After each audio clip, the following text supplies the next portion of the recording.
What's up, guys? This is Codes. Matthew Anthony here. Hey guys, Anammer here. Hi, my name's Golf. Mac Vaughn here. My name's Winter. Dom Kane. Bjorn Akesson. Julian Gray. Christian Vance. The Secrets. Elas. Horticulture. Calvin Dad. Austin Hot.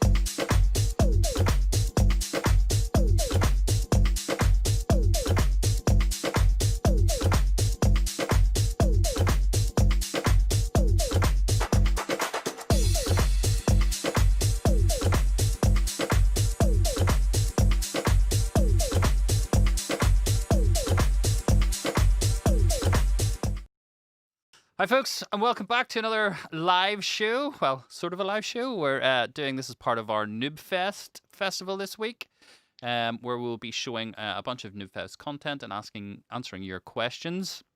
I'm joined as always with Chris. Hi, Chris. Is it joined with Chris or by Chris? It always sounds weird when you say joined with Chris, joined by Chris, joined with. I don't know. Yes, we didn't expect to be on here today, did you? You didn't expect us? No, it's just a bit exciting, isn't it? Well, yesterday we sort of felt that we were a wee bit missing from the scheduled lineup, so we thought we'll jump on today, just answer a few questions, and just explain what is going on, really. So what is going on, Chris? What is going on? So we're doing a week-long festival of beginner content because we have redone our Beginner's Guide to Music Technology. We yesterday released, what did we put out yesterday? Our beginner gear review. So we reviewed a bunch of sort of beginner setups, which we be giving away in our competition as well. And the PreSonus one, didn't it? The PreSonus and the PreSonus speakers and I forgot the controller, the Launch Key 49. Yeah, we haven't actually talked about that yet, have we? We haven't really talked about our findings on. No, but what did you think? What was your? I was very surprised that the Focusrite Sapphire didn't at least match the PreSonus. I was very surprised that the PreSonus sounded better. I don't know why. I'd never really used that much PreSonus gear, and I was actually quite surprised. So yeah, and build quality was much better. It had extra features. I think it was a bit cheaper. I know. I was genuinely surprised. It's a really good sound card for 89 quid. I think it's absolutely outstanding. Spot on. Yeah. And lots of people, again, we did get one comment before we came out going, I'd be surprised if the Sapphire or Focusrite does well because the new ones aren't quite as good. Yeah. And they were right. For 30 quid, the Behringer was just like it is almost like an Apple headphone adapter is like half the price. Do you know what I mean? Yeah. This is a sound card. The sound. Yeah, was... I mean that was sort of after we did it. It sort of occurred to me, would the Behringer one hold up against a MacBook headphone output? And we should have really tested the latency versus that. So we'll maybe do that at some point in the future and have a look. So would like to go up a level and see what £200 sound card. You've got the SSL2, you've got some of the sort of Apollo Arrow type stuff, and the controllers were all great. You can get we got a Native Instruments one. We got a Launch Key, which is brilliant. Loads of controls, pads, both all integrated well. Nectar was very basic, wasn't it? It was just. I thought it felt really nice though for the price of it. I think it was well under 100 quid, and it was a decent. What have I got? I didn't think it was any worse than the keyboard on like the DeepMind or the OB6, really. The DeepMind, there we go. I actually thought it felt nicer than the DeepMind keyboard. Do you know what? I'm liking this. I've got used to it now, and I'm really liking it. So, by the way, these prizes are all up for grabs. Yep, the link is in the chat there. If you want to enter the competition, just answer the really hard question. You might have to think. Do some research. What is the question? Do you know what the question is? Let's see what the question is. The question is competition. Come on, winner. Okay, who manufactures Cubase? Who's the manufacturer of Cubase? Steinberg? No. Oh, Reason Studios? Yes. Ableton? I don't know. Maybe... No Apple? There you go. Just there's your three options. And we're giving those. We're announcing the winner on our normal live show, which is on Thursday at 4 p.m. GMT. So you don't have a lot of time to get entries in. So go to the site now. Yeah, and we will select- try and post those out before Christmas, I guess. Will be the plan. It would be the plan. It'd be a nice Christmas present. So somebody's going to win the kit that we thought was the best. Somebody's going to win the kit and then we thought was the second best, and somebody's going to win the kit that we thought was the third best. So look, lovely. Although, ironically, the kit that we thought was second best is probably a lot more expensive than the kit we thought was first. Best, yeah. So, that's another really interesting thing. It isn't always about price, is it? You know, you have to sort No, of. well, the one thing I would struggle with is speakers. I felt really disappointed by all the speakers. I know everyone goes on about the Yamahas, but 5-inch cones just like, whoa, I Yeah, just it was can't. weird. Again, they were rear ported, so I think that the issue there is if you had them up against the wall, you'd be getting a bit more of that bass back. So, Uh-huh. but they were more detailed. But again, I think if, as we said in the video, if you're doing sort of more acoustic stuff or maybe live or something like that, they'd be really good. See, I've got little old down audios in the house just at my TV, and Yeah.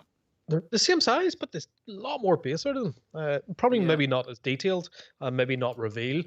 If I sat them side by side, probably not as good as the Yamahas. But you know, Yamaha's a big reputation. They were out of the speaker game for a long time and then came back. And yeah, pair it with a sub, you're going up into 700, 800 quid, which then you have Yeah, a tough you could decision. go for sort of 7-inch cone pair type things. Yeah. So that's another interesting shootout is, a 200 quid or 300 quid set of speakers with a 300 quid sub versus a set of, bigger cone, bigger speakers at around 700 quid. What would be the best? I'd like to try that. Tell it, guys, are you interested on us doing some more comparison stuff? So getting the H5s plus the sub and some speakers and doing shootouts and seeing how they sound and our reviews. And if that's something you're interested, we're actually really interested in doing it.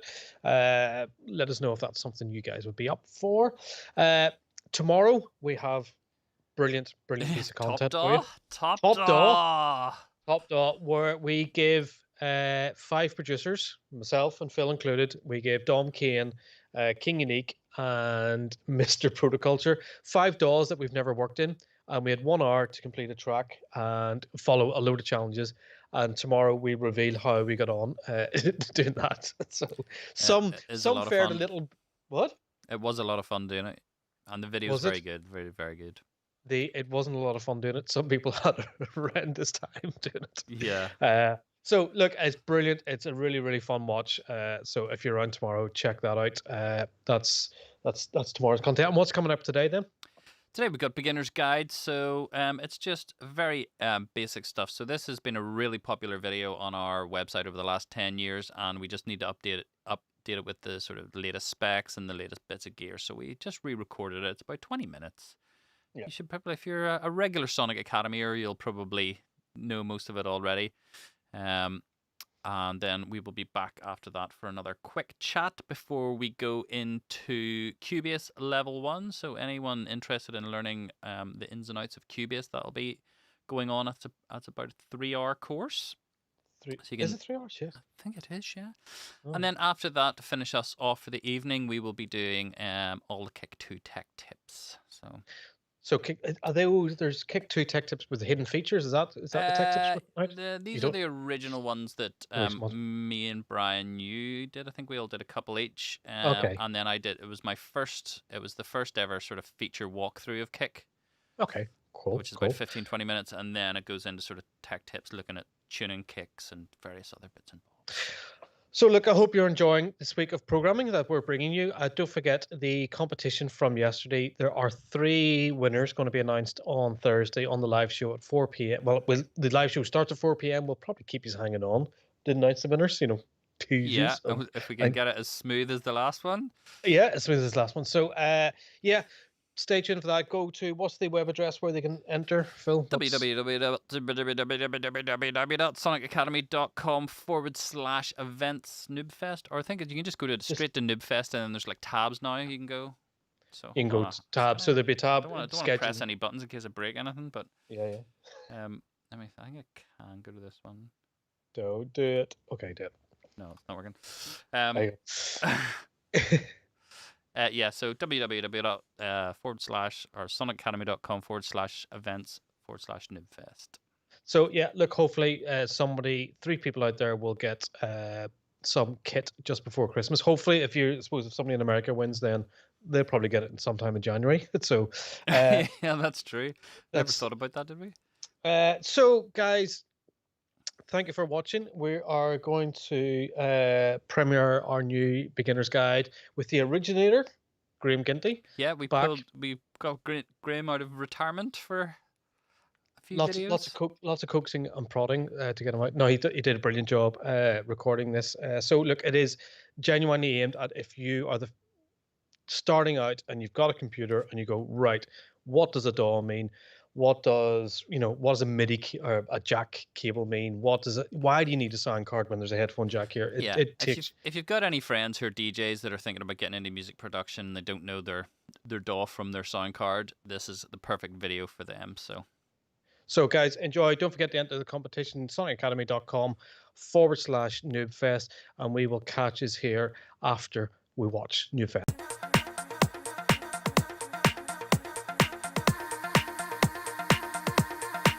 Hi folks, and welcome to the Beginner's Guide to Music Production. Getting started in music production can be fairly daunting due to the sheer amount of gear that's out there that you can choose from. What computers should you get? What software package should you use? What about that bloke you met down the pub that says the only way to make real electronic music is to use hardware only? To be honest, there's no right or wrong answer to any of those questions. So much of it comes down to personal choice.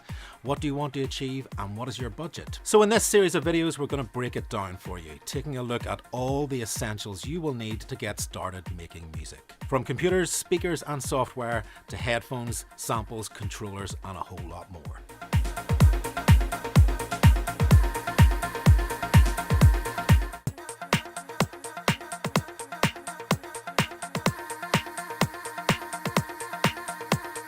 Arguably, the most essential bit of gear in any home studio is your computer, but what specifications do you need when shopping for a music production system? The three main things you need to consider are CPU, RAM, and hard drive space. CPU determines the amount of processing power available for plug-in devices and virtual instruments. It basically determines how many tasks your computer can process at any one time. The more powerful CPU, the more things your computer can do at the same time. RAM is used to store any apps you have open, such as your DAW, and samples from sample-based instruments such as Contact. The more RAM you have, the more of these types of instruments you can have in your tracks at the same time. Hard drive space is where all your project files and audio samples will be stored. But how much you need can depend on what kind of music you are making. For example, if you're making electronic music that mainly uses soft synths and virtual drum machines, then you might not need as big a hard drive. On the other hand, if you're doing a lot of live recording of bands, where recorded audio could take up a lot of that hard drive real estate, then space on a smaller drive is going to get used up pretty quickly. Let's have a look at three levels of computer and what specifications you might find with each one. Entry level, an i3 processor, 128 gigabytes of storage, and 4 gigabytes of RAM. Mid-level, an i5 processor, 512 gigabytes of storage and 16 gigabytes of RAM. High level, an i7 or i9 processor, 2 terabytes of storage, 32 gigabytes of RAM. Of course, the old question of Mac versus PC is always going to come up when discussing computers. There's no right or wrong answer on this, but there are a few things to consider. If you want to use Logic, you're going to have to get a Mac. If you want to use Cakewalk Sonar, you've got to get a PC, as they only work on those operating systems. But pretty much all other DAWs such as Ableton Live, Cubase, Pro Tools, FL Studio all run on both platforms. Apple's handling of audio generally works better out of the box, but this comes at a price. Similarly spec PCs tend to be a bit cheaper, but the built-in audio interface is not designed for pro audio use, and an additional audio interface is going to become important. But we're going to have a look at this in the next video. Let's have a look at some pros and cons of each system. It has a better built-in audio system. macOS is a very stable, safe and tightly controlled platform. Closed system integration, meaning because Apple make the hardware and the software, there's less chance of potential compatibility issues, making it generally more stable. They can be expensive compared to PCs. It's a closed system, making them difficult to upgrade. Costly to fix once you're out of warranty. There's a lack of connection on Mac laptops. You may need to use dongles to connect different devices, such as your audio interface. Usually come in at a lower starting price. Many elements are easily upgradable, such as CPU and RAM. You have the option to use hardware and software from different companies, giving you more flexibility and choice. Using hardware and software from different companies can increase the potential for compatibility issues. Windows can get viruses and they are more susceptible to attacks. With a PC, you'll usually need a dedicated audio interface.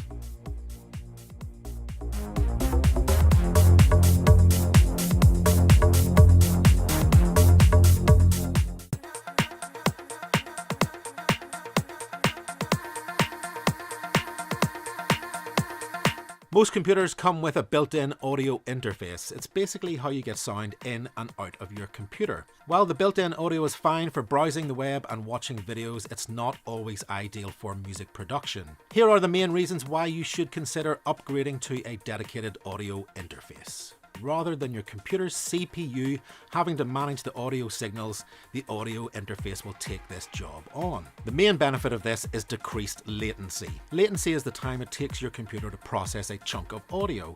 In real terms, this usually presents as the delay from pressing a key on a MIDI or computer keyboard to the sound playing through your speakers or headphones.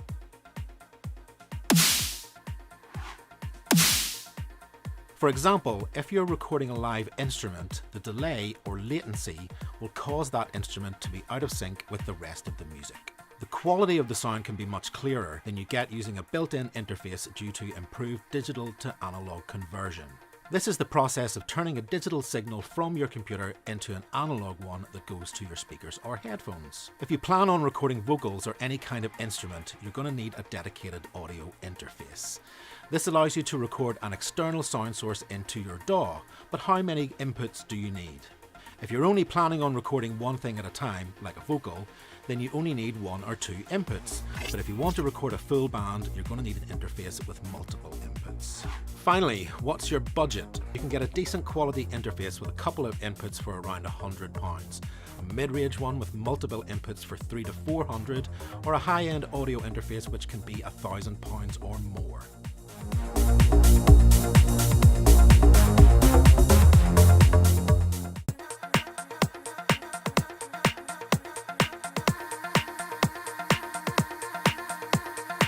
One of the most important things in any production setup is the software you'll use to pull all your sounds together.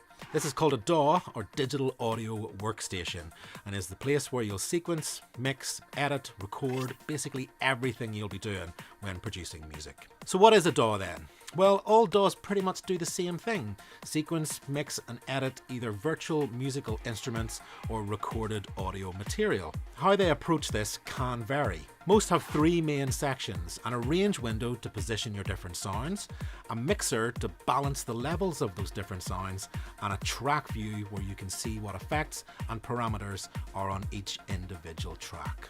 Even though they all pretty much do the same things, some do have functions that can be deal breakers whenever you're choosing.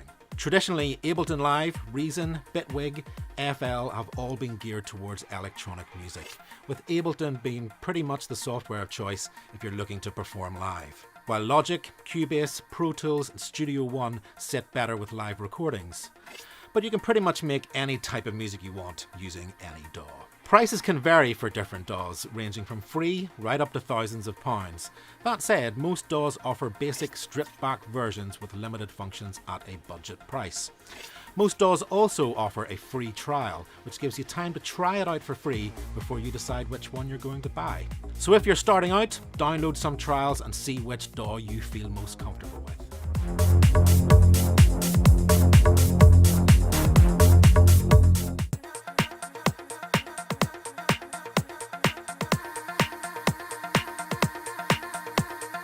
A MIDI controller or MIDI keyboard will plug into your DAW and allow you to control elements of the software with a physical device, so you're not doing everything with the click of a mouse. These range massively in price from something like the Korg Nano key, which comes in around £40, right up to something like the Arturia Keylab for about £500.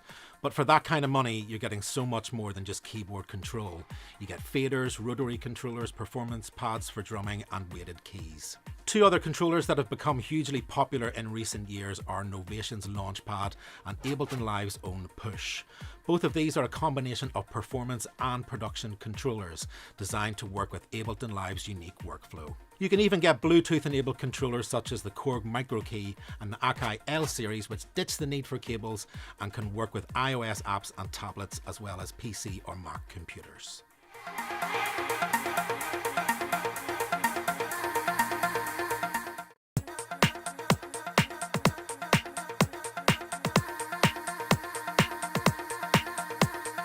Now you've got your computer and DAW sorted, the next essential item is a set of studio speakers.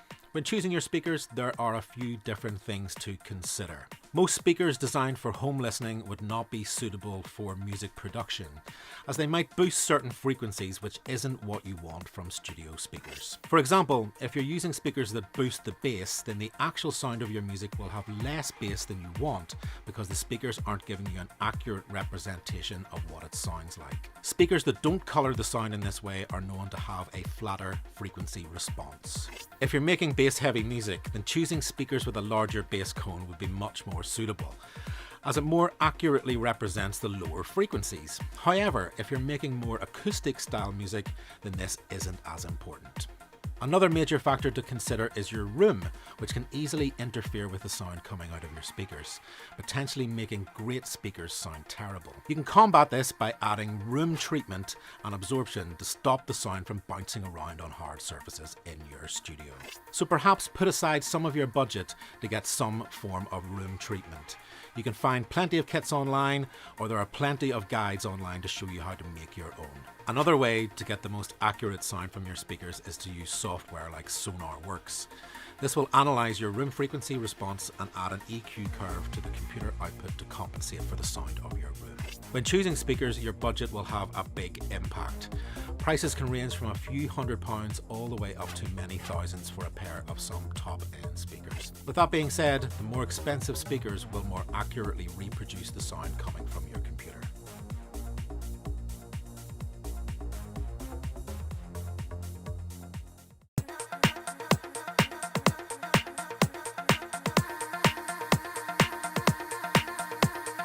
A decent set of headphones can be another very useful tool in the studio.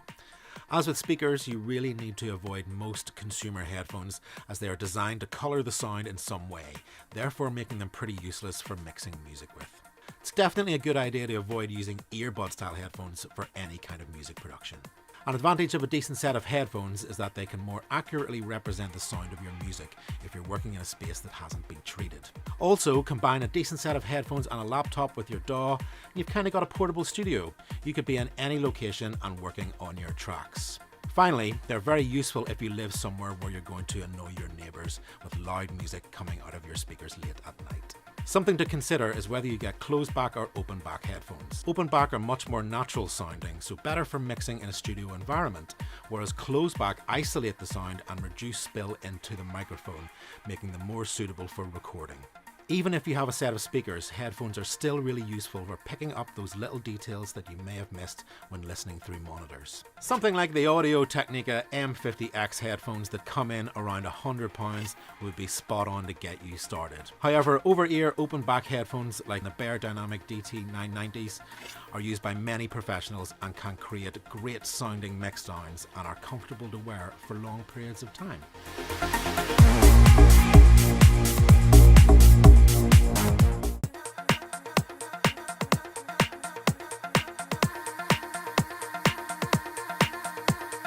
A mainstay of pretty much every studio around the world is a tangle of cables of all different shapes and sizes that could be fairly baffling to any beginner. So here's a rundown of the different types of cables you might need when setting up your own home studio. The XLR is arguably one of the most recognizable cables around, and otherwise known as the mic cable due to the fact that it's the cable you will use to connect a majority of microphones. It has a male connection at one end and a female connection at the other.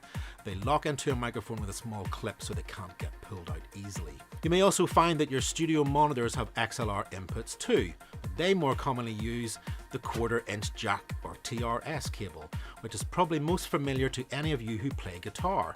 Although there is one thing worth mentioning here is the difference between the lead you would use for an instrument and the lead you would use for a speaker, as on the surface they pretty much look the same. The output on an instrument, the inputs and outputs on your sound card, and the inputs on your speakers will all accept 1/4 inch jack cables. But the two cables are very different in their construction, designed to handle the different types of signals. So when buying leads to connect your sound card to your speakers, make sure you get the proper speaker cables and don't just connect them with a couple of guitar cables that you happen to have lying around. Next up is the RCA or phono cable, probably familiar to those of you from DJing backgrounds, as they most commonly connect turntables and CDJs to DJ mixers. You may come across some sound cards that have these as inputs and outputs, and if you want to record using one, say sampling off a record through a DJ mixer, then you can simply attach an RCA to 1/4 inch jack adapter to both the red and white connectors and you are good to go. The USB cable is probably one you already have knocking around the house, as they're used for a wide range of appliances such as printers, scanners, digital cameras, basically any device that connects to your computer. Chances are this is what you will use to connect your sound card or MIDI controller to your computer. That said, with all current Mac laptops, you'll probably need a dongle to connect any device that uses USB Thunderbolt or HDMI. Although some devices, such as audio interfaces, are now available with USB-C cables.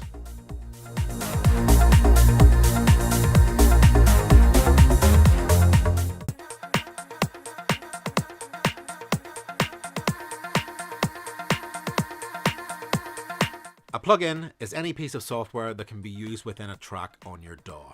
It's most commonly an instrument such as a synth or a sampler, or an effect such as EQ, reverb, or compressor. Instrument plugins generate sounds, whereas effects plugins are designed to alter the sound. Most DAWs come with a host of plugins installed, but there is a vast array of third-party instruments and effects that can be downloaded and installed independently to give you more variety. There are a ton of free software plugins out there, and many paid-for versions too, that can really add some great sounds to your tracks. It's worth noting that some of the more sample-based plugins, such as Omnisphere or Contact, will take up lots of space on your hard drive and require more system RAM to run. Plugins come in different formats. The VST, which was developed by Steinberg, is cross-compatible with both Mac and PC, whereas the AU format is Mac only, as it was developed by Apple. From a functionality point of view, there's usually very little difference between the two. So for most DAWs, the VST version will work, unless you're using Logic, where only the AU plugins will do. The exception here is if you're using Pro Tools, where you'll need to use the AAX format plugins.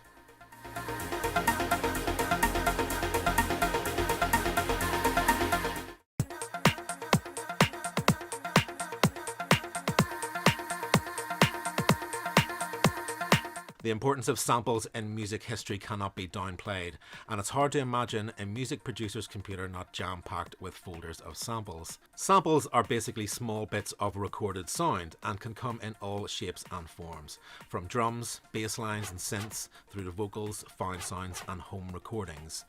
They can specifically be created for a sample pack, or you can chop them out of an existing piece of audio. Any sound you can think of has probably been sampled by someone. There are plenty of sources for samples online, ranging from totally free right through to professionally produced sample packs covering pretty much every genre of music you can think of. In recent years, cloud-based sample libraries like Splice and LoopCloud have pushed the use of samples in a new direction, with plugins that allow for real-time integration of massive libraries of samples and loops from the cloud directly into your DAW. If you have a sound card and a microphone, don't be afraid to record your own samples, as this way you will end up with something original that only you have.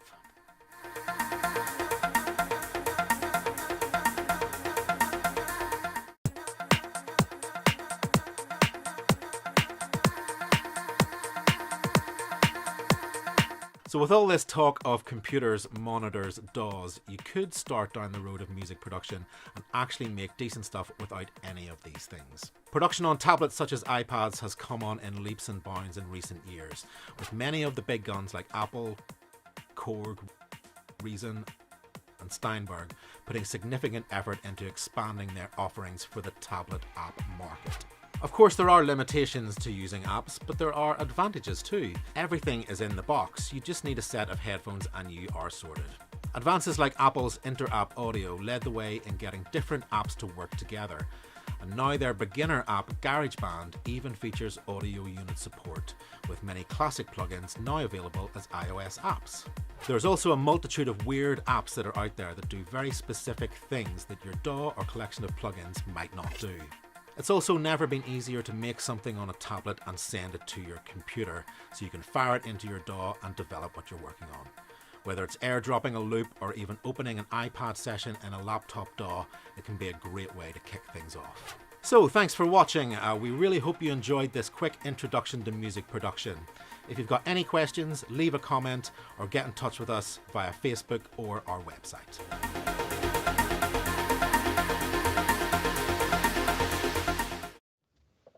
There we go. There we go.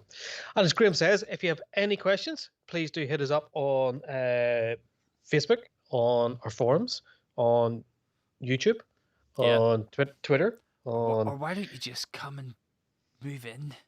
Why don't you come and live? There's lots of people wanting to take you up on your offer of moving in with you, Phil. I'm a little bit worried. I can't believe you kept that in.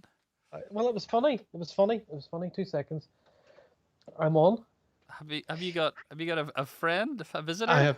I have a visitor. I have a visitor just come into the door. So there you go. Guys, yeah, if you want to watch that again, that will be on our YouTube channel here later on this evening. So if you want to rewatch that, you can. It'll also be on the site. You can rewatch back yesterday's content, which was, remind me again, which was Gear Review, Ableton, and EQ, I think. EQ. Your classic EQ course. My classic EQ course. Which I was going through videos. What videos should we add? What's good for beginners? And I just saw your sexy face, and I thought, there's Chris back in the day, looking sexy with a white background. With dark hair. The main discussion yesterday was like, Chris, you should dye your hair again. Were you dyeing it at that time? Trying to spill on me. But no. Oh, well. So there you go. Phil, yesterday, what was the kind of... Any questions that come in yesterday? Well, you said there was quite a few come in about arrangement. There was something. Yes, basically how to sort of go from loops to a full arrangement. Is there any sort of quick ways you can sort of do that? I know. I mean, I'm as guilty as anyone of starting a track and just keeping it in. If I'm in Ableton in scene view, or just if I'm in Cubase, just round a loop, and you're sort of playing, and you spend like 3 or 4 sessions just in the loop. And I always have that. That's like a sort of slight fear about arranging. Do you get the arranging fear? No. See, I don't have arranging fear. I have starting a track fear. Yeah. It's the idea of starting it. Once I get it sort of over that, go right, just do it. I actually quite enjoy arranging, and I never ever laid anything out. What I am guilty of, and this is what slows me way up. Yeah. I listen to the track from start to where I am constantly. I always go back. I always go back and go, what's happening? And it's a really boring, laborious way to do it. And there is much better, quicker ways to do it. I think you're right in that because I sort of tend to skip about and fix things here and fix things here, and then I'll render and then go away and listen to it. I will sometimes go back to the start, but I sort of do that at the end. I like to get the middle bit sort of sorted first. Anyway, the couple of tips that I have used with Ableton is just hit the record button and play everything in. So just hit record, play everything in from scene view, and you can just create this massive block, normally 6 minutes or whatever, and then just go in and start chipping away as if it's like a sculpture, you know what I mean? And then, things become apparent to you, the flow, what's flowing, what's not flowing when you need, but it gets you from that, while your arrangement might be absolutely rubbish initially, it gets you from thinking in a loop-based way to that time-based way, so you can actually manage the flow of your track in the way you like. Do you think, sorry to cut in, do you think working in producers in Ableton can suffer a little bit more than those, say, in Logic or Cubase, or is Yeah, it because it's loop based? yeah. There's no way to. I think in Ableton, because you can set up scenes. A lot of the time, I find myself like with a couple of scenes and just jumping between scenes and sort of you can get things to happen that way. Yeah. Where in Cubase or Logic, you have to arrange it out to hear what a transition will sound like from the verse to the chorus or whatever. So I think with Ableton, you can get stuck in that vibing out thing. But then, if you have some scenes and you've got a controller, you can just hit record and vibe an arrangement in. So, that can be a really good way of. I think we did that with do you remember the Cubase minimal techno Cubase course we did? We set up the launch pad and we just sort of jammed the arrangement in. And I think for that type of music, that can be really effective. Do you think that is a good, do you think that jamming out arrangement lends itself to some particular genres like techno and deep house, and whereas trance, you actually need to kind of arrange and finesse and sort of, I would agree it's with more that. elongated, isn't it? That's so. What other tips do you bring in tracks and copy arrangements that way? Yes, I very much do. Yeah,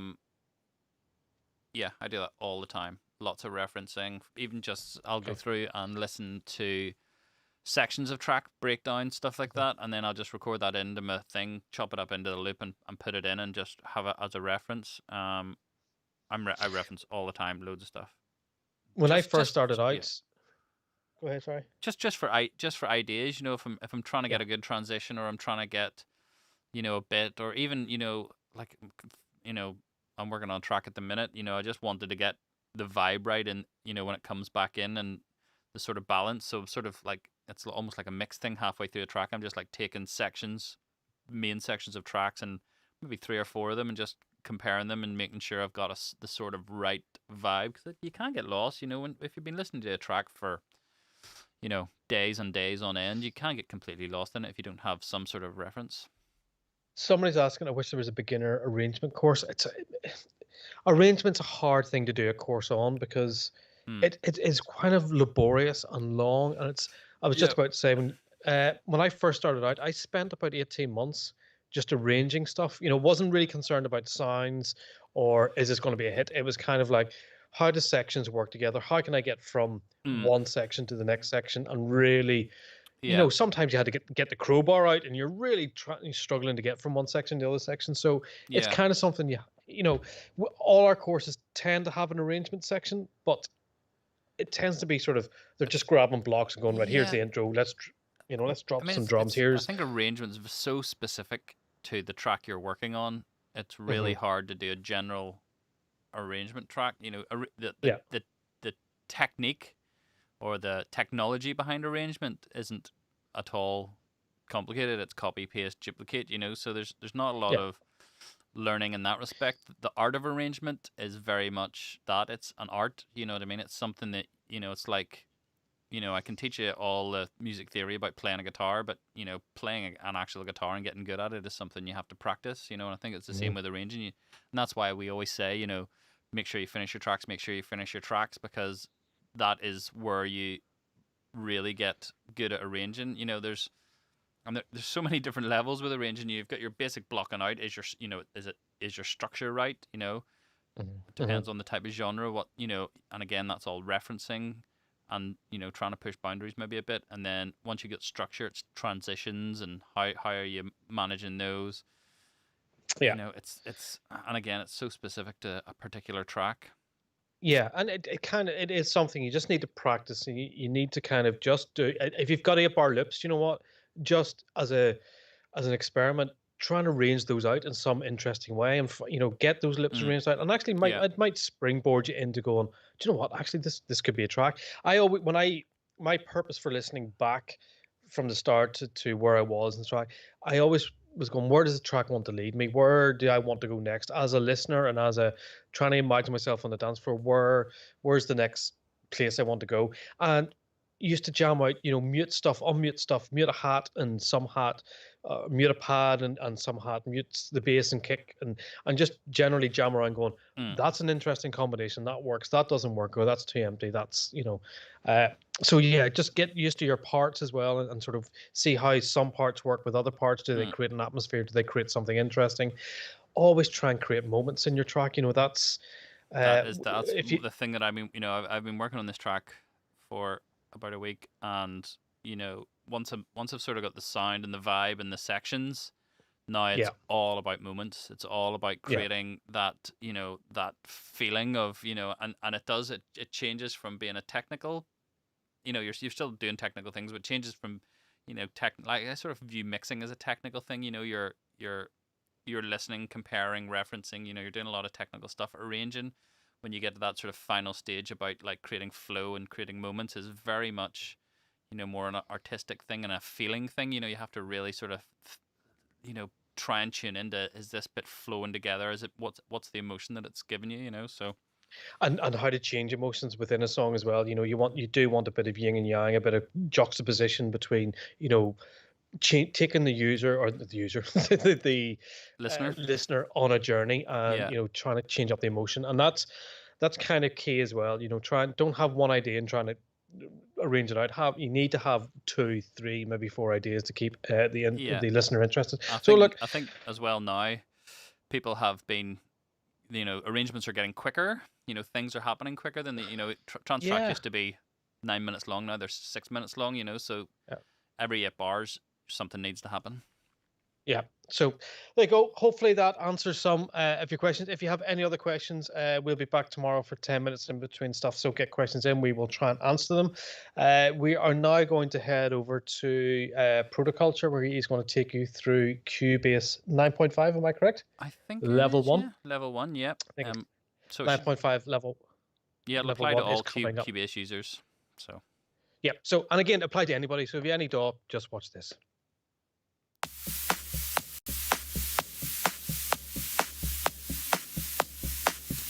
What's up, guys? Nate here from Protoculture, and welcome to this how to use Cubase 9.5 tutorial.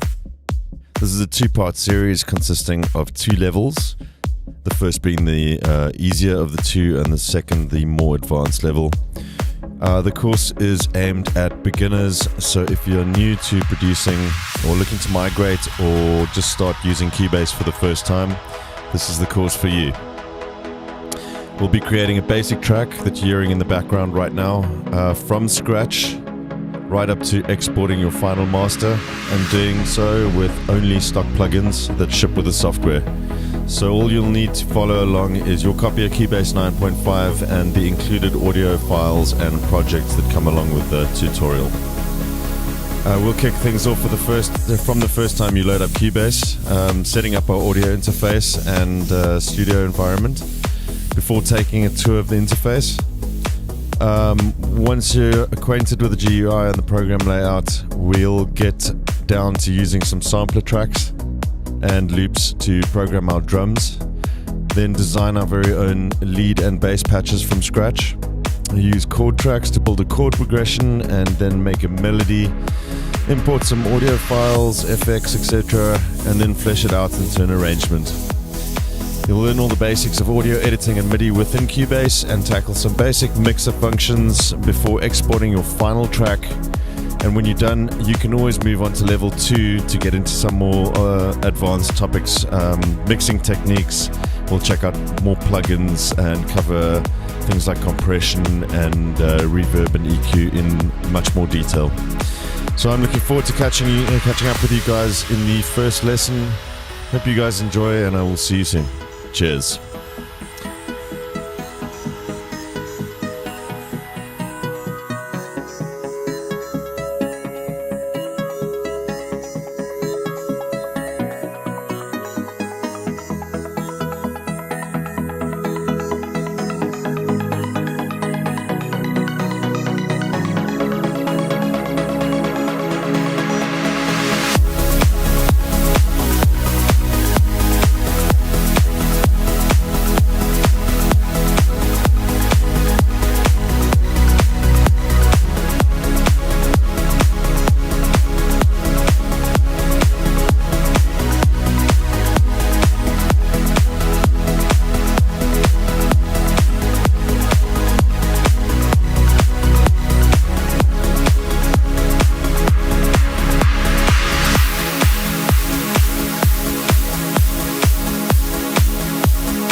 What's up guys, Nature from Protoculture, and welcome to this tutorial on how to use Cubase 9.5 level 1.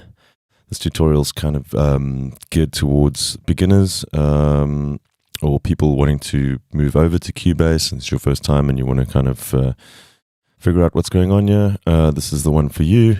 Might be a few little tips and tricks for the more seasoned producers out there as well to follow along with. We'll see how things go. But we're going to keep it nice and simple, basically only using stock plugins that come with Cubase. Also, we will initially first go through the setup and setting up your audio hardware, plus a few workflow tweaks that I can recommend you do as well. A few customization options and stuff. So basic setup, and then we'll move on to looking at the graphic user interface where everything is, all the important parts and different windows, before getting stuck into putting together just a really basic track, from creating drums to synth lines all the way through to mixing, adding effects, and finally exporting your final master. Right, we're just going to get stuck in. You'll see I have Cubase open in front of me already. I will just say there will be a few things that look a bit different when you open up Cubase for the first time.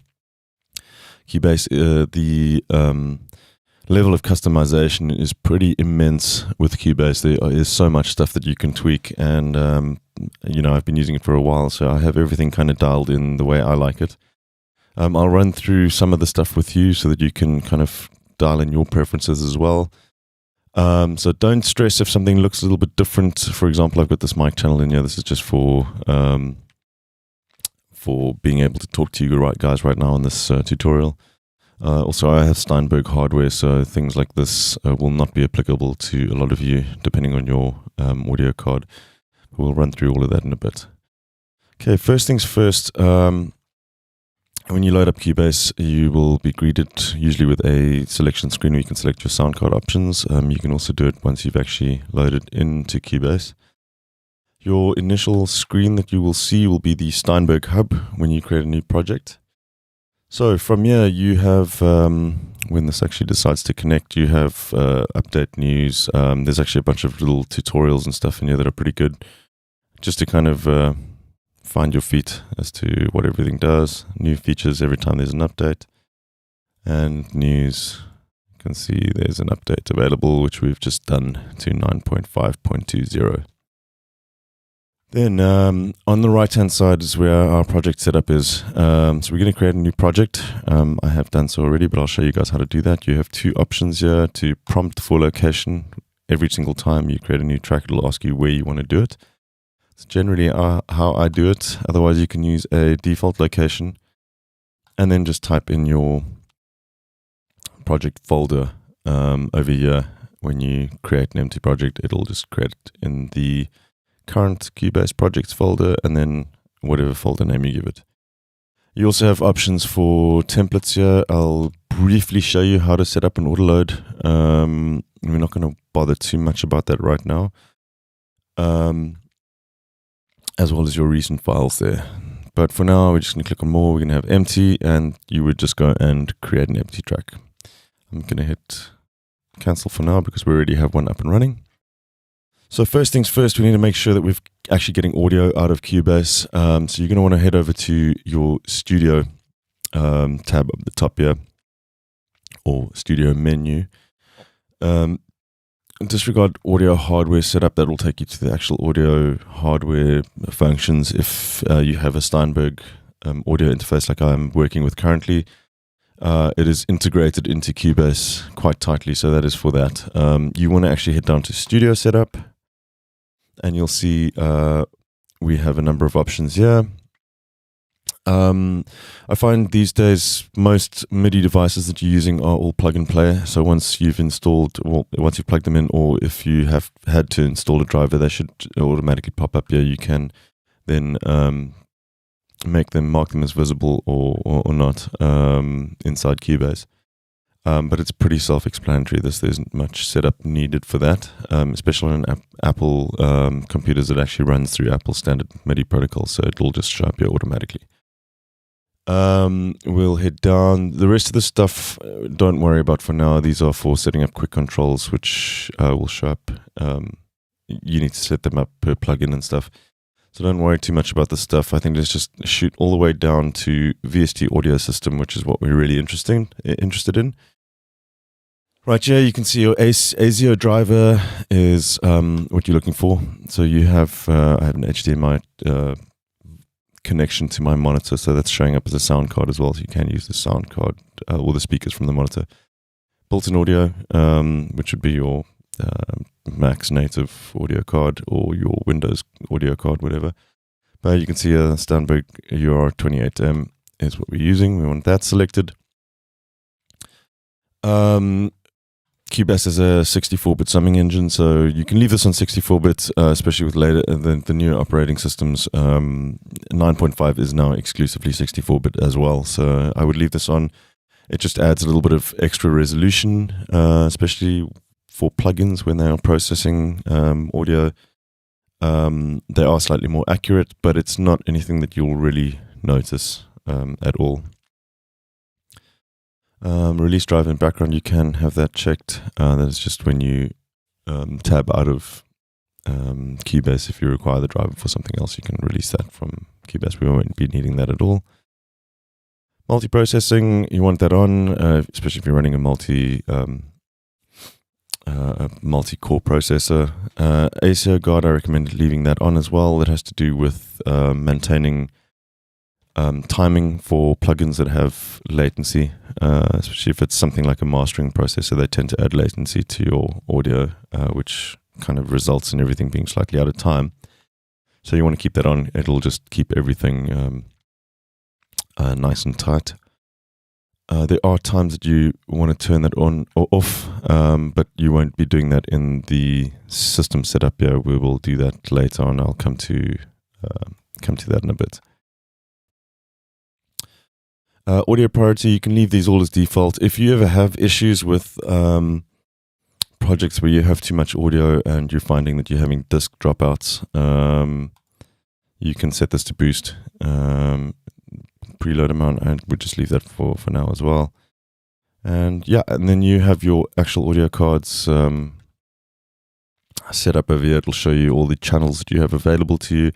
I have direct monitoring on mine. You won't always have that. That is, I think, unique to the Steinberg cards and Cubase. I think some of the UAD cards and things would have that as well. And then the control panel up at the top will actually open up your sound cards setup app, so you can set the buffer size. If you are finding that your computer is not keeping up with the amount of plugins that you're using, I'd recommend turning this up. It will, however, increase latency, so you can see your input and output latency goes up. So it's not ideal when you're trying to play stuff live into Cubase because the notes will delay slightly from when you actually hit the keys. 512 seems to work fine for me, so we'll leave it there. All right, I'm going to close this now. The next step that we want to look at in the studio setup is the audio connections. So you can hit F4 or come up to Studio and grab audio connections there. So what you're seeing here is basically the routing for your sound card. Depending on the hardware that you have, it can be quite complex or it could be quite simple. I don't have a very complex setup here. I don't do much recording. So you can see my inputs. You have 2 mono mic ins and 1 stereo pair for recording anything else. You can add these as you see fit. When you can add a bus, either stereo, mono. There's been 5.1 surround sound ones. We can add a stereo one there, and you can see I have the SP diff, the digital inputs assigned to that automatically, and you can choose which ones you want. So these will be your record inputs that you see in the mixer later. Your outputs. Notice that these are not connected right now. There's a reason for that. If you connect these to the outputs that are connected to your speakers, it'll function correctly. However, you'll be lacking some functionality when it comes to previewing audio files.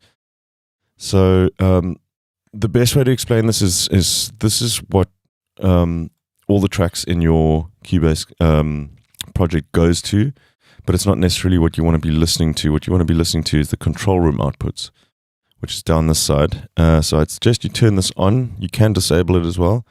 But the control room lets you set up multiple monitoring sources for, especially if you have people in the studio with extra headphones and you're recording vocalists, etc. We're not going to bother about that now. We just need a simple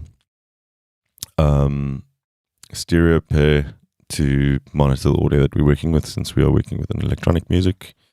We won't need more than that. This normally by default will be there. If you're not getting audio, come and check this out and make sure that these device ports don't say not connected. They need to say whichever output you are using on your sound card. I won't bother with these for now. These are for hooking up external effects and external instruments. We're not going to get into that. I'm assuming that you're not using external compressors for this session.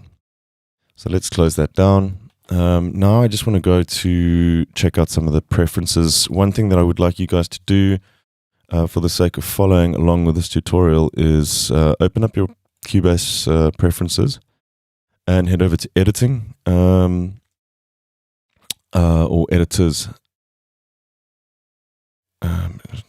Tools, sorry. Editing, tools. There we go. And make sure that pop-up toolbox on right-click is disabled. The toolbox is this little section over here.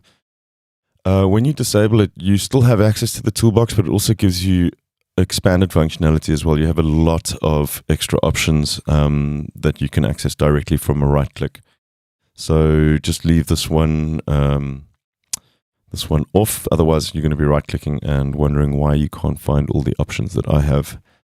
I'll just quickly scan through this. You have set up options for everything. You can change event displays, how your MIDI tracks look, whether you want lines or blocks or notation or whatever.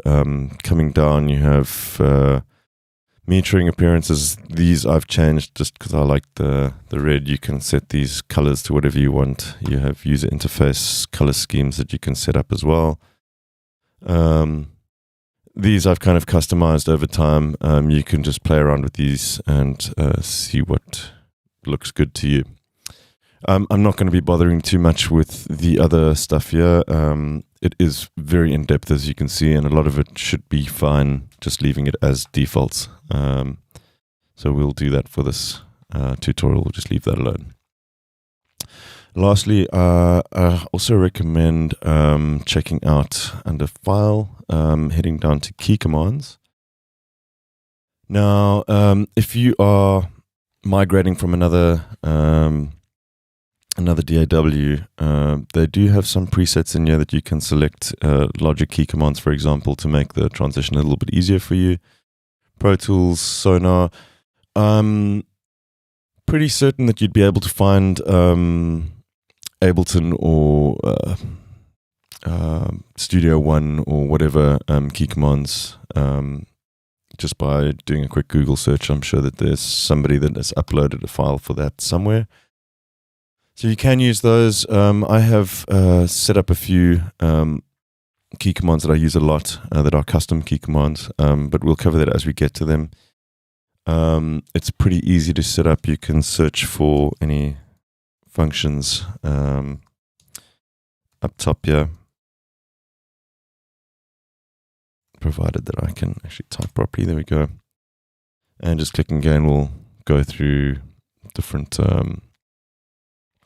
searches for, you can see here I've set up a few custom ones. These QWERT are custom keyboard settings that I did.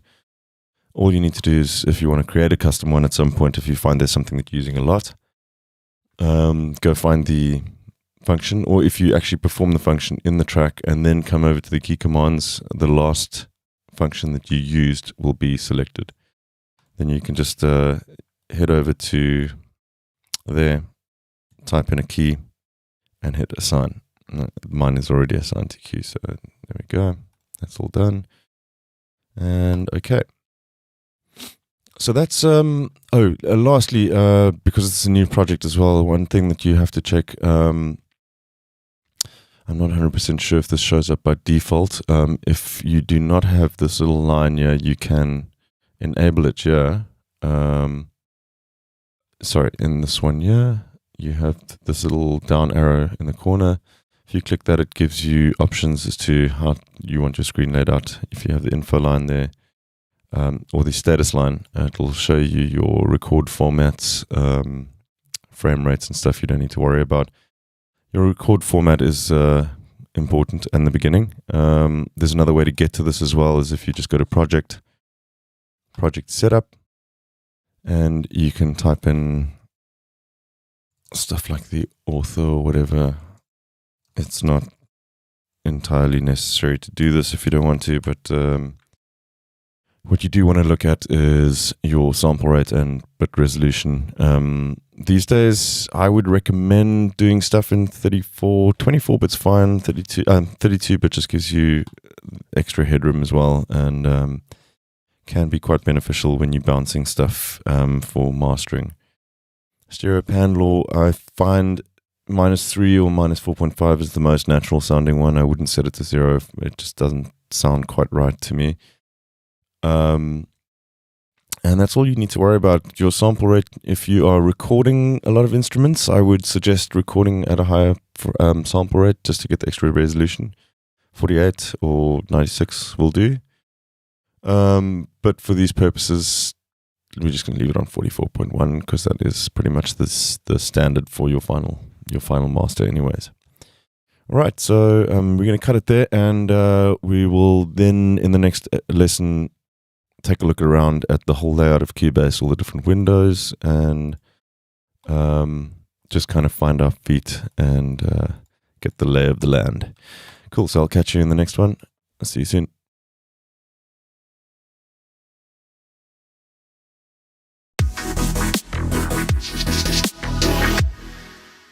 Right, welcome back. Time to get our feet wet and just take a look around Cubase and just see where everything is.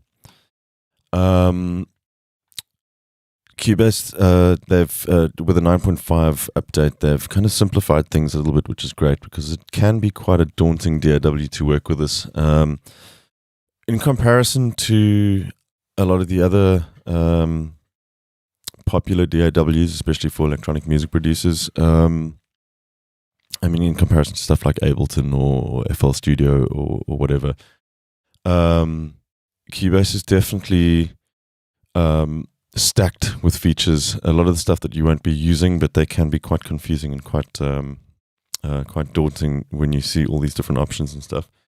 Especially the scoring functions. You have some fairly advanced tools for video editing, post-production and stuff, which you won't really be using. So it's nice that they've kind of simplified this a little bit more. You can now do pretty much everything in one window. We are going to look at through all the other windows that you can open up as well, though. Start firstly with our F keys. They are default shortcuts to different windows in Cubase. I'm going to run through every single one of those, and then we'll come back to this project window and just discuss everything. So if you're on a Macintosh, there is something that you will want to be doing when working in Cubase is open up your system preferences and just head over to keyboard. You're going to want to just turn this on, use F1, F2, etc. keys as standard function keys. Otherwise, when you are hitting F1 and F2 and so on, you're going to be turning up the brightness of your screen or the volume or something like that. So just turn that on. If you need to adjust the volume on a laptop or whatever, just use function and the volume controls F10 or F11, whatever.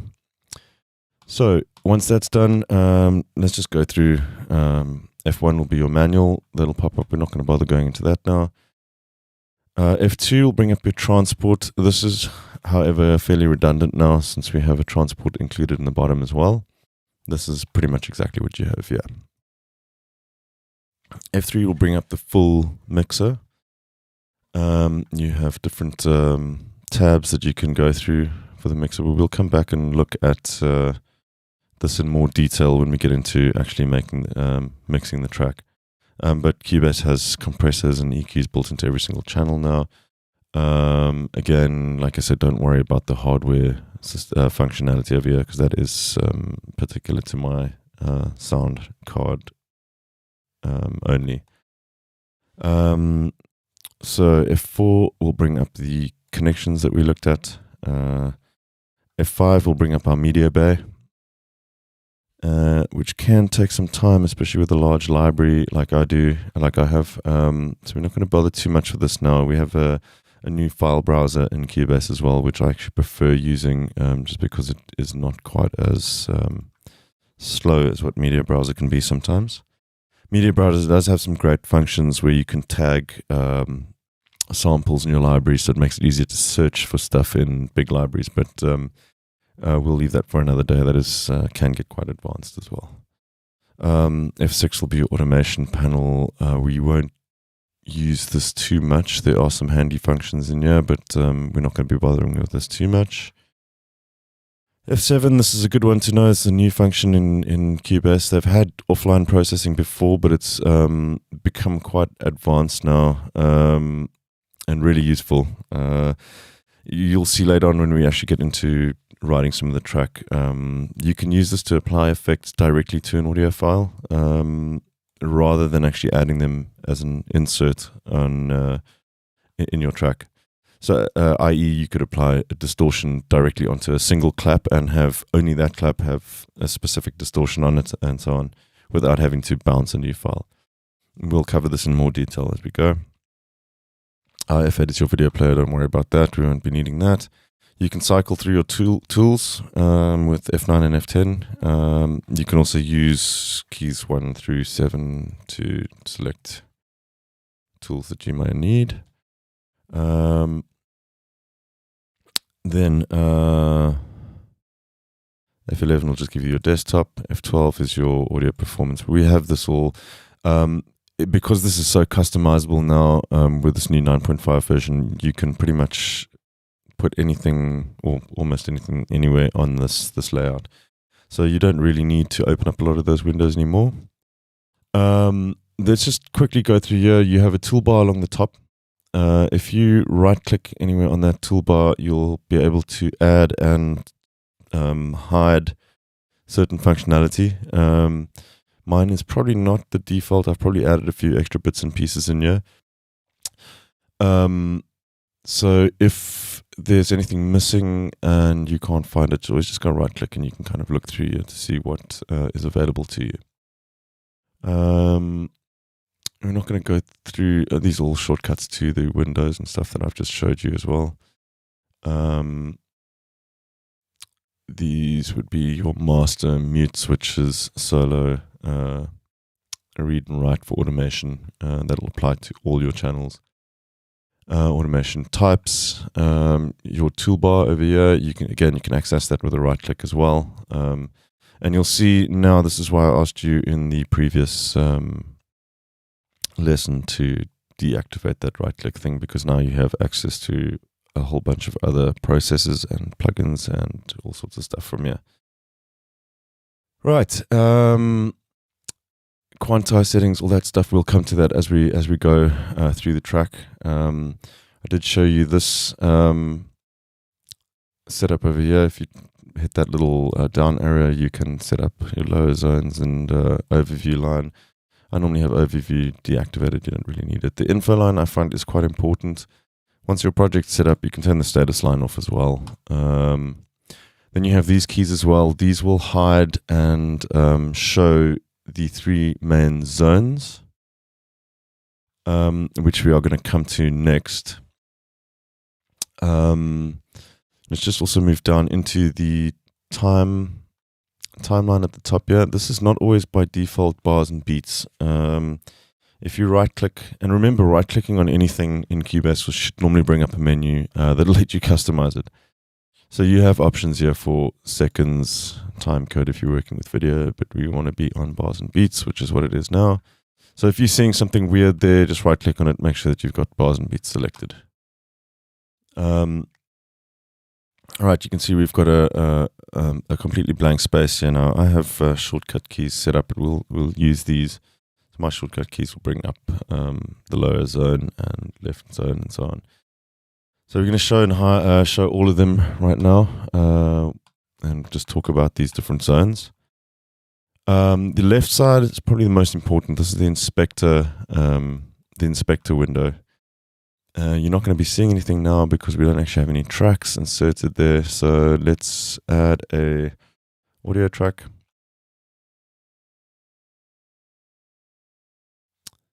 I'm also going to add a instrument track. And this will prompt you to select which instrument you want. We'll just go with Retrolog for now. We're not going to be doing anything with this just yet. I'm just adding them so we can actually see the functionality enabled here on the side, so I can just walk you through it.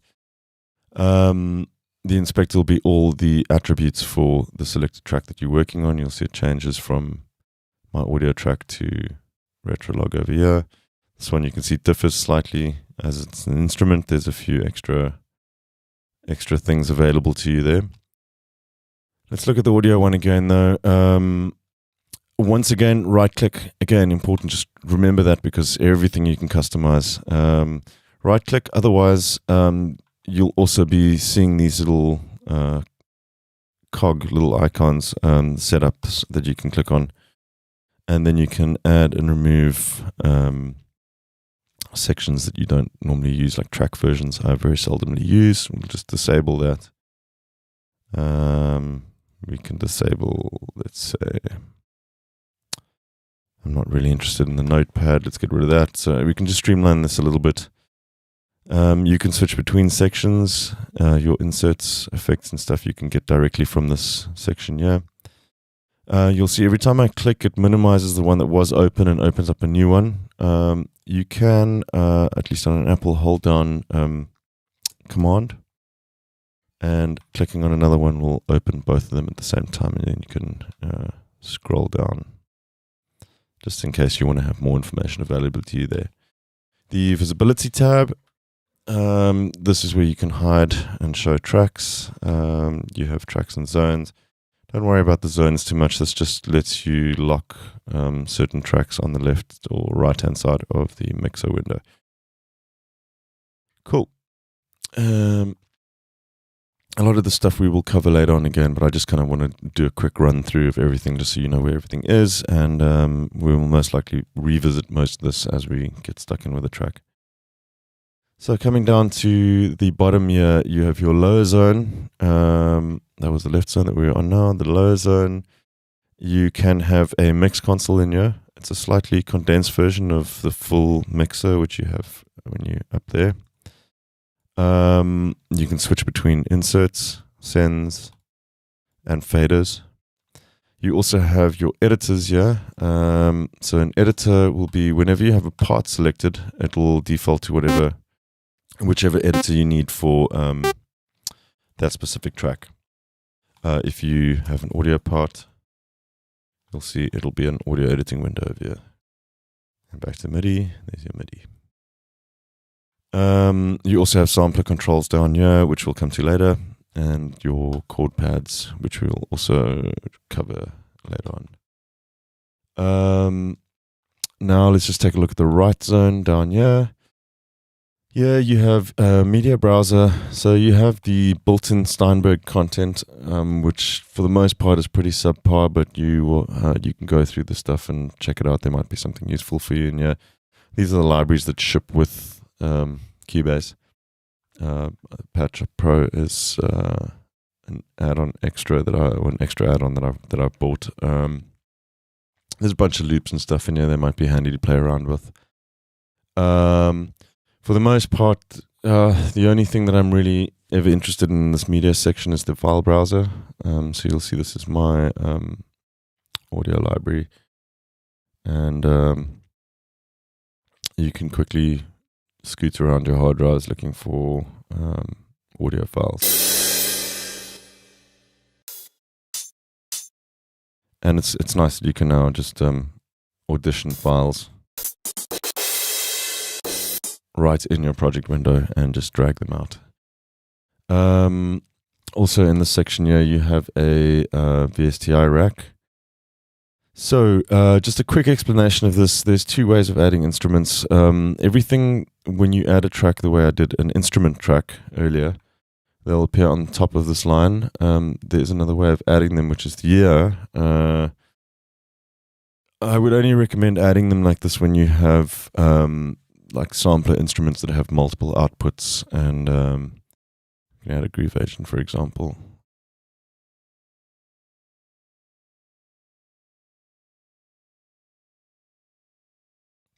My apologies, I just added another instrument track. If you add onto the rack, add a rack instrument.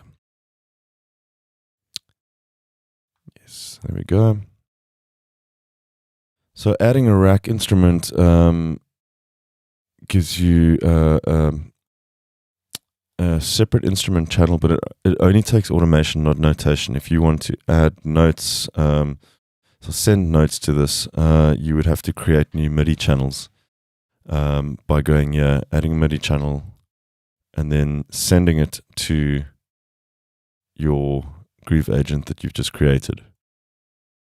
Now, the only reason to do this is when you have, like I said, a sampler instrument, like Groove Agent, where you have multiple drum samples or whatever, and you want your one instrument to be playing different patterns of MIDI.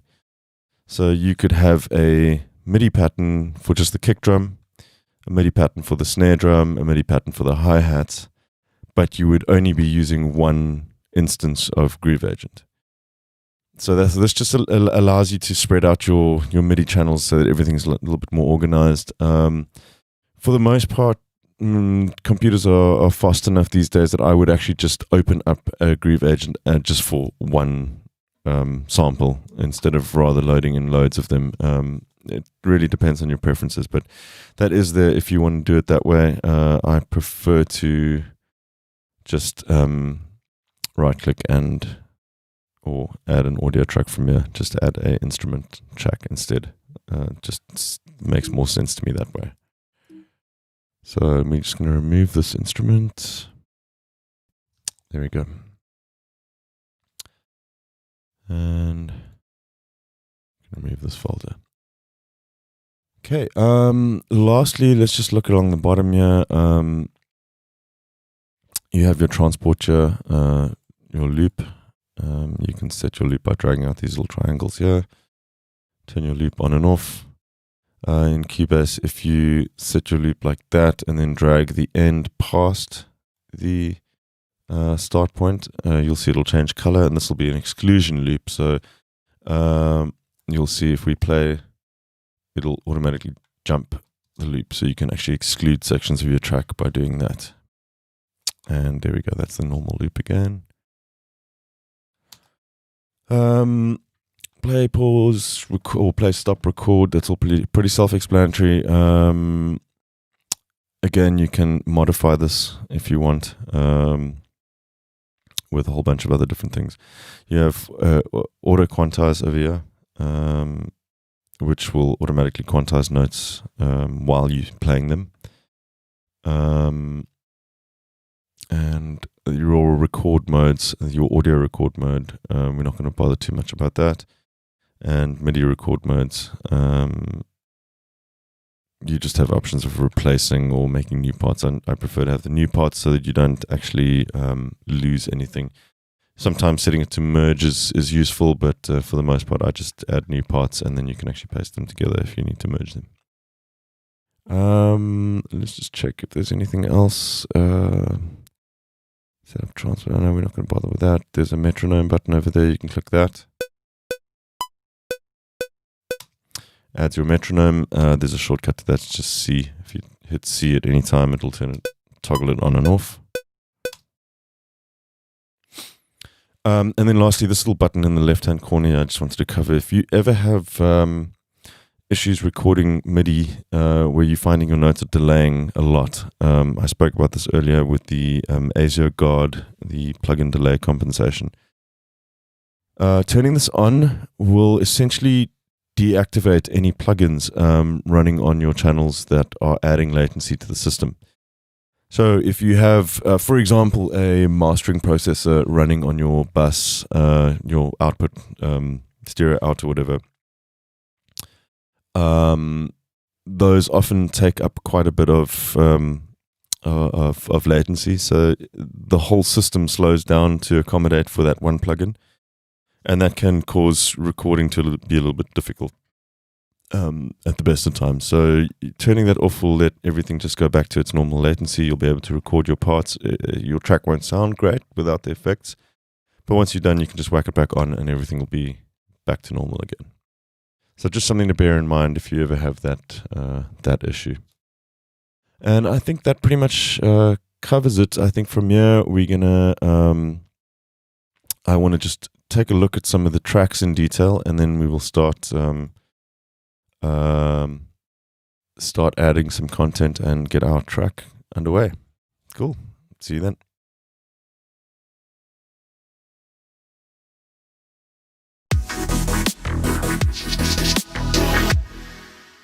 Okay, what's up, guys? Welcome back. We're just about to get started adding some content now that we've checked out the layout and set up our project, etc. We're going to start adding some drums pretty soon, but I just want to quickly go through how to set up our samples. And let's just save this project quickly. Oh, that's one vital piece of information which I left out. If you go back to the preferences, we should have done this when we set up the project initially. Just go and make sure that you have autosave turned on, and the maximum backup files, that's up to you really, but I like to set my autosave to intervals of 5 minutes at a time. You do get crashes, and that'll save your life if you do have an issue. When you open up a project after a crash, if there's a backup available, it'll actually ask you automatically if you want to load the backup instead. And that's often a big help when you've been working for a long time and you don't end up losing a bunch of stuff. So project saved. I mentioned earlier that we have two ways of getting samples in. I'm also going to just show you the audio pool once we have those samples in. We'll start with Media Browser. I don't tend to use this as much as I used to because you have the file browser on the right hand side now. When you set this up, you'll see your directory structure in here. You need to add files to the library for them to be available to search. Alternatively, you can also just drop from Finder or from Windows Explorer. You can drag and drop directly into Cubase, but it's better to kind of just keep a library a little bit more organized like this. You'll see I have my audio drive with a bunch of folders. You need to make sure that your sample library, where I keep all my samples, is checked. And then once it's checked, you can rescan disk, which will scan through all the samples and add that to the library so that you can then go in and search for audio files that way. The other way that you can do things now is just with a file browser. If you go to Media, click File Browser, you'll see you have a directory structure in here. You can directly access this computer, which would be my computer now. I'll just shoot down to, so I have some favorites set up already.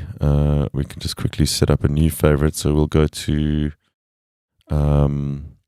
my audio drive once again, and I've got some files in here. If you haven't downloaded these already, these will come with the project, so download those now so that you can add these in. You'll see there's a little favorite button there. You can add favorite. We'll just add Cubase tutorial samples. And now you have under your favorite section Cubase tutorial samples there with all the drum samples that you'll be needing for this project. We're going to load up samplers and create a drum loop in the next lesson. But just to show you guys what happens when you can click and drag files directly into the arrangement window. Once it's done so, even if you dragging in for samplers and stuff as well.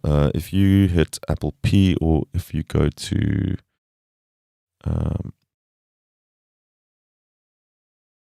I forget where it is now because I don't use. You can go up here. That's the one you're looking for. Open pool window. This is basically a list of everything in your project. So you'll see under audio, there's the shaker file that we just added. You can do a couple of things from here as well if you need to ever convert stuff to different sample rates, or if you're working with video, you can extract audio from the video files. We're not going to cover this too much in depth now. You can go through these and kind of check what you can do, but we're not going to bother too much. But it is handy to have this when you're cleaning up a big project at the end and you want to remove files that are no longer being used or so on. This is where you'd come and do it. So we'll just close this for now. We're not going to be too bothered about the pool, but you definitely need to know where that is at a later stage. So we're just going to delete that, and this is a pretty short lesson, but we'll move on now to actually loading up some samplers and creating a bit of a drum loop. Cool. So catch you in the next one. Cheers.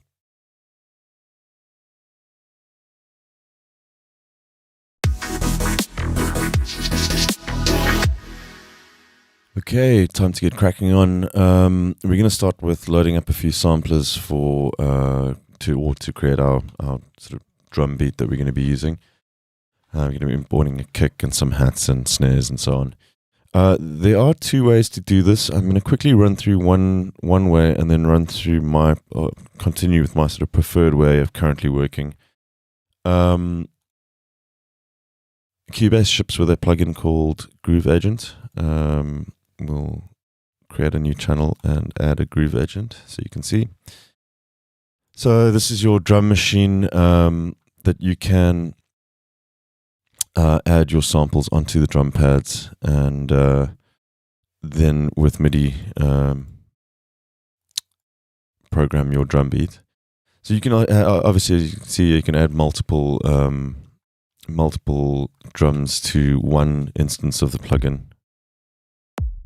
We'll just do that quickly. So you can see you have a kick, you can add a snare. It really depends on how you like to work this way. Just bear in mind that everything is currently coming out one output. So if you are wanting to add different effects to just the hi-hat or just the kick, for example, you will have to split the outputs to different channels, which can be done in the VST section here. You have input and output options. If you activate outputs, you can activate different outputs, and then route specific drum sounds to specific outputs. And you do these in the options and the mixer windows here for each pad. This works for some people. I find this a little bit cumbersome. Now that they've actually introduced the sampler channels, I prefer to do each one on its own channel. And you can see we've got one MIDI channel essentially.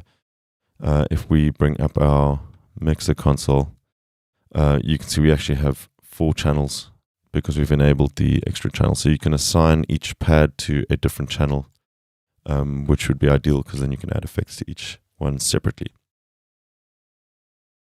What I prefer to do, though, is to use Cubase's sampler tracks, which is what we're going to do now. I think that's the most effective way of doing this this kind of thing. So we're going to start with a kick, and we're going to add a kick channel. Find our kick sample in the browser on the right-hand side, and all we're going to do is right-click, and you'll see you have this option to create a sampler track. And let's just hit create sampler track, and it's that simple. It's in. So we have our kick mapped.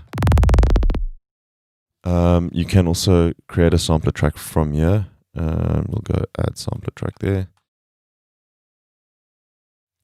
and you'll see you now have this window available here. and just make sure that you're on the sampler control there. It should select that automatically when you create a new sampler channel.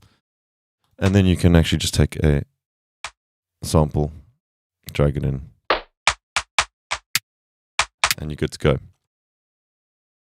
So this will map automatically to see if you want to change the say if you're putting in a bass sample or an instrument sample that needs to be mapped. If it's the root is D, you can just change the mapping like so, just by dragging that through.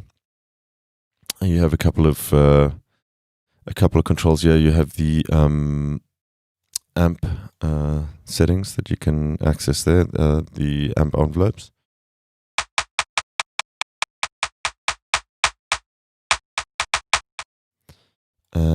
You also have some filter options and obviously a filter envelope as well, and pitch and a pitch envelope, which is quite handy for drum sounds sometimes as well.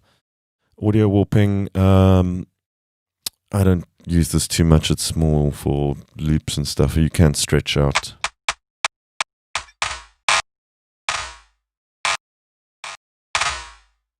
Can stretch out samples like that if you want. I don't use it a whole lot.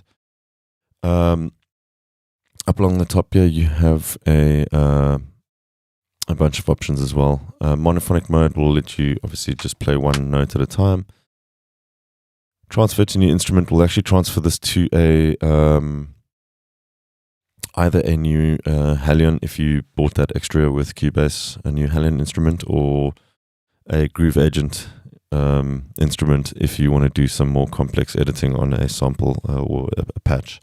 I mean, the sampler track is pretty simple, but for the most part, it pretty much meets all my needs most of the time. One shot mode, and you have a loop option as well, where you can set your loop points.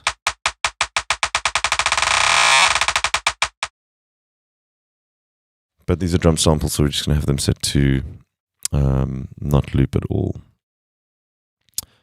Yeah, that's pretty much it. Oh, and fixed pitch is handy as well if you are working with drum sounds where you don't necessarily want to be playing pitch as well. Fixed pitch will just, it'll have no effect. The mapping, it'll all be the same as the root that you dragged in initially.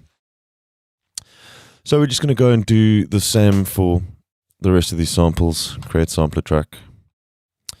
I'm going to add our shaker. I'm going to add these hat samples. And there we go. So, just to, because this is good practice to do, we're just going to keep everything nice and organized. You'll see this one. They will usually just take the name of the sample that you put in. We're going to just rename these. Clap. And the reason I'm naming these now immediately is you'll see if we start creating parts later on, then they take on the same name. You can change these parts by clicking up here and renaming that. But it just helps to keep everything neat from the beginning. So let's just do all of these quickly.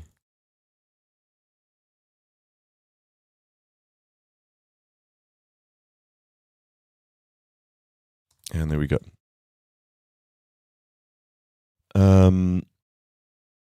Now we can actually go and start adding some parts to our drum loop that we're going to be building. So there's a number of different ways that we can do this. I think for the kick, let's just demonstrate the auto quantizing. Your quantizer is set up here. These are the points that it's going to be snapping to. I have some shortcuts set up on my QWERTY keyboard that I can jump between quantized amounts fairly quickly. But you can just select them here. And our kick is going to be a quarter beat it's going to be running on.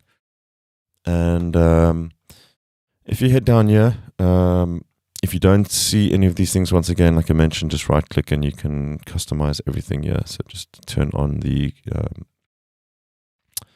quantize controls in those preferences.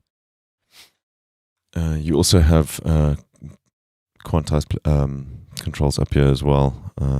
This is where you would set up swings and so on.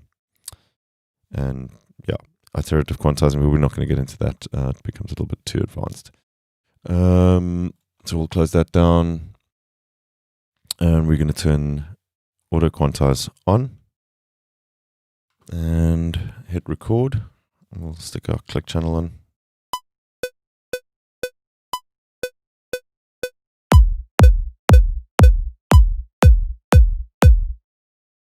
And you can see everything is nice on the beat. It's all been quantized automatically for us. What I am going to do is, I have another shortcut key for this as well, but we'll right click and go to our MIDI or functions. Advanced quantize is what we're looking for. And you can quantize event ends. And that'll make them all exactly the same, or it'll actually lock the ends to whatever quantize you have as well. So that all looks nice and neat. They're all the same velocities. And we have our kick loop.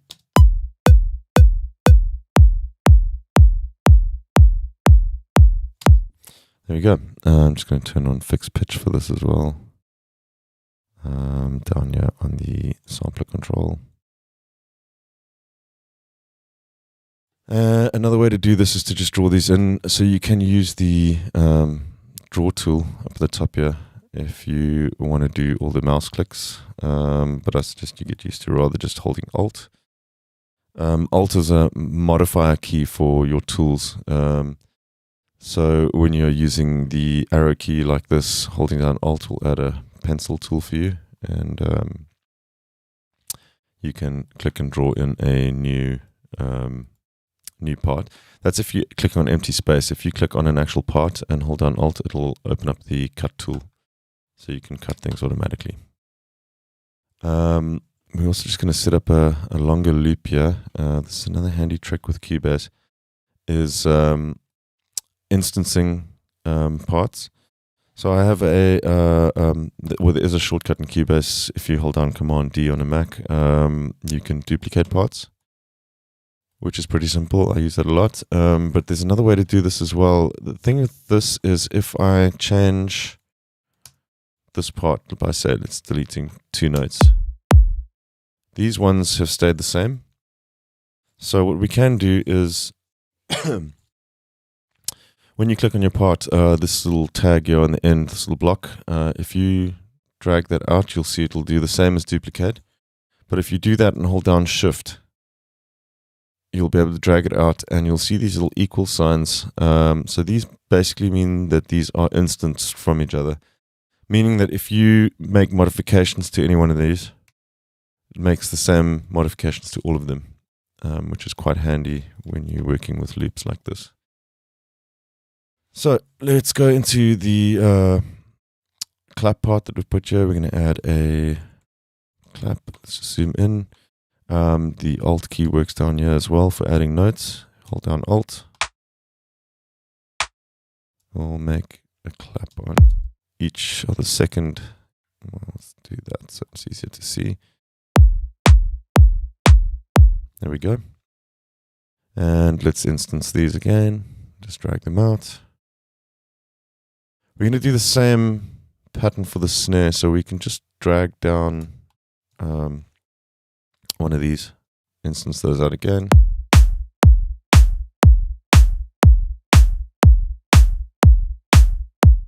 There we go. And let's take a look at the shakers. We'll add a part there for those.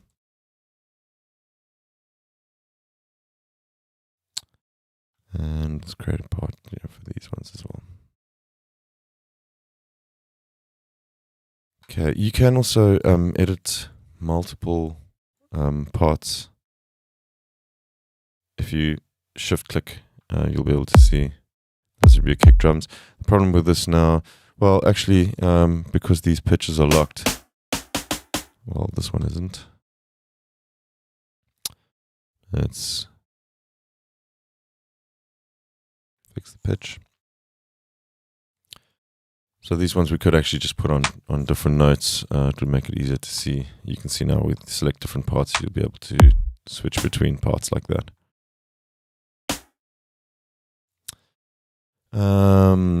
Shaker, let's go back down to sample control again. We've on fixed pitch for that.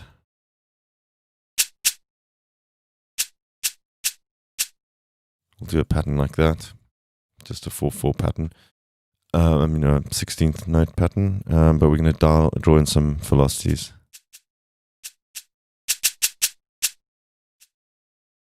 Edit the velocities, just get a bit of motion going there. If you don't see this velocity window, you can add more controller lanes just by clicking down at the bottom there. And you have a setup as well for your controller lanes. So your MIDI pitch shift information and stuff like that will show up here as well.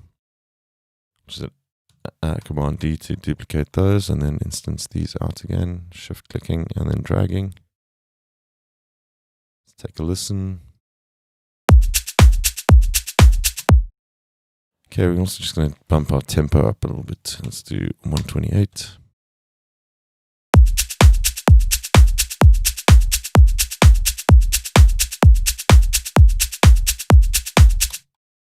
Cool.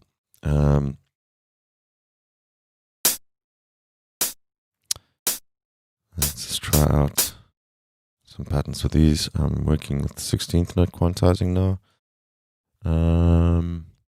Let's sampler control and just that pitch is fixed as well. Fix pitch, fix pitch. And double clicking on a part like that will automatically open up the editor at the bottom. Likewise, if you are on a sampler channel, you can hit the open and close sampler window there and it'll automatically open up the bottom for you.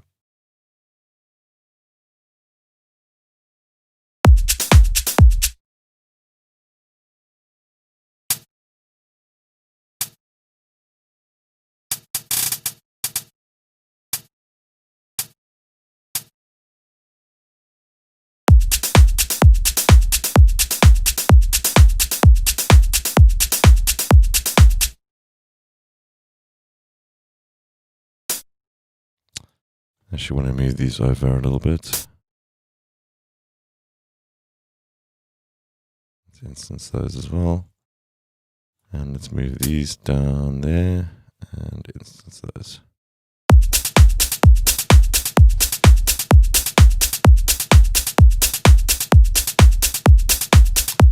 Cool, so that's a good starting point. Lastly, now that we've got our drums all together, let's go and stick these all into a folder group or folder,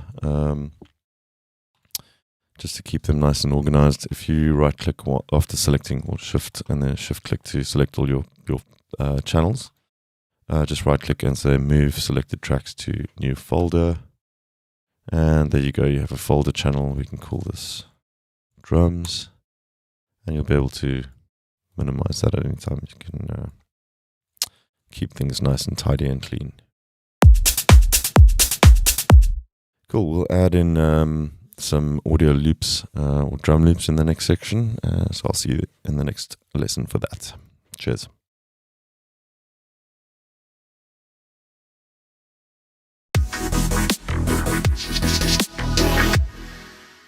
What's up, guys? Welcome back. This lesson we're going to just add a drum loop, an audio loop to our drum section.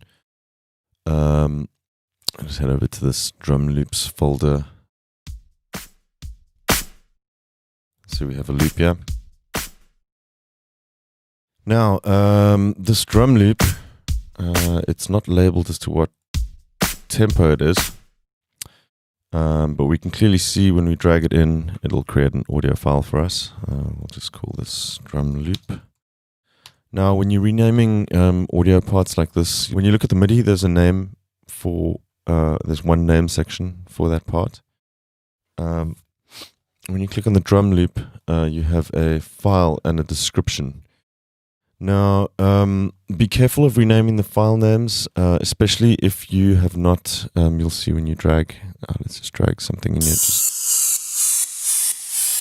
So you'll see it has this option to copy file to working directory. I suggest you always do that, so that it creates a new file in your project folder. If you don't select that, it will now leave that file in its original position, which means if you do things like renaming the file, it'll rename it in that position. So if you have other projects using those files, you're going to end up with problems with Cubase not being able to find it and stuff. So always make sure that you have that copy to working folder enabled. If for some reason you have that turned off and you forget to do that, and you've been working for a while and you've got a bunch of stuff which is now no longer residing in your project folder, go up to your pool window, open that up. You'll see here in your audio section that you can immediately see the status that little cross is indicating that it is not in your project, that this is located elsewhere on your computer. So the easy way to fix that is to just right click and say, I'm just going to find it, prepare archive. And when you click prepare archive, external files will be copied into working directory. Say proceed, pool is ready for archive. You'll see that little cross is now gone, which means the sweep file is now in our project folder. So, we'll just remove this one. Actually, it can just stay there for now. It doesn't really matter. We're going to delete this channel though. So you can see our loop that we have here is not actually conforming to the tempo that we currently have set. I believe this is 126. But I don't want to do the easy way around, changing the project tempo. Let's leave the project tempo at 128. You have two options to get this into your track in time now. One is with the stretch tool. It's really simple. Pardon me. The object selection tool at the top here. If you click on that, you have different options here. You have the sizing moves contents and sizing applies time stretch. Let's just have a look what the contents does. If you apply size to this, you see it will move the file or the section that you're grabbing. It'll shift it over. I don't use that tool a whole lot, but just so you know it's there. And then the sizing applies time stretch tool. If you click that, you can also cycle through these. If you hit the shortcut, which is 1 for object selection, if you continuously hit 1, it'll cycle through until you get to the stretch tool. So you can then just grab your file and resize it, and it will automatically stretch. It'll automatically stretch to your project's tempo. This works well for the most part. There are times where it's slightly more detailed audio, or depending on how much you're trying to stretch it as well, it can introduce artifacts and you'll lose some of the punch from drums and things like that as well. So we're going to undo that quickly and just have a look at another way of doing this. You can double click on our audio file, which is going to bring up the audio editor underneath. And you'll see the inspector has changed to the audio editor now as well. You have a number of options here. You have these audio warp settings. You can set these up for, there's a bunch of, these free warping tools are pretty nice. You can do quite mad warping, especially when you're trying to sync vocals to specific notes or something like that. It's a great tool to use. But we'll leave that for now. We don't want to be warping stuff. We want to head down to hit points. So first you're going to look at the threshold. You can see that tightens the constraints on the inside here. And as it tightens, as it hits peaks, you'll see it starts adding hit points. So just drag that down until you hit all the hit points that you need to be hitting, which would be each one of these drum samples there. And once you're happy with that, just go down here and hit create slices. When you do that, you'll see it has put all the audio into a container for us, and it has added each one of these, and you can see the start points are actually exactly on the mark there for us now. So that is all stretched. We can go ahead and loop that now.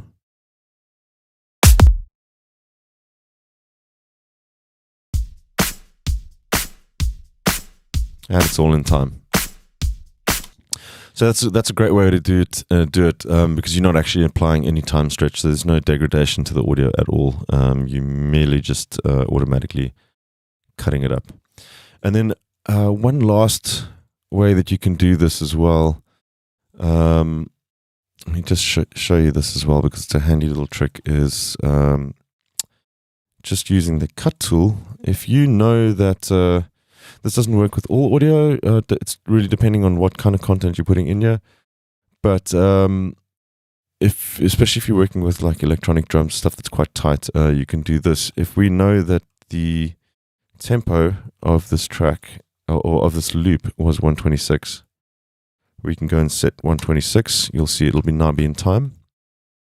Then grab your split tool, little scissors, and set your quantize up. We want to, in this case, we want to be doing it on every beat, so it'll be a quarter. Other audio files, you might want to do a 16th or whatever. And just select the first quarter, hold down Alt, and click, and you'll see it has automatically cut everything up into segments that would then, once we go back to 128, will all be in time. You can run into problems just because with audio like this, there's a slight pre-roll to the snare. I doubt you'll hear it much, but sometimes you can have a little bit of an issue there.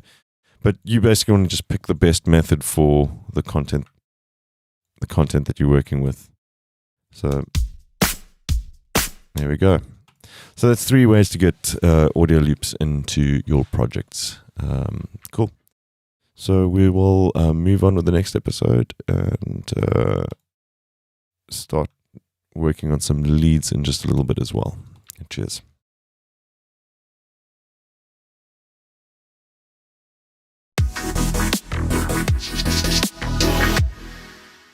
Right, guys, welcome back. Just before we move on to working on the leads, I wanted to just do a short little lesson just to cover some mixer functions. I also just quickly went ahead and after just listening to this loop, I just wanted to change the loop slightly. So in our shaker, we just changed the velocity so that the loudest one would be the one at the end. It kind of gives it a nice sort of sucking feeling up to the snare. We left the open hi-hats, or hat 1, we left those the same, and I just, with these ones, moved them back onto the every 8th note. So we ended up with something like this. And then we have our drum loop, which is in here as well. So we're just going to drag that into the drum section as well. Now I want to just do a little bit of cleaning up and just head over to the mixer just to set some levels, because we kind of just dove straight in and have just been adding stuff at full volume without paying any attention to what our levels are like. So we're just going to set sort of rough level or a rough mix for our drum mix and then move on. Let's just quickly also tidy this up a little bit. Let's just me being obsessive or a bit OCD. Just like my group wants to be grey so that I can see that separate from the channels. And for some reason, I've been doing this for years. I just like to set my drums to blue. Just helps me know where they are. Plus, I also always set up a different color for my kick, so I can see where that is easily enough. So with our lower zone open, let's head down to the mix console. Now I just want to show you guys something here. You can see we're running right into the red, and we've now added a bunch of channels here. I should just ignore these ones over here. I can actually hide these. Never mind. We'll do it later on the mixer. So you can see the blue channels here, the ones that we've added now, but we're right in the red over here already. So right now, it wouldn't be too much of a problem to just pull these down individually, because we haven't really done an actual mix or set any levels yet. But had you actually set levels and you didn't want to lose those in relation to each other, you have VCA channels, which I'm not going to cover in this tutorial, which should help you do that. It's one channel to control a whole bunch of them. But a better way for me at this stage is to head over to these little three dots over here, show hide mix console toolbar. Click that, and you have this little section pops up. Now you have access to this as well from, if you hit F3, from the full mixer window. Up at the top you have this by default enabled, but we're going to do it from in here right now. Just head over to Q-Link, and it's a temporary link mode. You can permanently link things as well, but we're not really wanting to do that right now.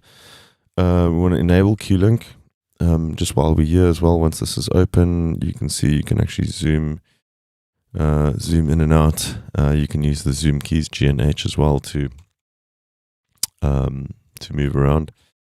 And we didn't actually cover the functions. You have panning controls, obviously. Yeah, solo, that'll edit the channel settings, and this is automation and monitoring for recording. But with the Q-Link turned on now, what I wanted to do was just set our levels. Another thing what we can do is on the right hand side here, you have a meter. So we are peaking above 0. We don't want to be doing that. So let's just quickly select by clicking the kick and then shift clicking all the way through to the drum loop. You can select individually as well if you hold down Command. I'm not sure what the Windows key, I think it's the Windows key.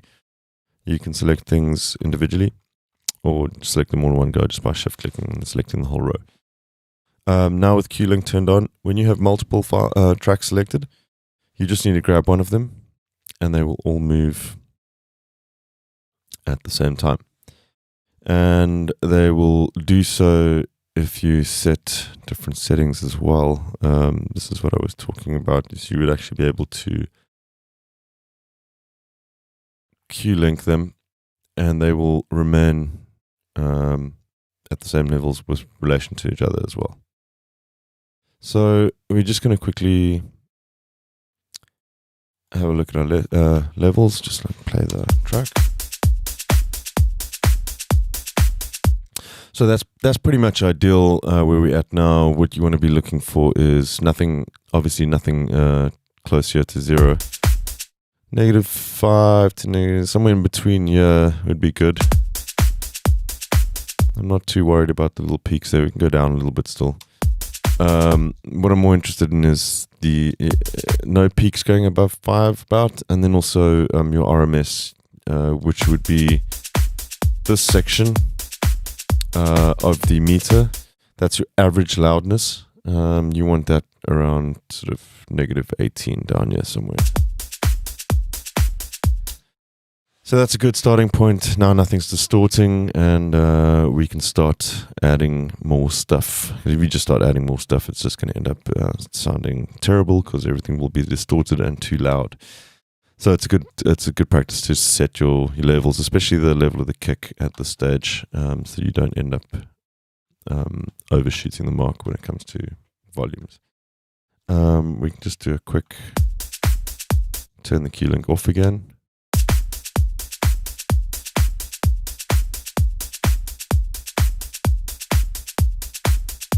Just quickly by ear, just changing the volumes a little bit here.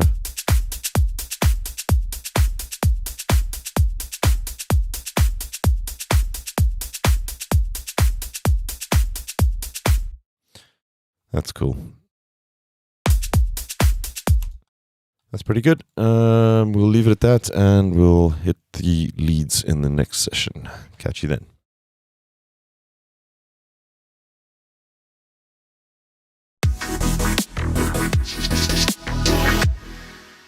Welcome back, guys. It's time to get stuck into adding a lead to our track. Cubase ships with a bunch of instruments, which we're going to be using for this, specifically Retrolog, which is actually a really great synthesizer. So we're going to go and add a instrument track and go and select Retrolog.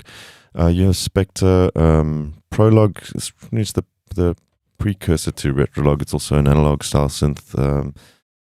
Mystic and Spectre, I think Spectre is the additive, and one's a wavetable. Oh no, one's. Let's have a look. This is the wavetable, the additive synth. I've never really had much use for this, but there are some decent presets. Mystic is sort of more for not analog modeling, but it's more sort of organic sounds. You can kind of get sort of piano-y and bells and guitar kind of sounds out of that one. Hellion Sonic is great as well. With 9.5, you have a couple of new additions to Hellion Sonic, like the if you click here, you have a wavetable synth. Trip is also an analog synth, plus all the presets that come with all the sample presets, the pianos, and all sorts of other instruments that you get with this.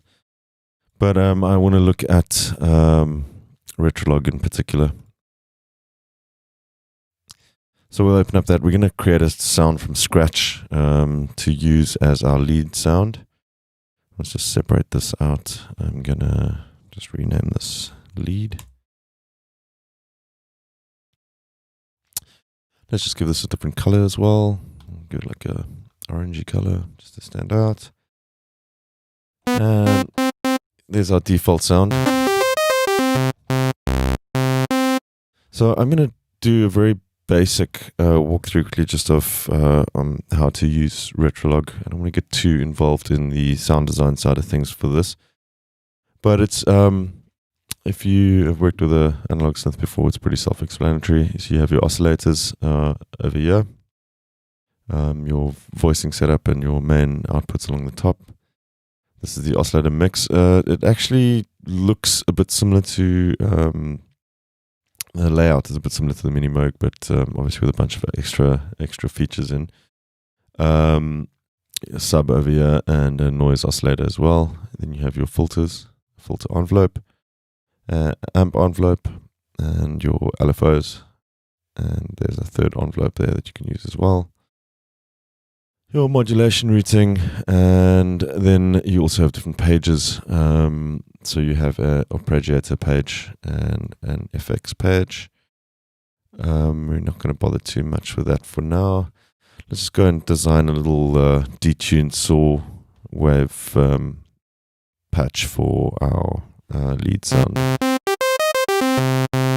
So we're already on the saw. You can select your oscillator type here.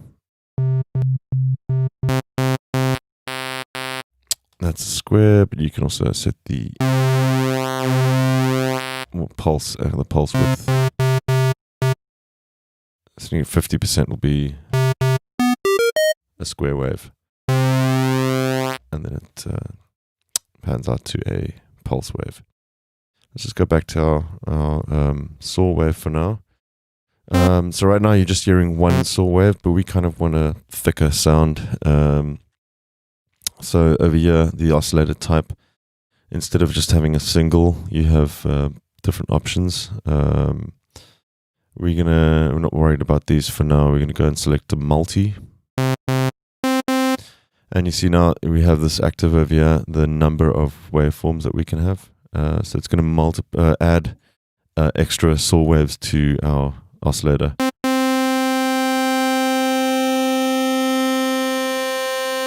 So you can hear there's something happening there, but it's not quite adding the thickness that we want. If you go over here, this is the detune, and you can hear what happens now.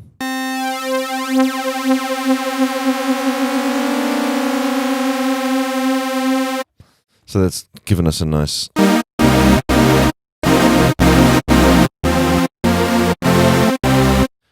thick sounding super saw wave. Let's go down to about 4, I think. The other way that you used to do this with these, if you go back to single, was to add multiple oscillators and detune them individually like this.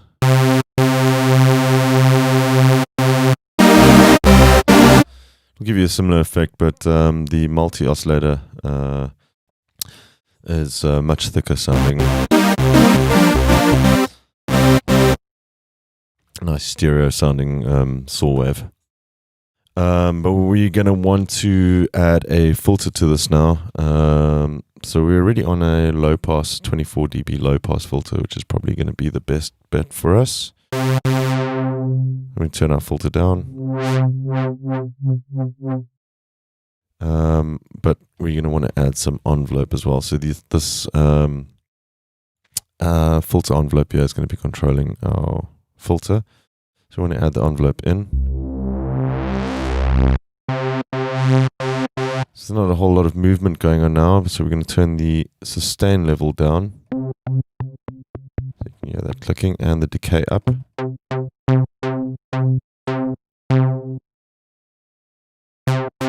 And that's kind of what we're looking for. Just give it a little bit of release as well.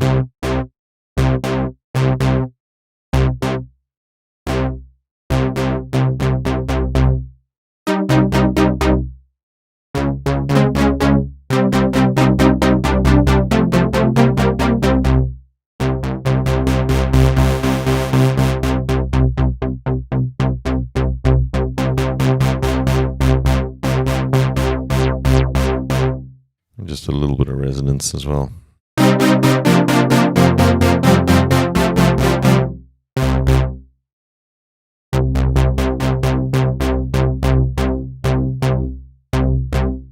And that'll probably be good. We're going to automate some of these parameters later on when we get to arranging.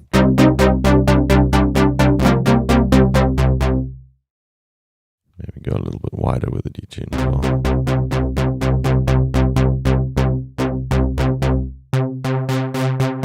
And another good trick to getting a sound like this sounding a little bit more analog as well is to actually add in some noise. That's a bit too much now. You don't really want to hear it too much, but if you turn this down, a little bit of noise like that can go a long way with a patch like this.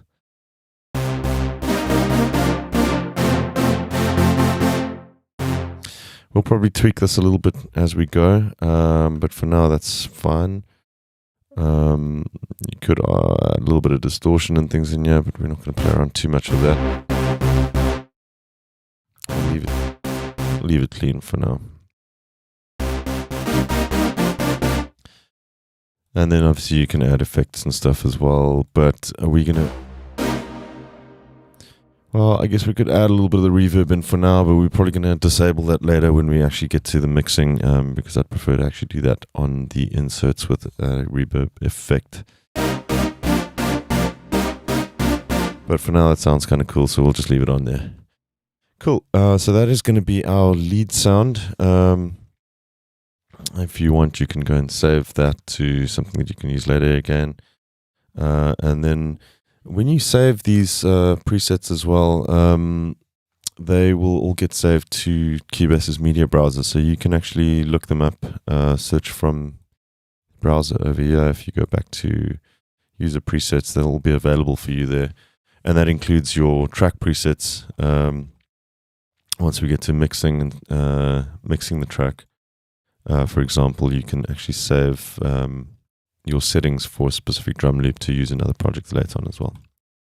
But anyway, so we got our lead sound down. The next one we'll start. We'll probably take a quick look at the Cubase chord pad function, and then start programming our chord progression for this track. Cool. Cheers.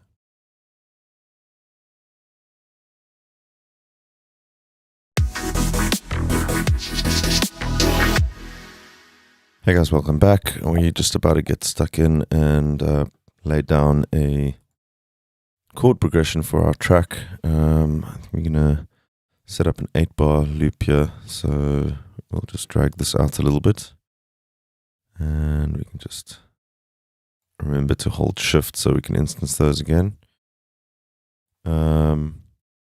Actually, at this point, we're probably not going to be doing much editing to those drums, so we could actually, instead of instancing those, just let's just paste them together so we have, in case we do some fills at a later stage, we don't necessarily want them all to be changing at the same time. So I think at this point, once we've done the groundwork, it's fine to unlock them and just make separate copies of each one. So I've got a specific chord progression that I want to work towards, but I wanted to quickly touch on Cubase's chord tracks, because it's a great tool, especially for somebody who's not very experienced on a piano or not incredibly musically inclined when it comes to playing notes out. This is a great tool to learn and a great little sketch pad to come up with new ideas. So what we're going to do is go up here and create a chord track. There's a couple of different ways to implement these chord tracks into your project. I just want to open this one first so we can kind of see how this works, and then we'll actually do it another way as well. If you open up your lower window again, the lower zone, just click there to open it up. I've already got a few chords that I want to work from, but you can see you have your keyboard highlighted here. So on our chord track, you have used monitored tracks.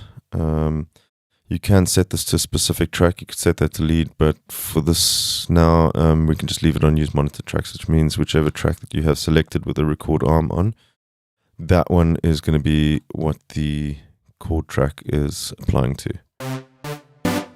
So you can see if you look at the keyboard over here, as we come down, when we hit there, it's actually playing chords.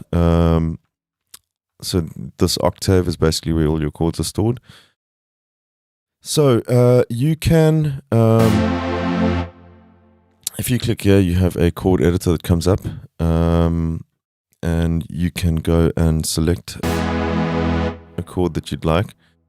If you know you want to be in a minor, for example, suspended,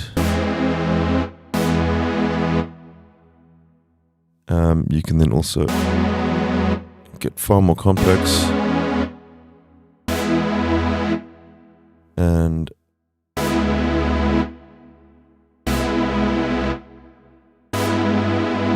that'll change the bass note of the chord as well.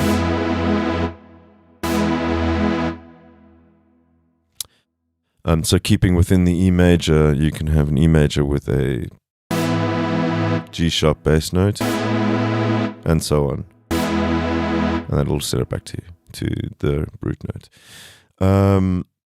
So these down here as well, you can also change the voicing of your chord. You can flip through variations of the chord.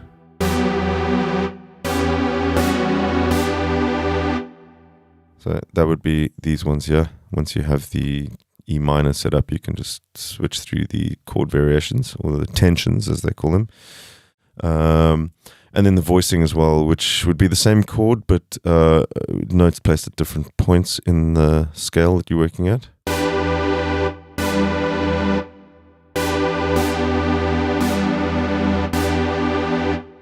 So our chord progression is primarily going to be a B or a C minor. We're going to be working a C minor as our root chord.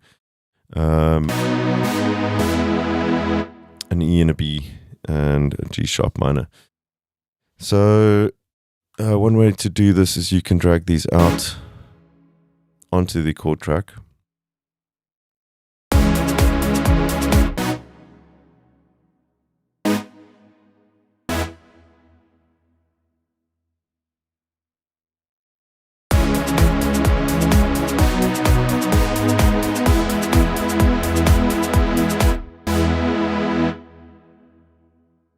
And it'll play that. You can use that to actually quantize chords as well.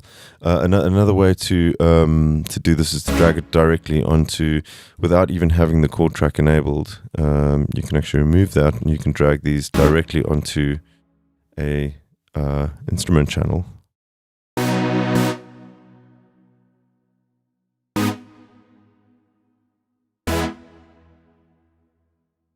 And then you have your chords there.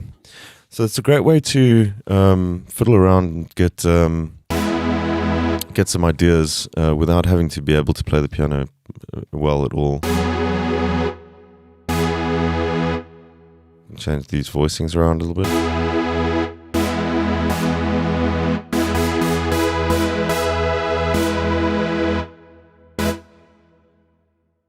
Keep those.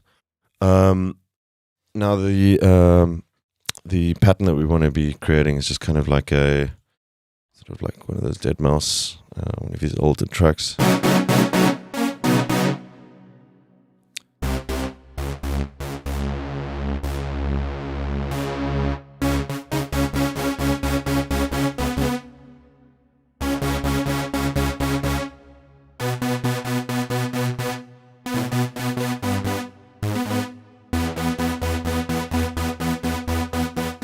It's just going to be a pretty straightforward pattern like that. Now, one way to do that as well with our chords that we've just dropped in is to go and select our cut tool like we did earlier in another lesson. You can go and set this to 8th notes because that is what we are looking for. And with these all selected, let's just make sure that we've got all the notes on the chord, the bass note as well. Just go at the first 8th and hold down Alt again and hit cut, and that will apply to the notes as well. So it'll cut them all equally into 8th notes. So you can listen back now.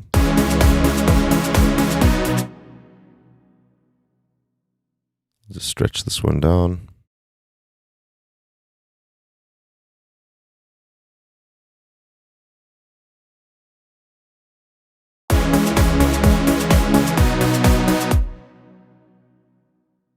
Do the same with this, cut that one off. Yeah, those ones, if you cut them, it doesn't actually shorten the notes, but there we go. And just also, even if you are in 16th notes, if you haven't set this to 8th notes, by hitting the cut tool and selecting 1/16th and then going another one, that will equal an 8th note, so it'll still cut the 8th notes. It depends on how big the first section is that you cut. It'll add the rest of the cuts equal to that first one.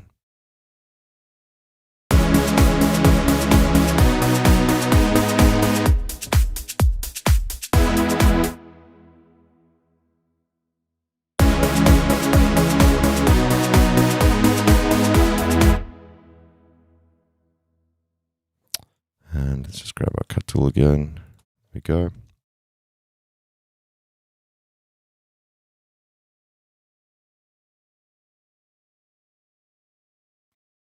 I'll duplicate those.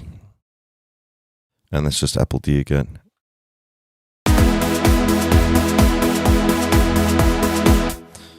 You can also copy notes, instead of just duplicating them like that, you can also copy them by selecting which notes you want, holding down Alt, and you can move them around like that. Another cool little trick to remember with Cubase is holding down Shift. When you select a bunch of notes and you're in this editor, using the up and down keys will move your notes up and down. And holding down Shift and then hitting down and up will move the keys by octaves, which is really handy when you're programming leads like this, any sort of pattern for that matter.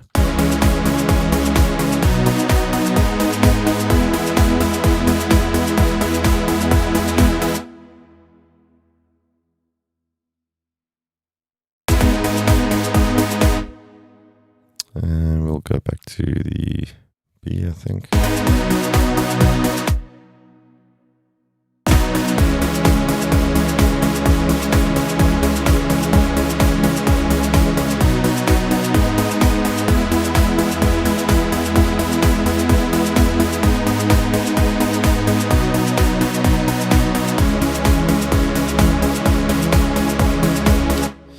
That's pretty much it, but we are going to change these around a little bit. The voicing's not quite correct, but that's a good start. So we'll go and we'll edit these now individually and get the pattern that we want. So let's just fiddle around with the voicing slightly here. We're just going to move some of these around.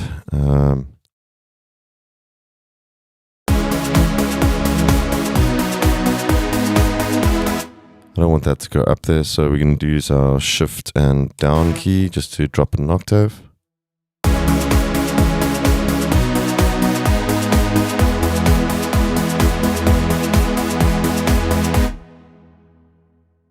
think we're going to drop these down an octave as well.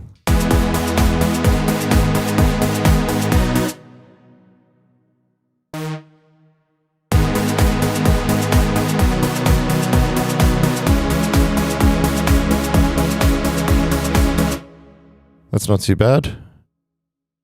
I think we're actually pretty good there. Might tweak this a little bit as we go on, but I think that's pretty close to what I need to be at. And let's just take a listen.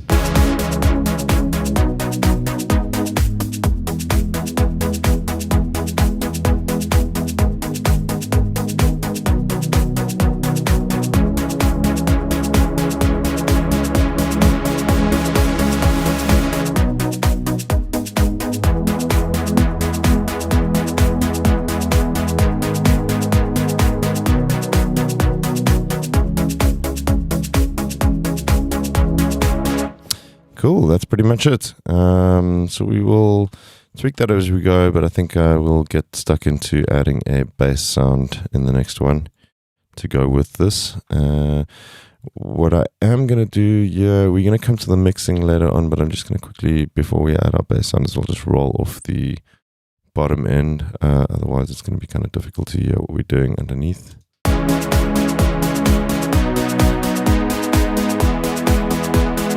We'll go into the EQ in more detail in just a bit, but just for now, we'll just stick a little filter on the bottom there. Cool, so I'll catch you in the next lesson. Cheers.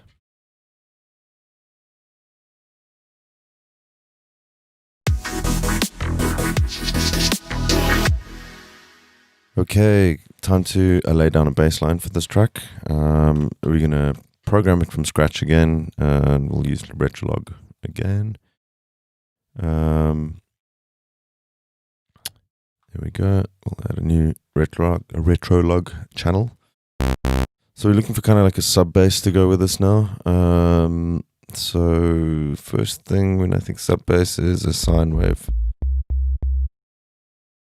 or perhaps a triangle. It's a little bit dirtier. Okay, so we'll choose a triangle for now, and let's add a little bit of distortion, just to kind of, we'll use tube, just to add some harmonics.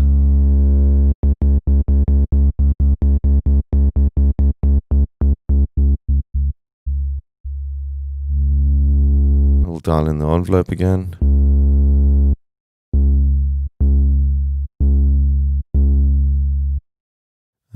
let's just see what happens. If we add in a second oscillator, we can turn that one on. And maybe just add just a little bit of the saw, not too much.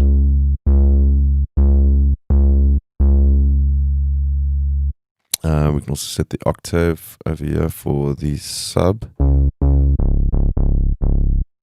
That's nice.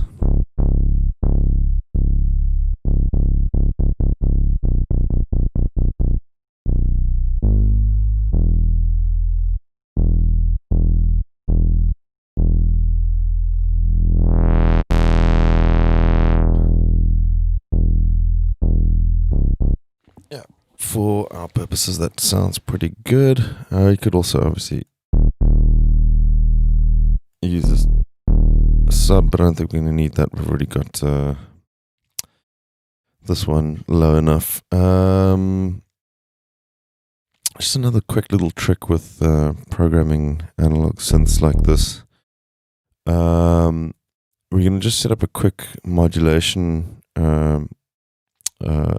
routing in the matrix here, using the third envelope that you can select over here. Let's just click on source. The source is going to be envelope 3. So we're going to be using this to modulate our destination, which is going to be oscillator pitch, or maybe let's try overall pitch first. So now we're going to turn up the depth, and that doesn't seem to be doing what we're wanting it to.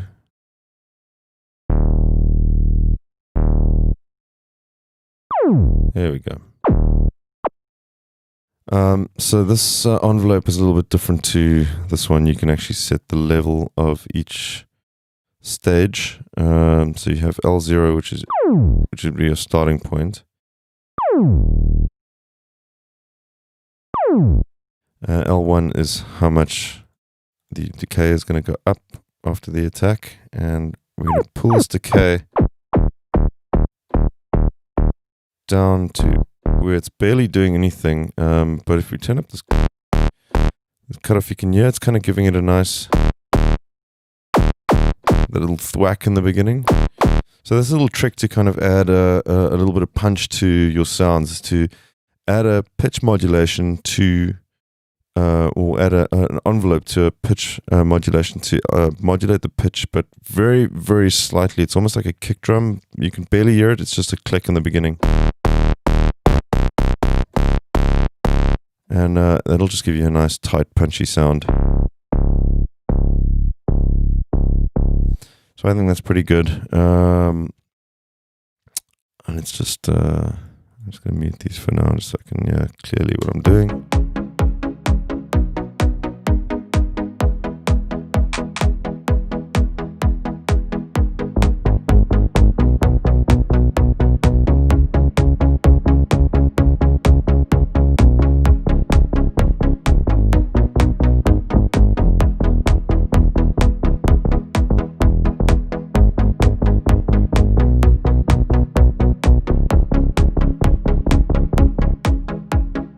Okay, our auto quantizer is still on. I'm going to set this to 8ths because we're going to keep it quite simple, pretty much the same as our lead line, but we're going to just record it in this time instead of draw them in.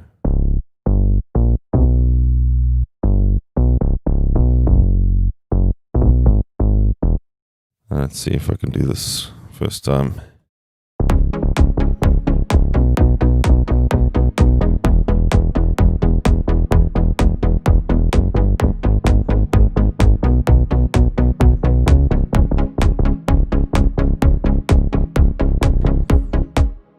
Just to add a little bit of variation, there's a few extra little notes in there. We're going to have to go and tidy this up because that was a pretty rubbish rendition on my part. So you can see it's pretty much quantized the way we need it, but I just want to once again go in functions, not advanced quantize, my apologies. Quantize MIDI event ends. And that's not core. Yeah, that is fine. Some of them are not quite right. Okay, let's just go through this and just edit out what we need to. I quite like changing chords a half a beat before the kick. Sometimes it just adds a nice little feeling to the progression. So we might actually change those bass notes in the actual lead progression as well.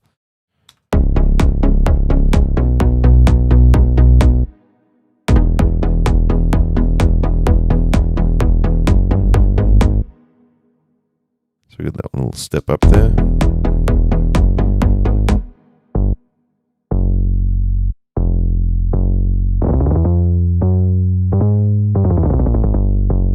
F sharp, these two need to go up to G sharp.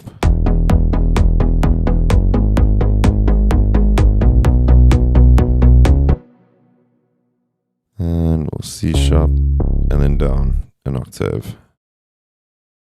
And then one more over there.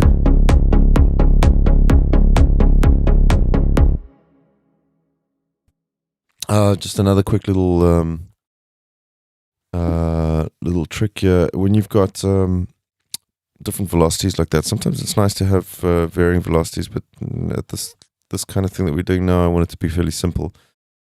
You can just go and drag them up and move them around, or draw in the velocities like that so that they're all straight. That's probably the easiest way to do it. But I just wanted to just quickly show you, you've got a menu here with a right click with a bunch of functions for velocity that you can do various different things with. If you right click and go down to functions, you have a couple of velocity controls here. You also have fixed lengths.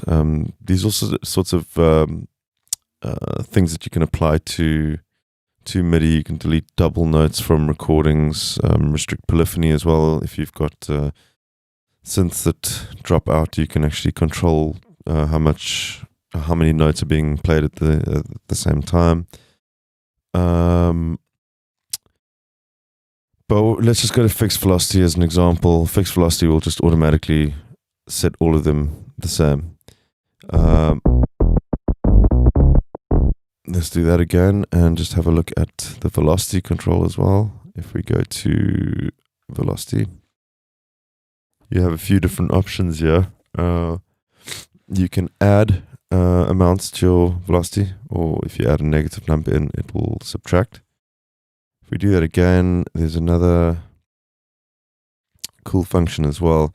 If you want to maintain a little bit of this variation, but not as much as what you've got going on here, there's also compression for your velocity. So if you add this ratio up, see there's still variation, but it's just kind of evened them out a lot more.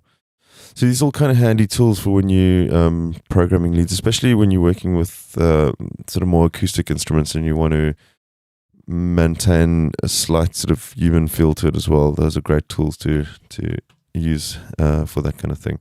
But for this, we're just going to make them all maximum velocity. There's no velocity modulation going on anyway, so that is fine just as it is. Cool. So I think we pretty much...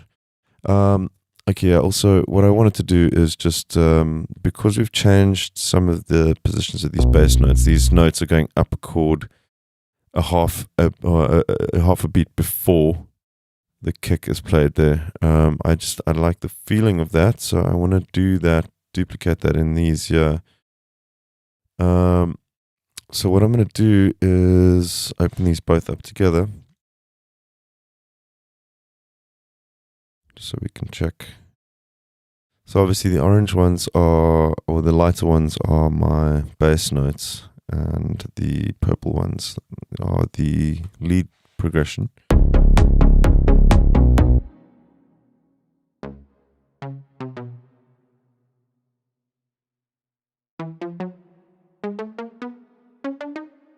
So I'm going to have it come into that chord just a little bit earlier.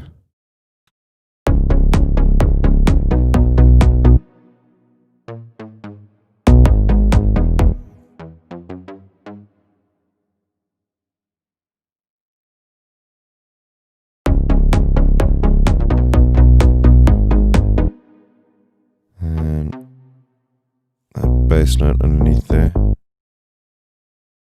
Oh, I see that one didn't quantize correctly.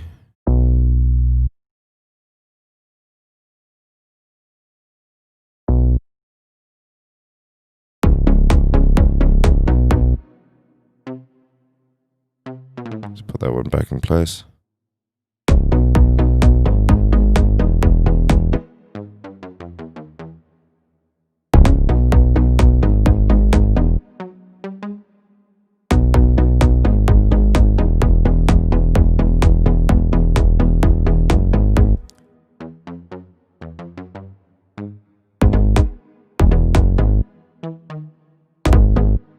See, we're just matching up the chords to the bass notes.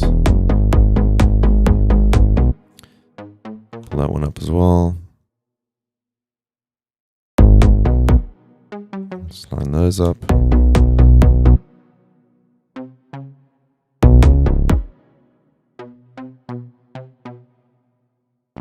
We go all the way down to our C sharp there again. And line these up.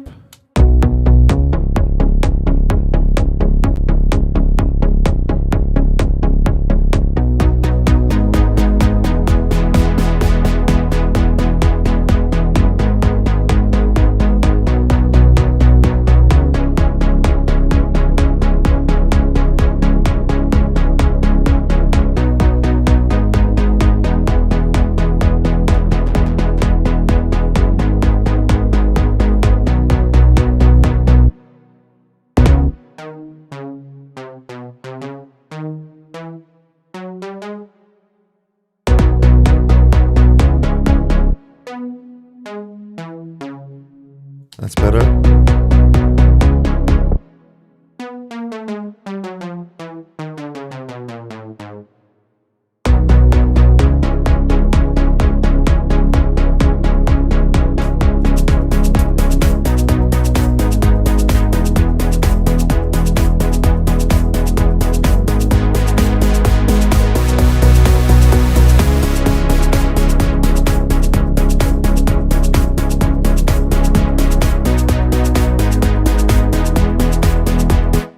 Still one or two of these that are bothering me slightly.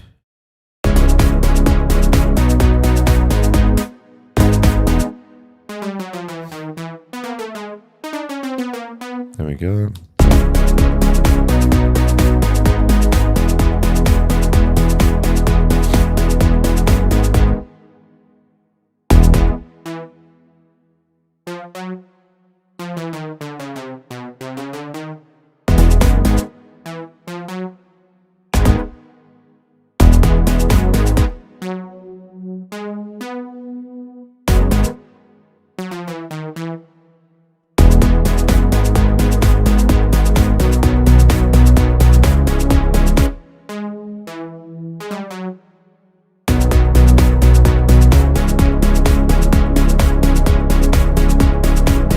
That's better. Cool. So I think that's pretty much it for the bass line and our little changes to the chord progression. Cool. I will catch you in the next episode. We can start fleshing this out a little bit more with arrangement, adding some transitions and such. I'll chat to you then. Cheers.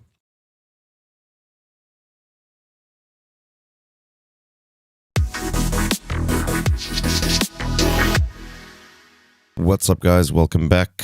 So we've pretty much got our basic loop down for this track, our chord progression bass line and our drum loop. Still very basic, but we'll start fleshing things out a little bit now. I wanted to add a couple of transition effects so we can start rough arrangement as well.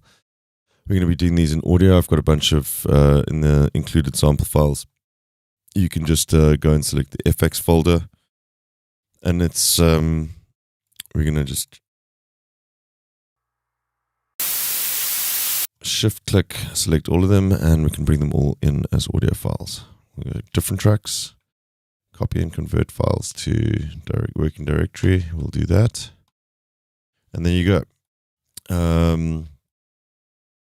Let's just keep these tidy. We're going to put these right click, move selected tracks to new folder. And now we can start.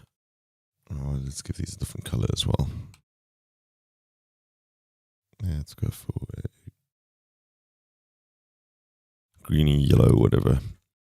Actually, that is awful to look at. Let's just do that. All right. So because these original parts from the Ableton tutorial were at 126, you can see the sweep, which has got some side chaining on it, is out of key, out of tempo.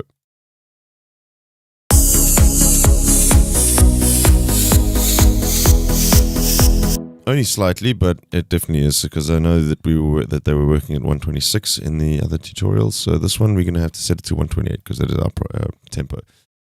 Now this one, the hit point detection that we discussed won't work very well. It's not really percussive material. There's no definite hit points in that. So we're just going to go and use our select tool and hit sizing applies time stretch. We're going to lock that in place. So that should do that one. Also, when I'm working with audio files like this, I often like to, you'll notice clicking on this will take you directly to the wave editor. For me, I like to actually create blank audio events like this just by holding down Alt till you get your pencil tool and dragging, and then pasting a blank one and an actual audio file together. Now what this does is it just gives you the ability to, when you click on that, you have an audio arrangement page, and then you click on that one to bring out the audio editor. You don't have to do it this way. I just like doing it this way just because you have direct access to start and end points, and also when you're working with multiple audio files like your drums that have been sliced, it's nice to have that open up so that you can edit, add fades, etc., move things around without having to do it in the actual arrangement. You can do it in this section like you would with MIDI notes, and then if you need to edit a wave file directly, you can double click and bring up the wave editor that way. So that's just my preference to doing things. I find it keeps things a little bit more organized. We'll do the same here with this one. I'm going to create a blank part and paste in our file. And these ones, just for the sake of keeping things tidy as well, we're going to grab our cut tool and just snip off the ends of these, because generally we're not going to need them running over 8 bars like that. We'll go back to our select tool again. Now that I've done a cut on that one as well, we're going to want to just make sure that the fades are set correctly, because you can see that there was audio data carrying on past that, and we don't want it to click after we've done a cut there now. So the fades are really simple. You just select the audio file that you want. You can grab this little top corner here and just drag it out. If you double click just above it, you'll be able to set curves for your fades as well. While we're looking at this as well, I'm going to quickly show you a nifty little trick with Cubase. We are going to come back to sidechaining later on, but whilst we are dealing with the audio fades, there's quite a nifty little trick for sidechaining. Now, the same way that I showed you the cutting trick with the MIDI notes early on when we were doing the chord progressions, you can do the same with audio as well. So let's just get rid of that for a second. We'll make a blank event holder and paste them together. So we can go into our editor. Now let's set quarters, because generally speaking we want the side chaining to occur on every kick. We're going to select our cutting tool again, and on every quarter hold down Alt and hit cut, and you'll see it does quarter cuts for the entire length of that audio file. Now the little trick with this is if you select all these cuts in one go, you can actually apply a fade to every single one of them now. Just apply just a tiny little bit on the end just to make sure that there's no clicking. And once again, if they're all selected, you can double click. You're going to want to make sure that they're all selected at the same time. It can be a little bit tricky to get Cubase to allow you to select all of them and edit at the same time. It's quite, as you can see, quite finicky about where you click. Oh, there we go. So once this is open, just hit Command A and it'll select all of them. And what you can do now is for the fade on this section, you can actually draw in a slightly more curve, which would be a little bit more natural to how a compressor would actually react when it was side chaining. Do something like that.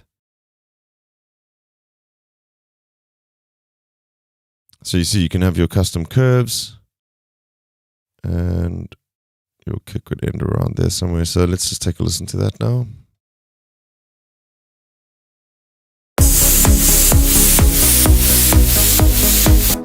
Let's just quickly bring up our low zone, select mix console, and just make sure Q-Link is on so we can bring down the volume on all of these.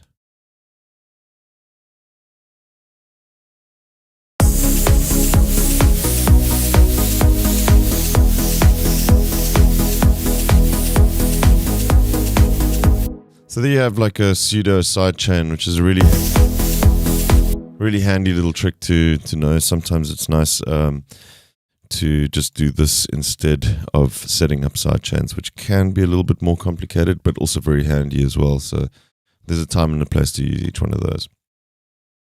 But just, yeah, that's a little trick in Cubase for you guys. That's a little shortcut for doing sidechain stuff. We're just going to keep the original file there as well. Let's have a look at drop 2. We're not going to bother about. We'll just put that in its own thing. Another important function that I just want to cover with you guys with this reverse 1 that we are putting in. If we go in here, this looks like it's all in time, which it might actually be.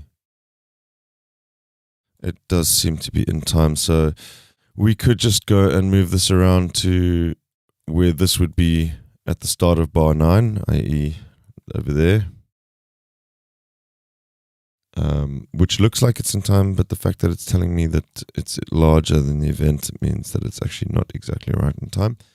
What I'm going to do is just quickly change the tempo to, let's say, 123, just to illustrate something. When I have my Quantas on now and I click and I drag this around, you'll see every time I move this into a position where I might want it to be, it's falling short of the start of bar 5 there. So it's going to be ending before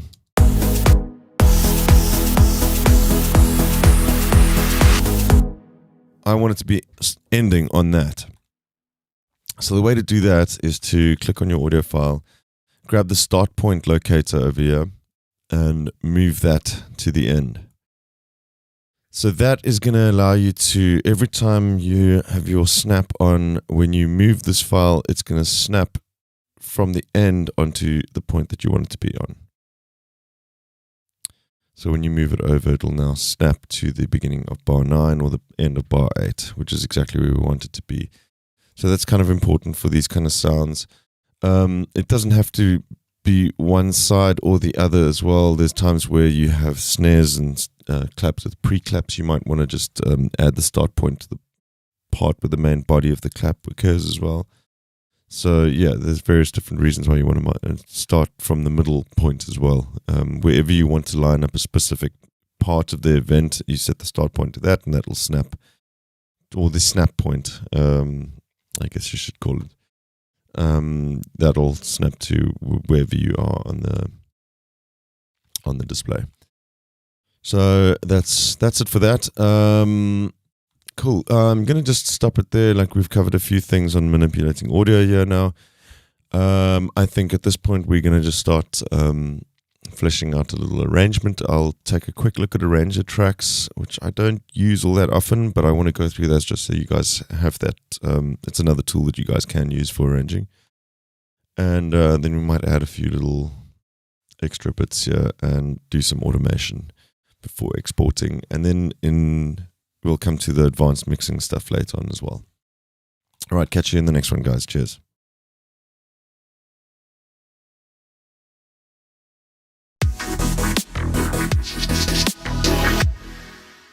What's up, guys? Welcome back. In this lesson, I want to quickly just introduce you guys to the Cubase Arranger track. It can be a pretty handy little tool. I personally don't use it much just because I'd never had it before since I'd been using Cubase all the way from when it was still version 5, VST 5.1, all the way back in 2002, I think. And I have worked with this before, but I just, being an old Cubase user, I kind of just do things the old way. I think as a sort of sketch pad, it's quite a cool function to have. So I'm just going to run over it basically with you guys, just so you can see. And if you want to use it in your tracks, that's great. We're going to add a few of the other track options that we have here as well, just to take a look at those quickly before we do the proper arrangement for this. So I am going to add a ruler track quickly because I do like to see, I'm going to add this right to the top. I do like to see what my time is in the track, especially when I'm arranging, so I know whether I should be changing up stuff or going to a drop or whatever. There's two different ways of seeing the time. You can click down here and change this from bars and beats to seconds, but that will change this top one as well. So if you want to change that one back, you'll see it now stays as time, and you have bars and beats on the top. But what you can do is, if you've added a separate ruler track, you can independently set seconds to this one. Yeah. So now you have your bars and beats on the top, which is what you're going to want to be snapping to. And you still can see your seconds written out here, which is quite handy to have when you're arranging as well.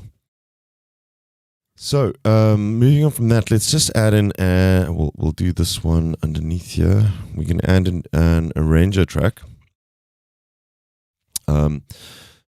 which can function kind of like the marker track as well. Let's just add a marker track.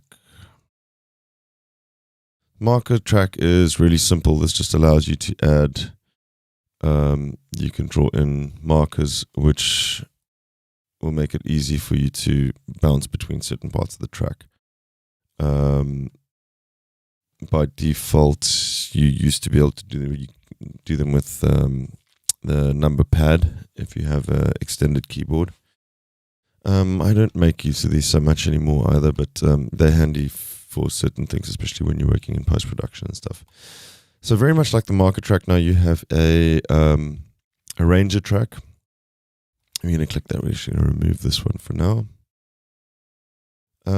Now the arranger track works similar to the global clip window that you would have in Ableton. So let's just, before we get started, let's do this. We'll duplicate this across. We're going to take out the kick from this one, and let's just take out the bass line there as well, just to illustrate what this does. You can use your pencil tool to draw in clips over sections of an arrangement. So this, for example, would be the full.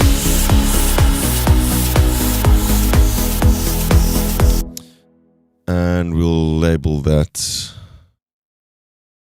We can just leave it as A. It's fine, that's the default name. You can label these if you select the part. You can go and type in a label. Let's say A-main for the sake of the tutorial.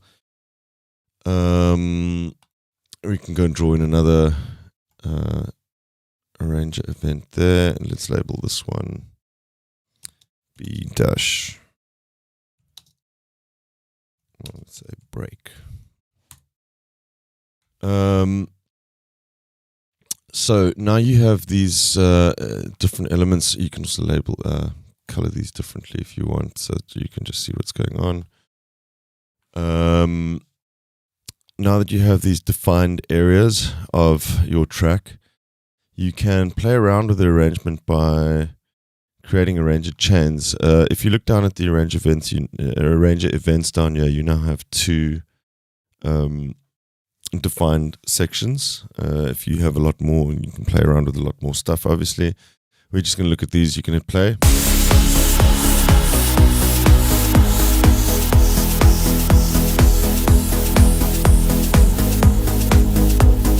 So you see it's playing event A. If we hit play here, it'll play event B. So it's quite handy for jumping around to sections of the track. You can also build up arranger chains as well by dragging these into here. So if you, let's say for instance, you want A to play twice, you can drag this in twice. You'll see it'll go 2 over there. And then we want to go into a break. And then we want to go back into main again. And we want to do that twice. So you can build up rough arrangements like this and preview them. You just play them.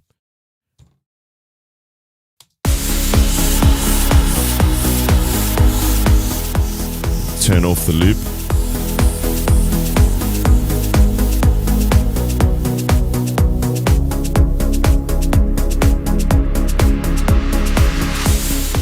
So even with the loop off, it's still returned to the beginning because it's been told to play A twice.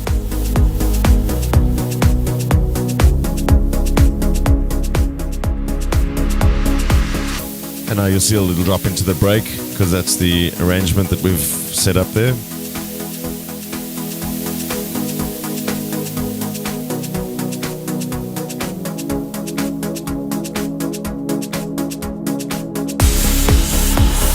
So you can see how that works. I'm not going to go into much more detail into this, but yeah, you can use this to build up little segments of loops and kind of test out your track that way as well.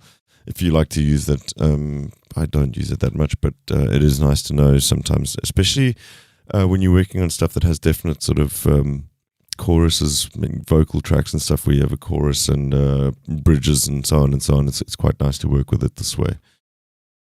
Anyways, we'll move on with the arrangement in the next video. I'll catch you then. Cheers.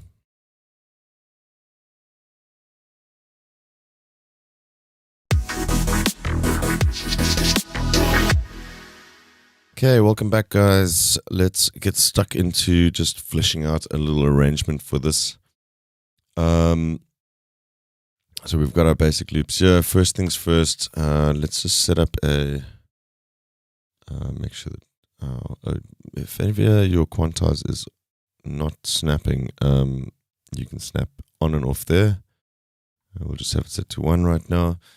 I'm going to use a function called, or range function called insert silence. If you right click, you can go to range, insert silence, and it'll just insert a section of silence in wherever your loop is set. We're probably going to do that again. Let's see, we might even do, I think actually 17 bars might be enough for a little intro. So we're going to have our kick playing, but we are going to filter the kick at this point. I wonder, let's have a quick listen if maybe we just use this loop.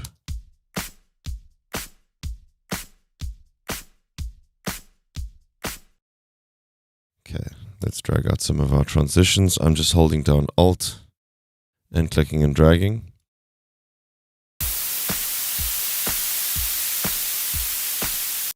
We're going to bring in our leads here, but I think we're going to shorten this all the way down to 1 bar.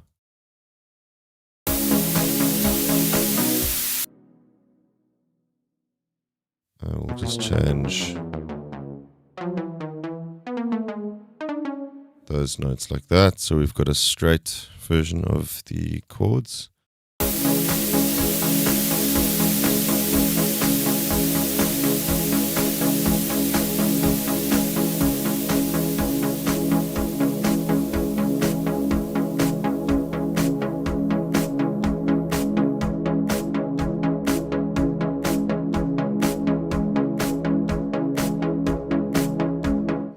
Let's go ahead and just select all of these. Another way to do that, actually, instead of clicking here in the top and dragging your loop across, by default, Cubase, if you select a section for the time that you want, just hitting P will automatically move your loop to that section or whatever you have highlighted, which is pretty handy, so remember that one. We're going to use insert silence again. Let's over here, we're going to bring in the proper melody.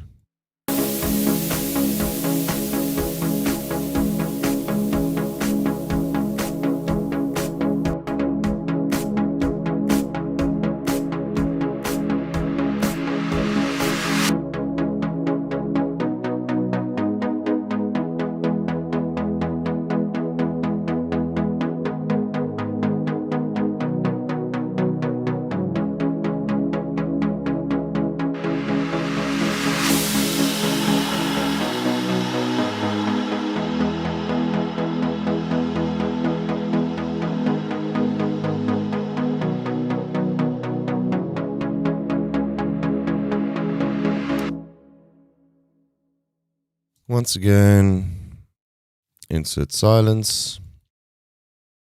And I'm kind of just roughly indicating where things are going to happen. Obviously, we're going to need to do a bunch of automation and add a few bits and pieces here and there to kind of make this all work together.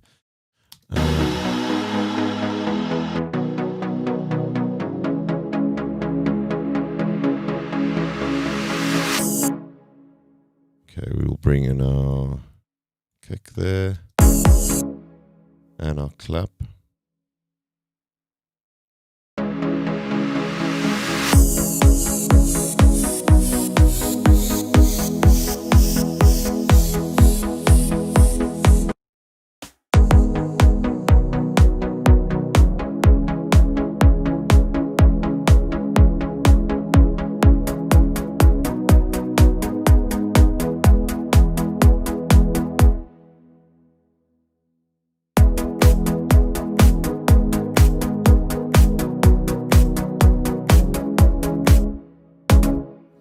And then I think we can go into all the percussion.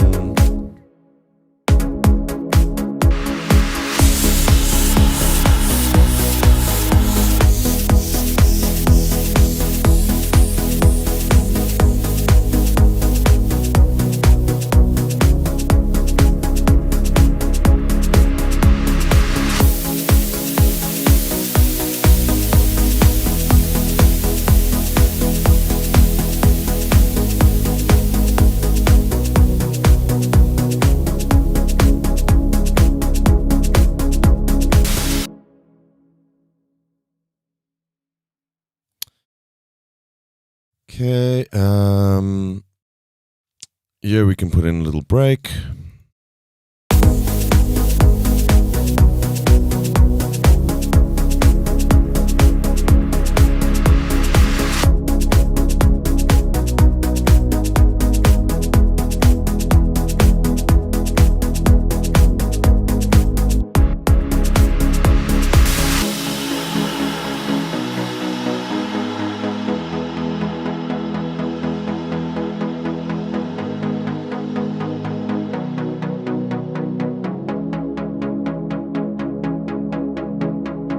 And I'm just copying this over again for a little drop over here.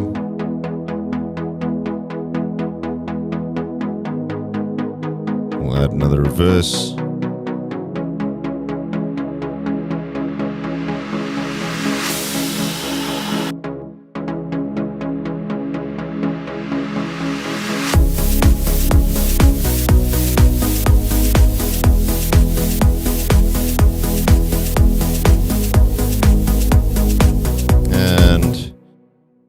once that's finished playing, I think we'll grab these just to end the track off here.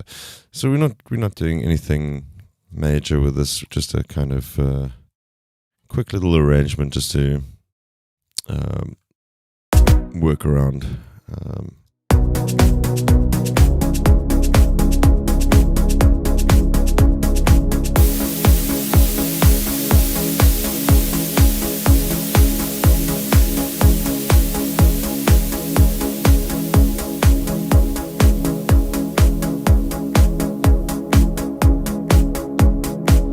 I don't think for our purposes now that's pretty good. It's a basic layout of what we want to kind of work towards.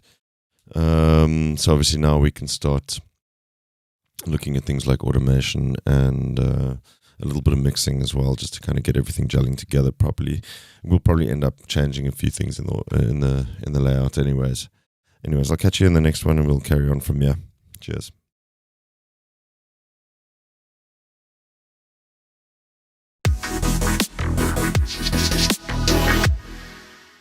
What's up, guys? Welcome back. Now that we've got our very basic arrangement done, I want to quickly just look at some basic automation, just because it's quite key to how you arrange your track as well. We're just going to be looking at automating a filter on the kick, possibly on the bass line as well as the primary filter for our chord progression. We'll go into some more in-depth automation later on, as well as some more in-depth effects use later on. For now, we're just going to be making use of the built-in low cut and high cut filter in the EQ section of Cubase. If you click edit on a channel, you have these available on the EQ page. You might be seeing the channel strip, but if you switch over to equalizer, you have a filter built in. And we'll take a look at insert filters later in the level 2 of this course, but for now we'll just stick to those.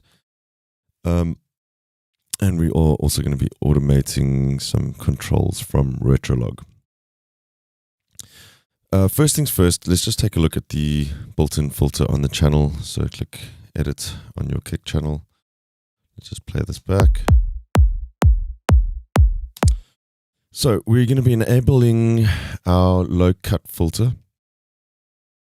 Turn that on, you just dial it up. You'll see 20 Hertz is the minimum setting that can be at. And we can actually set it at, let's double click on that, type in 30. We can set it at 30 because you're not really going to hear anything. It's sometimes a good idea to roll off under 30 anyways on the kick drum. If you right click on these filters, you'll be able to set the filter slope, which is how steep it would be. You'll see if we select a 48 slope, it steepens. Sometimes a 48 might be a little bit too much. I think a 24 dB in this case will be fine. And to automate this, there's two ways you can do it in Cubase. You can hit the right button, move whatever you want to automate, and that will essentially record the movements that you're doing. In this case, I don't really want to record them. You can quite simply just go and right click on the control that you want to automate, and there you will see show LC frequency automation track. You want to go click that, and automatically you've got a automation channel that's popped up here for your low cut filter frequency. Let's go and select these and hit P. As discussed before, that will set your loop to those kick sections that we're working with. And I think what we're going to do, let's just set this to 1:1 quantize right now. And we're going to add a point there. We're going to add a point at the end. Now, if you add these points and they're not, you accidentally move them off value like I just did now, you'll see this one says 28.2 Hertz and this one is 30 Hertz exactly. if you select a point, you'll see it there in the top in this bar. And again, if you don't have this enabled, you want your info line enabled, which you can enable from there. So in the info line, you'll see LC frequency and the value 30 hertz. You can actually double click and type in the exact frequency that you want there. Terminator, don't worry about that. That just means it's the end of the automation sets that you've used. So there we go. Let's click that one, and you can see that's slightly out. You can do quite exact with it, 30 hertz. So now we know that we have a straight line between these two. We're going to actually put a bit of automation data in there. Let's put another line over there. So this beginning one, I'm actually going to automate up from there. So I'm going to pull the filter all the way up.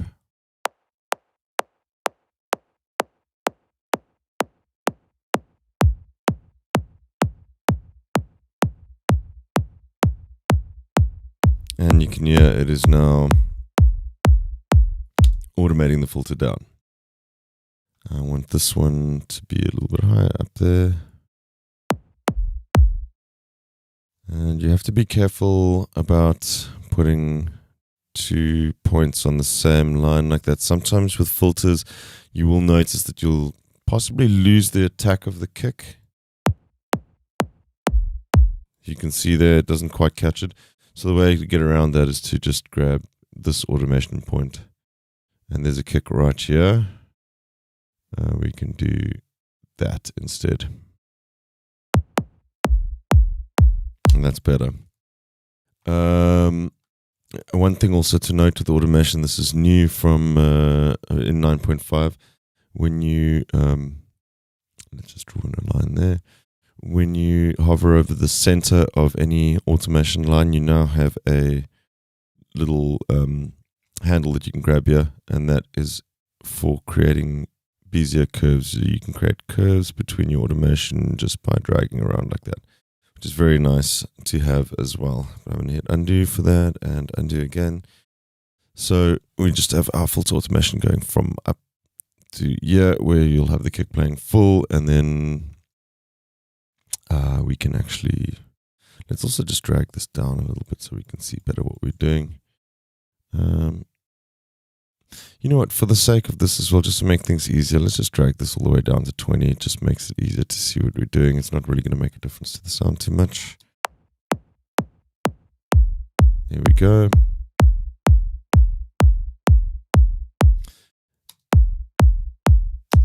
And let's put in a curve going back up again, yeah.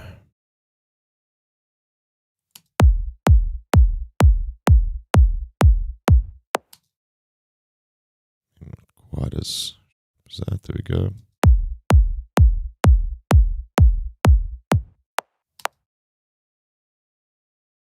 Okay. Now we're gonna go down to our lead line.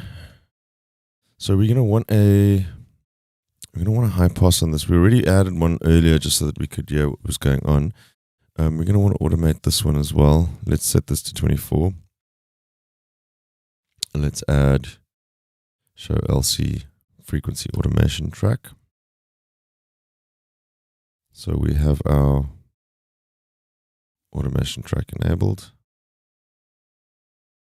But this is just going to be automating the low cut on this. And what we really want to be doing is actually working with the filter from Retrolog. So let's just open up our Retrolog, and in exactly the same way as you did with the mixer channel editing the filters, you can just right click on any control on Retrolog. We are interested in the cutoff specifically.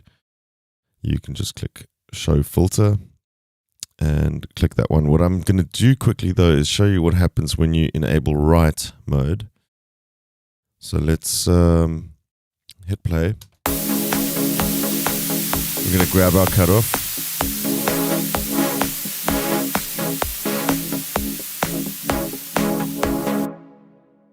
So disable write automation again. Let's just close this down and let's go and click on our lead. In the automation lane here, you can see if you have this selected, you can click the plus button over here. Let's click plus, and it's automatically selected what was recorded. So we have lead filter cutoff, and you can see in this instance, it's actually recorded the automation for us. So if you want to record it with a mouse, or if you have a controller, you can do it that way. Just add the right automation, and then you can come down here and select. So one thing to look out for here is you can select your volume, for instance. You'll see there's no volume automation. If you click on this again, the ones with recorded automation or any sort of automation changes will have a little star and they'll appear at the top. So you'll always be able to select those easily again to show you what automation is actually going on there. So we're going to just delete that because I want to do everything by hand instead, not just a recording. We're going to quickly draw in a few curves for the intro of our track here.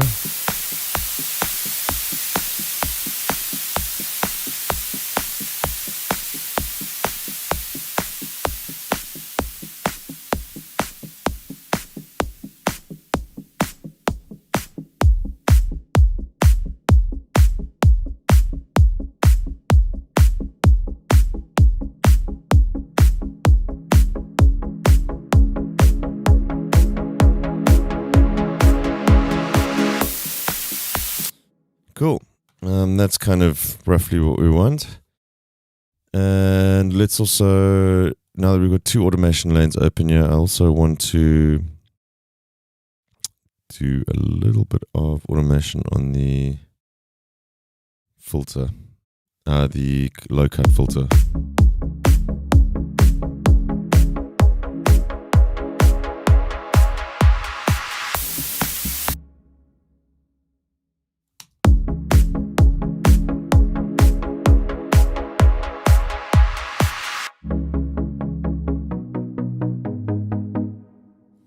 Just move in one of these. Actually, switch these around.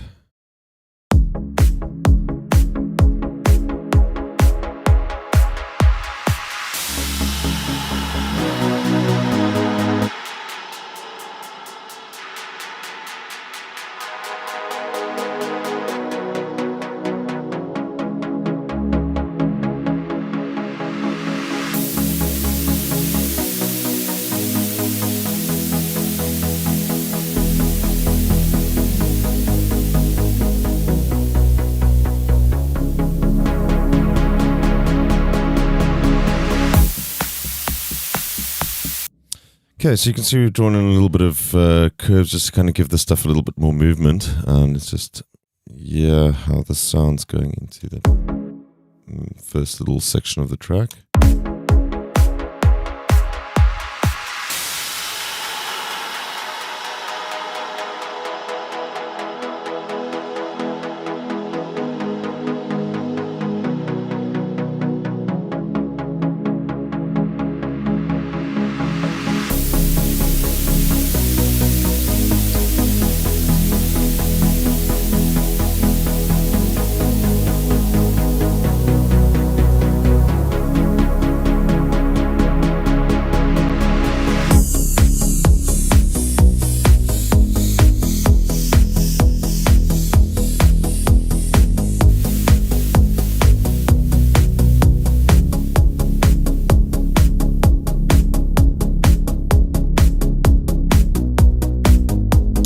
While we're listening, I'm going to just quickly add a few more.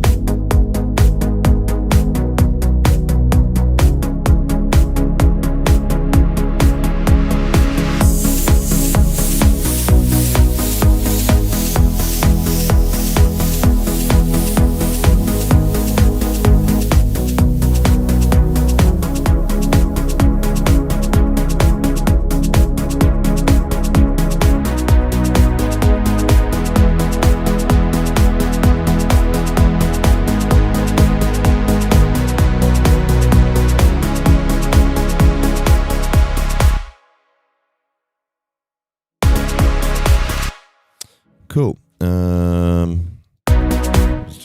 check what this value was. We're at 96. Let's back down to around 96 somewhere.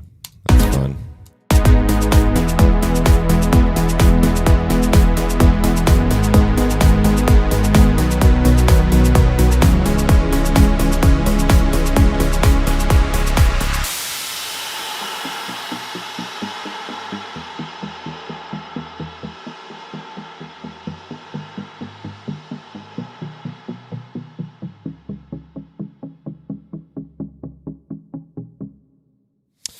Yeah, and that's pretty much, we'll just go ahead and add some more automation there just to kind of build this one up. I think in the next section we're going to quickly add a little something extra here just to fill the track up a little bit more. Probably a little arpeggiator or pad sound as well.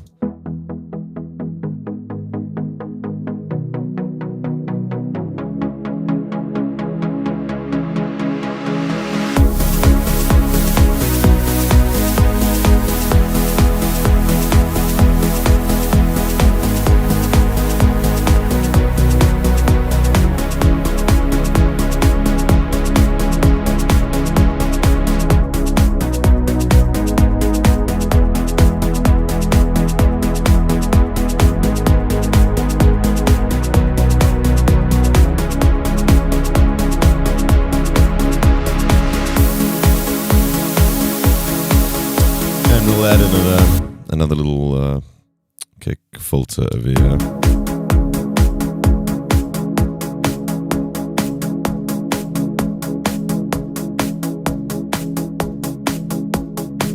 And we can add a filter to this as well.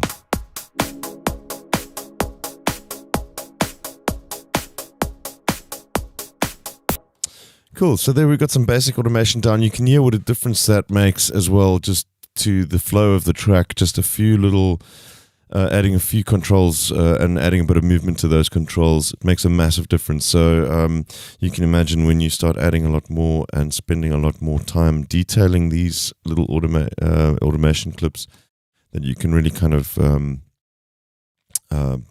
control your sound and build your track and make things interesting without actually needing to add too much stuff at all. That said, we are going to quickly add some other little parts in the next episode, and then we'll cover some basic mixing and exporting your track. Cool. So I'll catch you in the next episode. Cheers.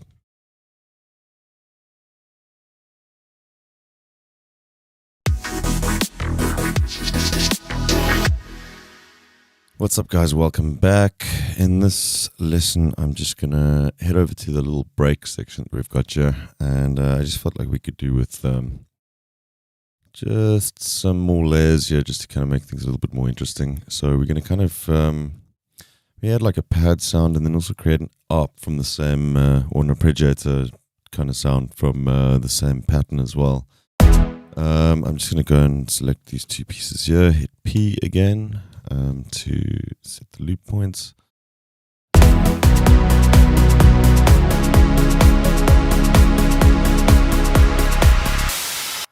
Cool, so let's just quickly label this as baseline. Move this up actually. So let's go right click on the lead. Actually, let's do this slightly differently. Let's just go add a new track. Add an instrument channel. We're going to select Halion 1 for this, or Halion Sonic. There we go. We'll have a look at Halion Sonic in just a second. I want you to just go and alt-click one of these chord progressions and drag it down so that we can get a copy of that onto, we'll call this pads. So we're just going to quickly go in here and edit the MIDI quickly for this.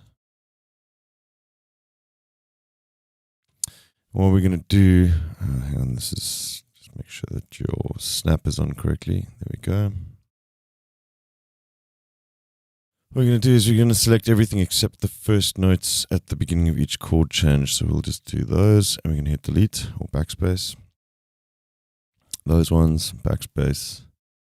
We'll just go through these, backspace, backspace.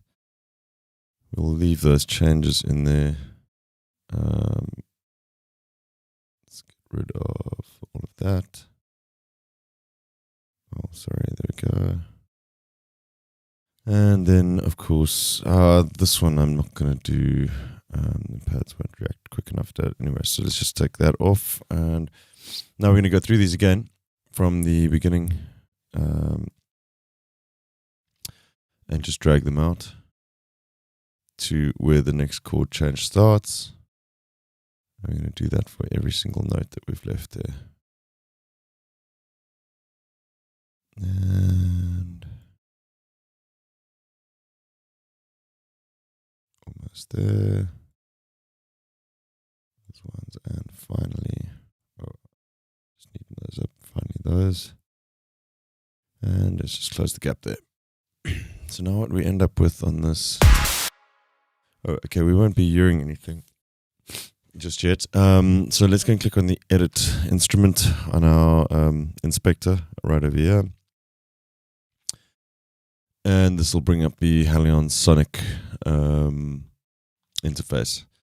So this is a multi-timbral instrument, which means that you can have multiple parts controlled by different MIDI channels, or you can actually layer multiple sounds controlled by one MIDI channel. But either way, you can have 16 sounds loaded up at the same time. I'm not worried about this for now because we're going to look for quite a complex pad with motion patch anyways, so there's going to be no reason to add multiple sounds on top of each other.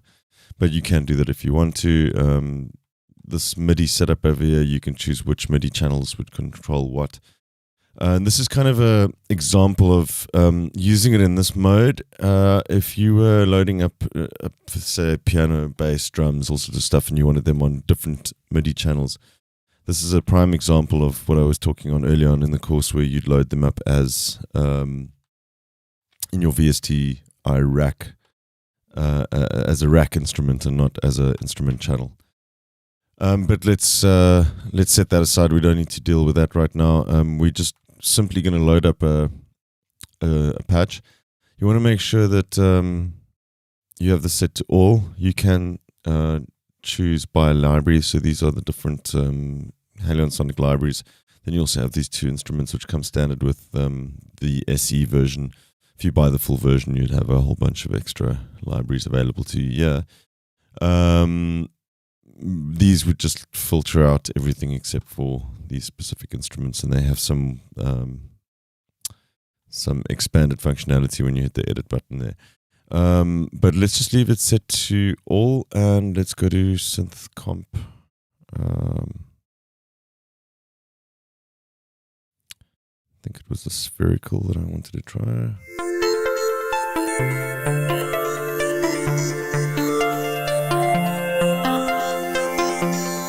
That's pretty cool. Let's leave it on that. So just by double clicking, you've loaded it into slot 1 there, which is what we want. Don't worry about the other slots. We're not going to be using a multi. If you click on edit, you have some. So you see this is actually a trip instrument, like I showed you over there. When you go to edit, it's got 2 layers. That one, and then you can fiddle around with the cutoff and so on. There's also an arpeggiator section, but we're not going to worry about that right now. We just want the sound, and we can close that. And let's just check out our pad sound now, playing back on this channel.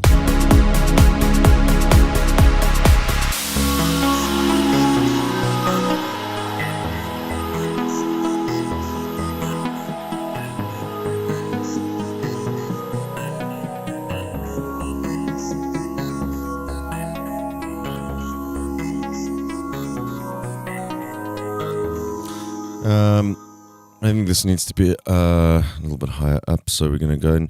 Oh, well, let me show you a different way of doing this. Instead of going into the MIDI and hitting Apple A to select all and then shift up to pitch them up an octave, I'm going to show you a different way to do this from the inspector. And I want to show you this because there's a few other interesting little things that you can do here as well.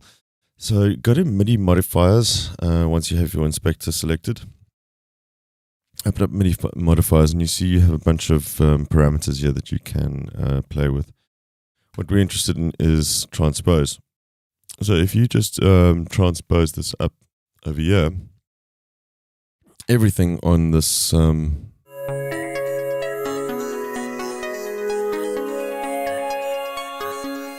channel will be transposed.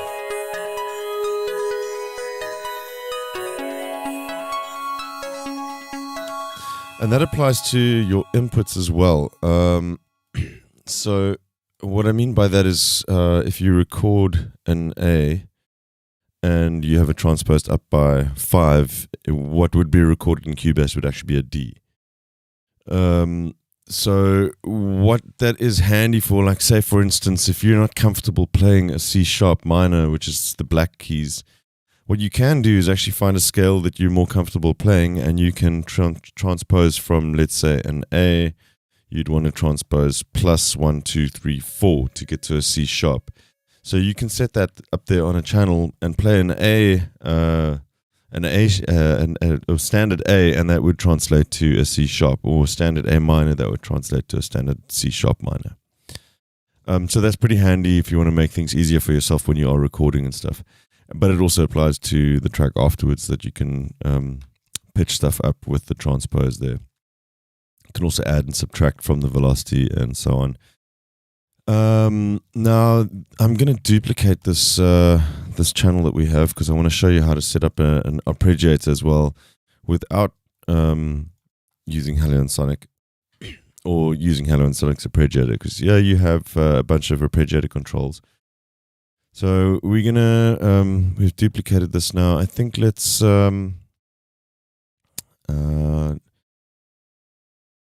just for the sake of being quick with this, let's change this to a retrolog so we can hear what's going on. So we've got our nice Helio Sonic pads, which we're going to keep.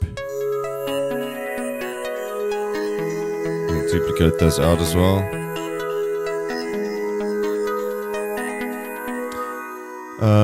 But now let's listen to what we've got with those same chords on retrolog.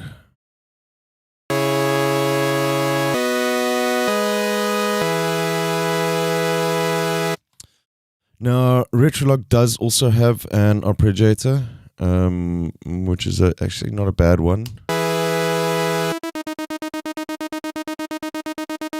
If you select up down, for instance.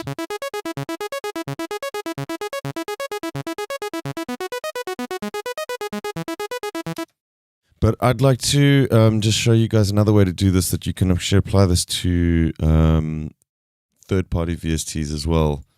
That might not have an arpeggiator. So whilst we are looking at the MIDI modifiers and stuff here, I want you to go down to MIDI inserts. So these are like insert effects, which we'll cover in detail in level 2 of this course. But so they act pretty much the same way as the insert effects or VST plugins that you can load on your channels in the mixer, except these affect MIDI only.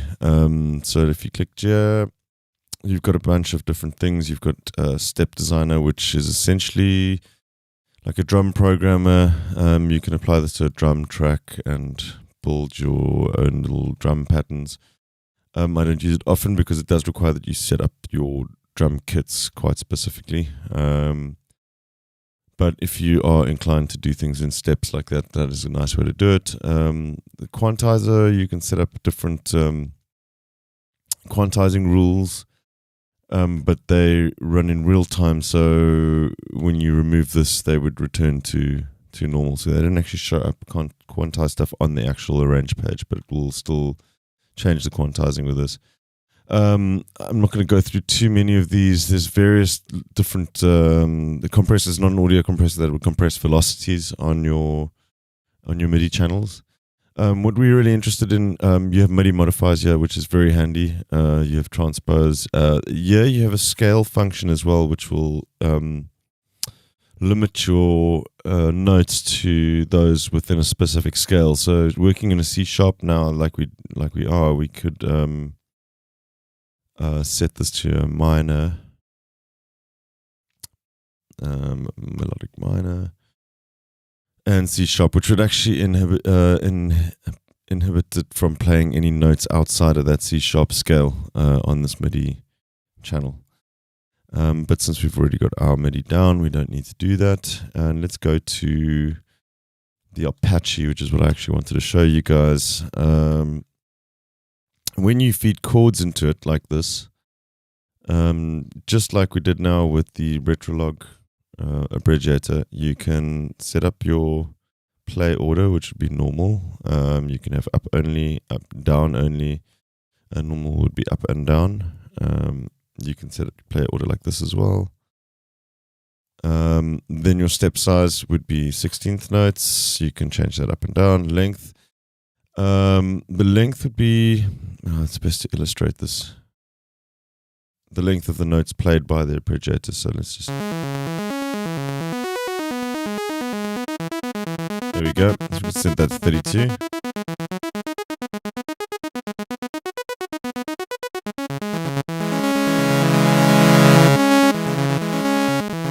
See that overlapping there now. So let's set it to 32, just a little bit shorter than the 16th notes.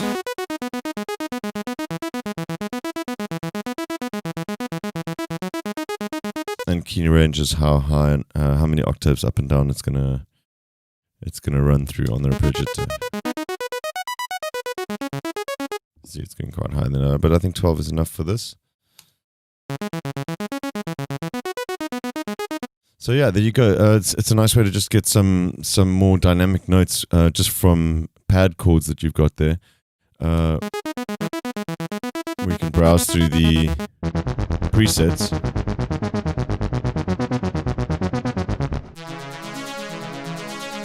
I think let's find something just a little bit more percussive than that. We'll go for like a pluck. This is Media Browser, can be a little bit slow sometimes for some reason with these presets. Let's hope it loads pretty quickly. All right, there we go. I'm not sure why it's taking so long. Let's look at short.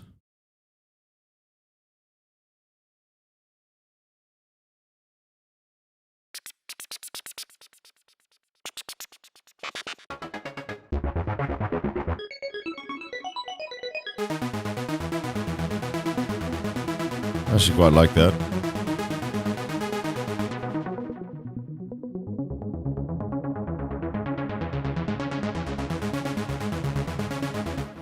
We're going to just go and,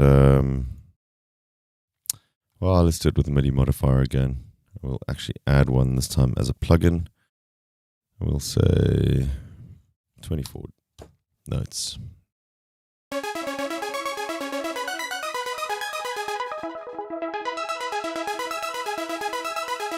And while we at it, let's go and show the filter cutoff automation for this. And we will just quickly draw in a little filter sweep going up. Let's see what that sounds like.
Cool. So there we got something a little bit more interesting in there. We'll do a little bit of setting of levels and just some really basic EQ in the next lesson. I'm going to leave most of the the mixing for level 2. We'll get far more in depth into that stuff later on.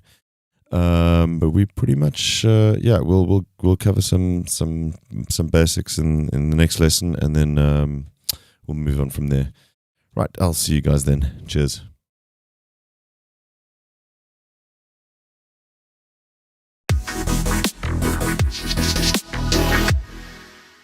Right, guys, welcome back. We're going to do a quick little mix down of our short little track that we've finished. Well, not finished. We'll come back and do this again in quite a lot more detail in level 2 of this series. But for now, we're just going to do a little bit of EQing and set our levels and so forth before we export our track in the next lesson. So we can do this from the lower zone. If we open that one up, you can open up your mixing console. This one's fine for setting levels, but you're going to want to probably at some point switch over to the full mixer window so that you can see your EQs and inserts and stuff on the same page. You can go through these and edit them one by one and set EQs and so forth, which I do as well. You also have another option to select your inserts or your equalizers from here. But for this lesson, we're going to just hit F3 and head over to full mixer window up so that we can see everything in one go. I'm going to go ahead and hide these. I'll just show you. You have a visibility section up here. Let me actually just quickly, the same way that you can set up your zones and stuff in the main mixer or in the main arrange page, you have the same options here with your mixer window. So you have channel selectors, which would be your left zone. Your control room and metering, which is on the right, which is your right zone. You don't have a lower zone here, but your central zone, you can have a channel overview, which should show you the peaks of all the channels that you're working with. You can have a meter bridge. I find this a little bit redundant because you already have your metering down here, but if for some reason you wanted to turn off the faders, you can do that as well. You have an equalizer curve. This one is handy. Especially when you have a lot of channels and you want to see that you've low cutted or added low cuts to everything that needs to be. I mean, it's quite nice to be able to see the EQ curve, provided you are using Cubase's built-in EQ. These EQ curves do not show up if you are using third-party plugins. But that is handy to have. Pictures, we're not going to worry about. I've never had any use for pictures. It just lets you label stuff with pictures, which is pretty silly. And then you have a notepad, which can be handy on the mixer. If you've edited notes on the arrange page, they will show up here. But we're going to turn that off for now. Okay, so notepad off. And the channel racks, we're going to leave that enabled because otherwise you can have a full screen fader like that. We don't want that. Okay. So what I was going to do is here on the left-hand zone, just select. I actually don't need that one selected either. I'm going to select all my input channels. You can move them by zones. So you'll see it now as a separator. So even though I'm scrolling here, those on the left zone will always stay still. By the same token, what I'm going to do is my input output, the stereo output, I'm going to lock to the right hand side. So that one always stays there as well. But if you go back to visibility, the stereo inputs and mic ins and stuff, I'm actually just going to hide them. There's no reason to see them. I don't need to work with them. They're still there, but we'll just keep them invisible for now. And this is handy. I can get the entire mix now onto one page. So let's just I'm going to bring up my transport. This is the one place that the transport is handy to have. because you can scroll around your track like this.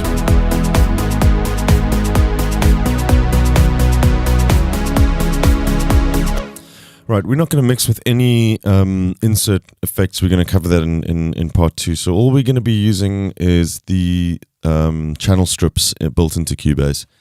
I'm not going to touch on compressors and gating and stuff. We're just looking for the EQs. You also have, you have your gates here. Let's just load up one so you can see. So you have a standard compressor. You have 3 different kinds of compressors that you can use there. I'm not going to cover the compressor controls just yet. You have some tools, which is a de-esser and an envelope shaper. Saturation. Let's just turn these on as well so you can see. There you go. Saturation and a limiter as well. All we are interested in right now is the EQ. Close these.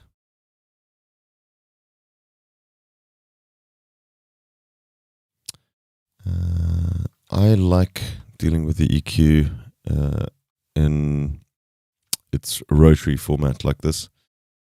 You can also use the EQ like this, which is a more digital layout. I like working with the rotary one. If you want the best of both worlds, you can go and enable where I showed you the EQ curve so you can see what you're doing. There we go. Just going to bring this down so that we can kind of see everything in one go. And that should do. So just going to scan through here.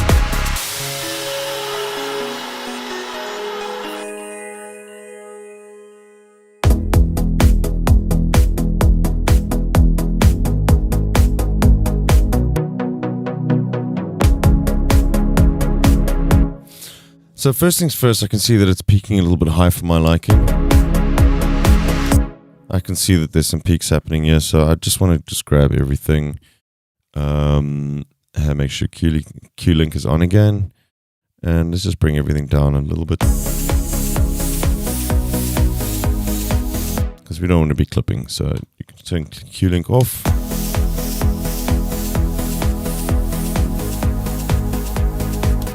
So first things first, I'm just going to check out low cuts on all these things. Where's our filter section? Does not show up here for some.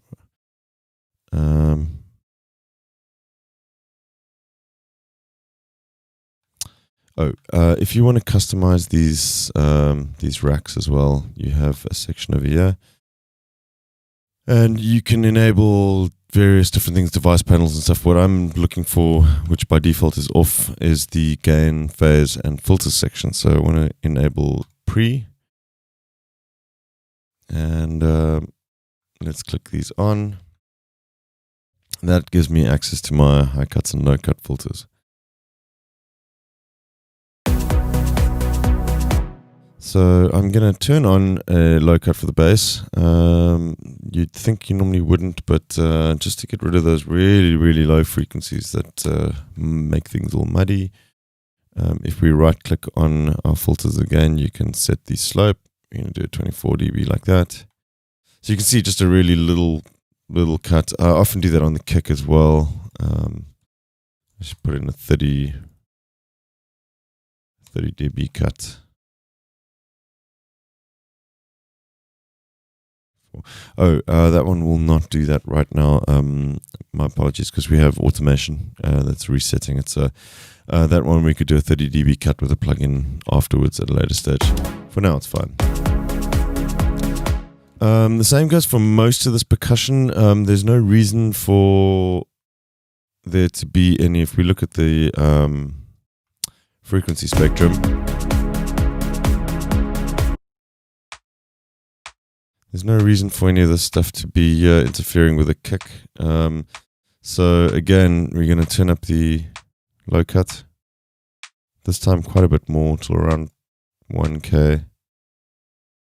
I'm also going to add a little bit of a boost on the claps just to bring out some top end.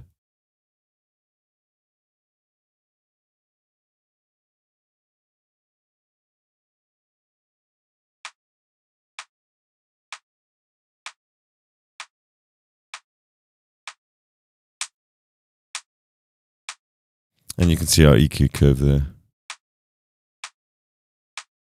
So I'm just doing this quite roughly now.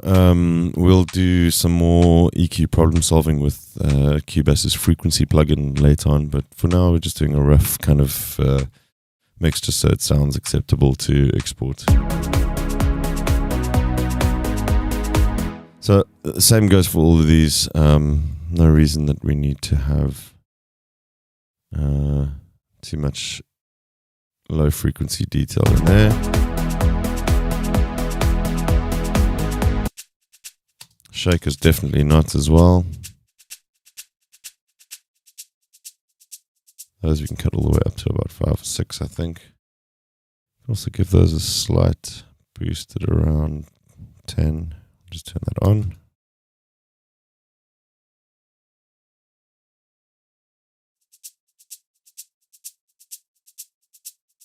That'll do. I think the volume of these can go up a little bit too.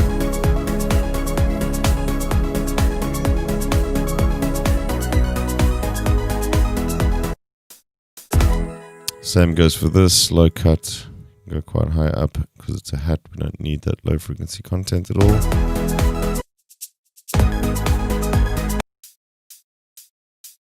That's fine. Once again, get rid of it. And you can see this is why I like this this feature with the EQ curve. You can see exactly what's been worked on, what is not passing low frequency stuff, what might be causing issues. It's just nice to get an overview of what is happening in your track. Let's move on. Now, our drum loop had a kick drum in it, and I want that kick drum out, so we're going to add low cut just around 200. And I think that's all we're going to do to that. We might just bring up the volume a little bit.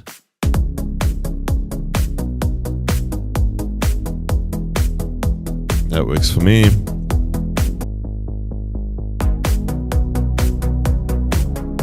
Now our bass, I'm just gonna do a little cut, and we'll actually do that here in. Okay, let's just boost that one slightly. But then I'm also going to turn on the second EQ parametric one and just cut a little bit around. Let's a good way to do this is sometimes boost first.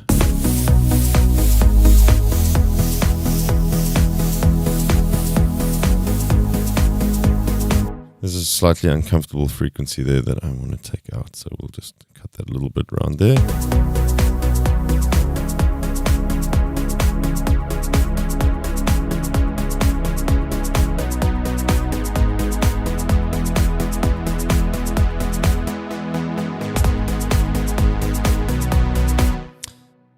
The lead we've worked on, we're going to leave that for now.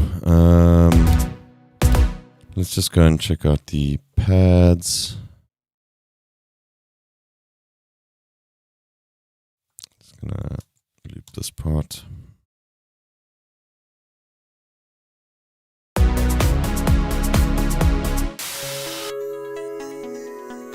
We can cut out the bottoms on this one again. Let's right click and actually make that a 24 dB cut. Not too much, but around 250, I reckon. Maybe 300.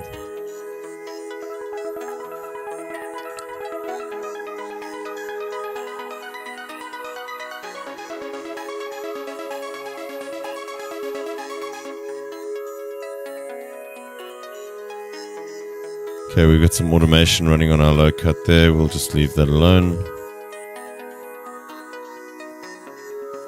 In actual fact, I'm not sure why we had that automation, because we were automating the retrolog stuff. So let's just, you'll see LC Freak 1. We can actually just remove that automation completely.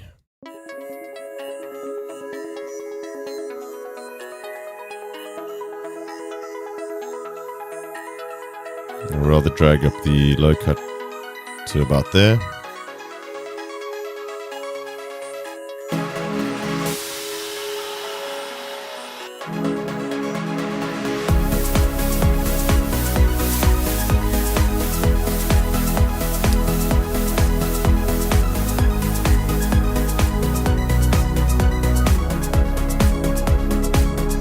Just turn on low cuts for all the effects as well. In fact, most of the effects, if we had Q-Link again, this applies to EQs as well. Most of the effects we can drag up to around there as well.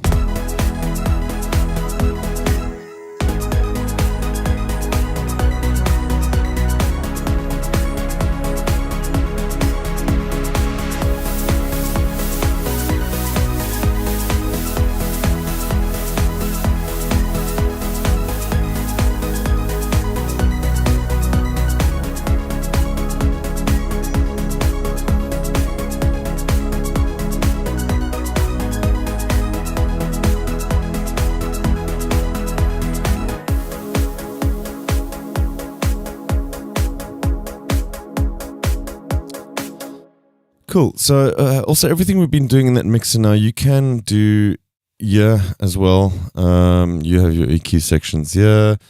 You can switch to the channel strip there, so you have your compressor controls. And then you can just move through different channels as well, selecting them by hitting E. But it's just nice to see them all on all together. Just for me, it's nice to be able to see what's going on in the entire mix like that. Yeah, there we go. So yeah, very, very basic mix, just a little bit of EQ, a little bit of volume changes. We haven't done any panning really yet either. Your panning controls are just over here. But we'll get into that, I think, with the more advanced mixing stuff later on. For now, I just want to wrap this one up, and we're going to export our track in the next session. And then if you continue on to level 2, we'll cover everything in a lot more detail. All right, I will catch you in the last episode next. Cheers.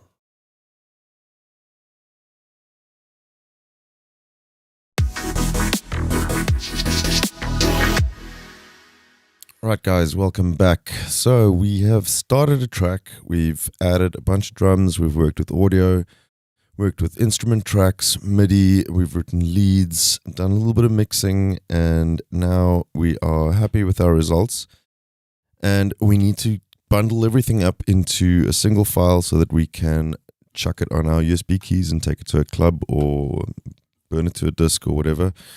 So what we need to do is look at exporting our audio from Cubase. There's a number of different ways of rendering or exporting audio. What we are interested in right now is the complete export of everything, including your effects and master channels if you have that stuff enabled. We're just going to select everything on our page here first and just hit P again to set the loop to the entire track. And let's head over to, well, actually, firstly, I was going to leave this for later, but let's do this right now. We're going to cover compression in depth a little bit later, but on the master channel, let's just stick a limiter on. Let's use the limiter that's built into the channel, actually. Let's have a listen. So on your stereo out, just click this on, and then I want you to select from this little arrow, just select brick wall limiter.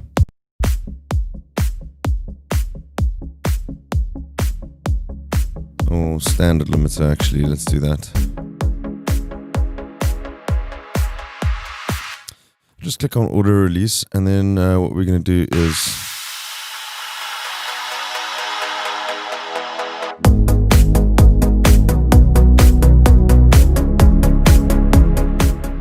we're just going to turn up the input a little bit. So all we're doing is making this louder, but without letting the peaks go past 0.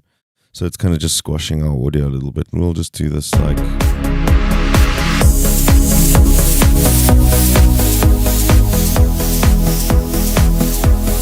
We'll do about 6 dB. So we can just have a look now at... We can have a look at our WAV file. We're not getting any peaks, but our WAV file is pushing all the way up to 0.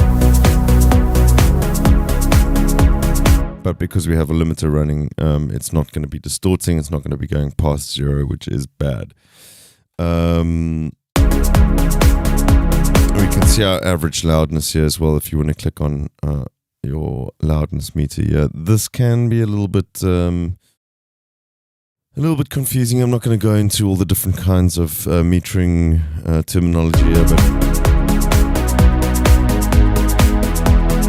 this is what we're interested in here, and your average volume, your RMS, which is -5 currently, which is fine. We could push it a little bit harder, but we're not going to bother with that now. We'll go into the mastering in more detail later.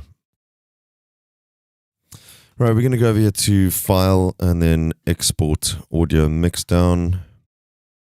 And you're going to be presented with this screen.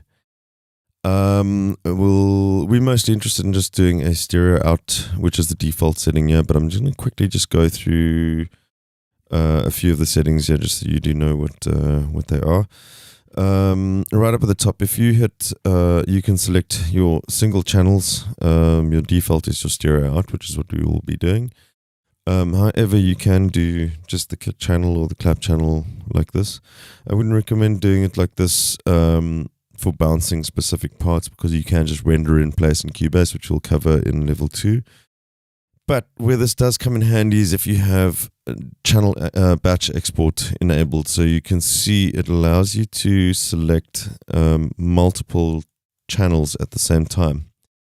So what this is great for is if you have a track that needs to be sent off to a remixer and you are asked to bounce stems, or even for a mastering engineer, I do myself often request stem bounces for stem mixes for mastering. In that case, if you have groups and stuff, you can bounce multiple groups at the same time and hit export, and every single one of these will be a separate audio file. But for now, we're going to keep that disabled, and we're just going to reselect our stereo out. Up here, you can name your channel, your track. You have some naming schemes as well that you can set up if you are doing multiple outputs at the same time, hitting your naming scheme. Yeah, you can set a prefix. You can add things like channel number, channel type, channel name. And there's a couple of other options that you have. As you can have a preview down at the bottom. So let's say channel number, if we add that there, it'll add a dash, channel type, output, channel name, stereo, out, project name. Can actually automatically add your project name, and this will all be added to the file. This is handy when you're exporting multiple files, then you can actually add the track names and stuff. We're not going to bother with that now because it's just a stereo file, so let's just get rid of all the stuff again. Oh, it's not letting me. There we go. Okay. I'm quite happy with just Sonic Academy demo. We don't need any extras added to that. This you don't have to worry about, or this just means it was overwrite, or it will always create a unique file name, or you can ask for it to always ask what it should do. That's if there's a name conflict when you're exporting stuff. Don't worry too much about any of these. This broadcast chunk is just metadata that you can add. That would be for film post-production work, really. You wouldn't have to worry about that. Our file format, you have various options. You have a WAV 64 file, OGG Vorbis, FLAC. That's one of the few that actually supports FLAC output. I haven't seen many others do that. You can do MPEG, MP3, AIFF, AIFC, but the two that we're going to be most interested in is the AIF and WAV file. That's kind of the standard that you're going to be delivering stuff in. So we'll have WAV file selected. And let's just check our output, our WAV output. So if this is going to CD quality or something that you're going to be playing out, you're generally going to want 44.1 or 44,100 kilohertz and 16-bit file. So we have that set. Don't worry about these other settings here. You can force it to a mono down mix for testing purposes. If you want to listen to a mono mix on a different system, you can export separate left and right channels. We're not going to need that.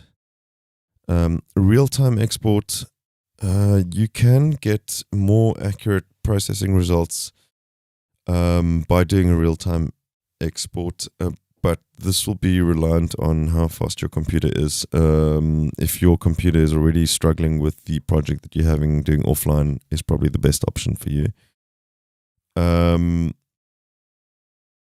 Yeah, you have options to re-import your bounce into your audio track or into your pool once you're done. We are doing this as a master, so we don't need that. And that's pretty much it. Post-processing, you have options to upload to SoundCloud, or in my case, I have Wavelab on this machine, so you can open in Wavelab for additional mastering or whatever.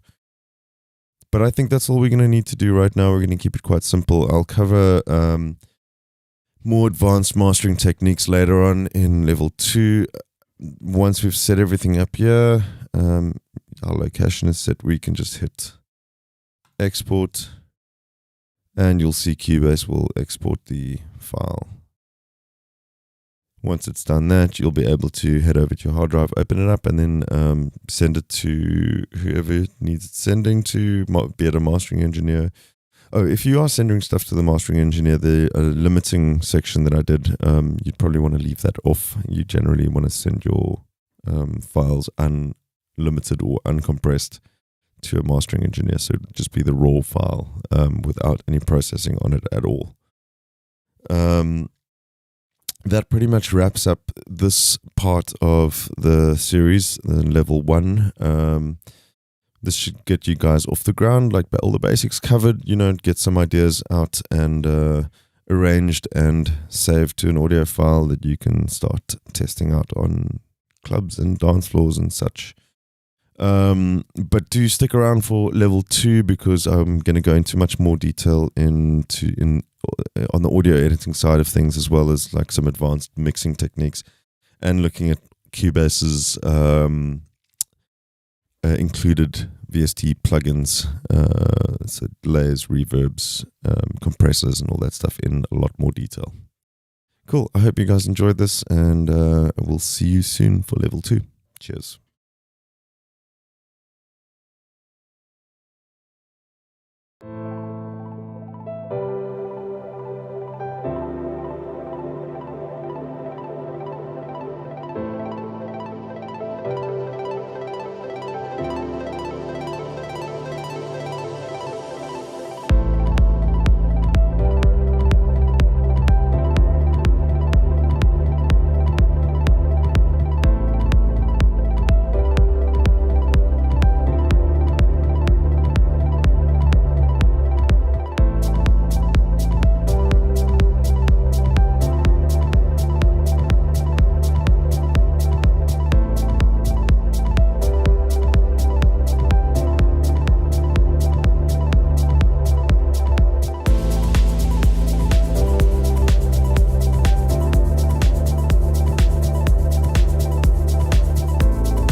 Hi there and welcome to another Sonic Academy tutorial with me, Phil Johnston. This one we're going to take a feature walkthrough of our new plugin Kick 2. So this is all very, very exciting for us to finally show people what we've been working on for what seems like a very long time. So this is Kick 2, a brand new beautiful interface designed by myself and Brian. We did a lot of work. We basically rewrote the whole thing from the ground up. Don't think there's very much of the original Kick in here. And the first thing we really tackled was the synth engine. We wanted to create something that was a bit cleaner than Kick 1 and a bit more versatile. So we went in and we've added some nice new features. It's a lot cleaner. There's less aliasing, thanks to Deadmau5 for pointing that one out in our beta test. And we cleaned that up there recently, and it's just a lot sort of cleaner and smoother overall. We've also added a new partial system, so we have 8 partials and a bunch of presets for these different partials. And if you don't know what they are, it's basically a series of sine waves. Every sort of tone can be broken down into a series of partials, sort of effectively additive synthesis. And this can give you some different wave shapes. And we've modeled these on some real kick drums and some just drum skins, toms, and then just some basic waveforms, like saws and triangles. There's a nice new 909 I was working on.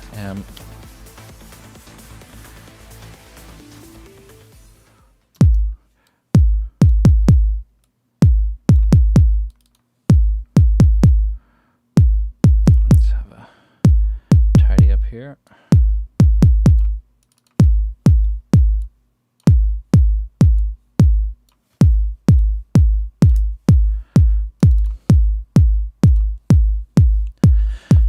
So yeah, we can listen to some basic waveforms like the triangle. If you listen to any 909 samples, you'll hear a bit of that sort of vibe in there.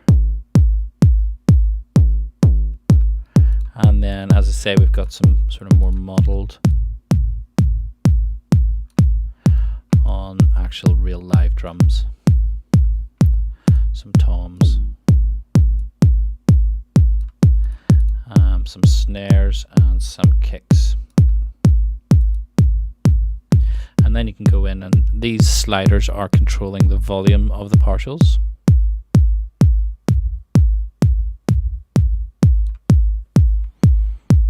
So use them in here.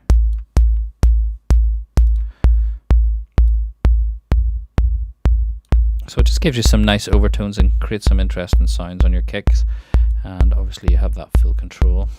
If you want to get super nerdy, we have presets stored in the presets or in the Sonic Academy folder beside the presets folder, and you can actually go into each of these presets and modify the partial ratios. So for example, you could sample a live drum and go in to a spectrum analyzer and analyze what frequencies are popping out, and then you can work them out into a ratio and put them in there. So if you're a super nerd like myself, that'll be very fun. So yeah, that's the sub control. We've also added to each of the source sections independent kick key track, so you can have each section or each source independently following the keyboard.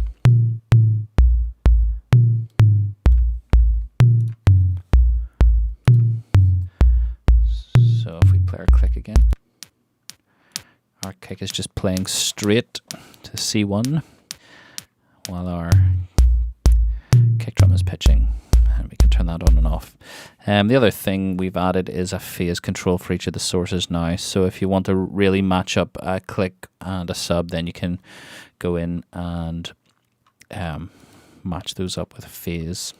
And there's other ways to do that I'll show you in a second. So moving on to our click section, we've got all the same controls: solo, mute, phase, key track, And then we've got load, so we can load in kicks from anywhere, or clicks or reverbs or whatever it is you want to load in as one of your layers. And we can cycle through then that folder, and that folder also appears in your recent folders in the preset menu, so you can go through there, and we've got all our clicks from Kick 1 and a few other interesting bits and bobs that we've added. You can also drag and drop, so we can drop clicks from anywhere, and drop them in.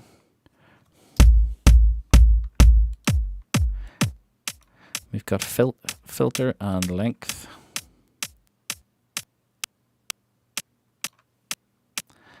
And start time.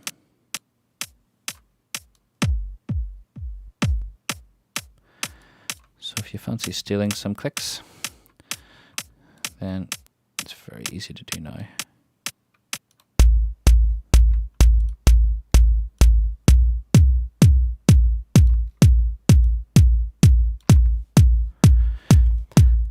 And what else have we got? We've got volume sliders for each of our sources and a pan control.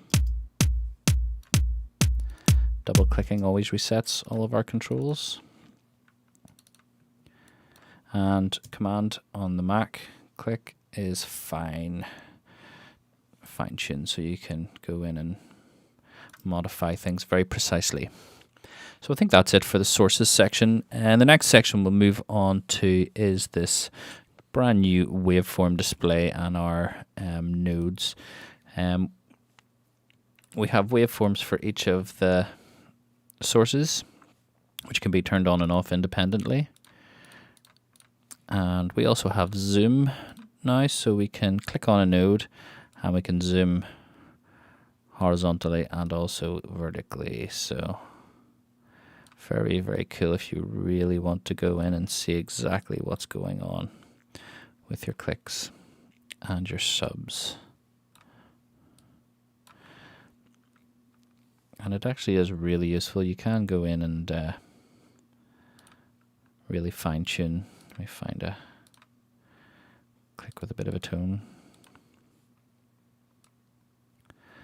So for example, this click has some big wave shapes at the start, and we can actually go in and see how we're going to modify those to maybe match up.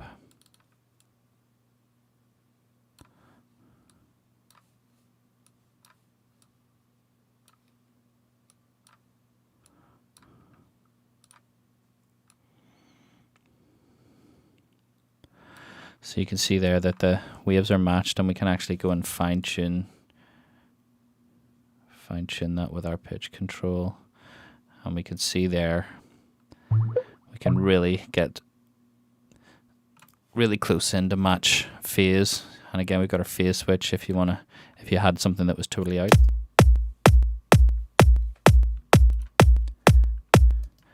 And we can go in, see if there's clicks. I've got to click on my pitch.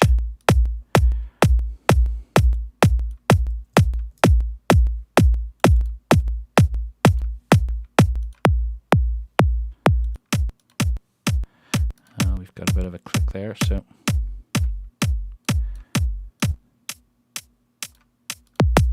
and see exactly what's going on at a very fine level. And we've got our gate snap and tags from Kick 1. They work the same way. Gate switches between using the envelopes to control the length or using a MIDI note. So with gate on, we can do really short kicks or really long kicks.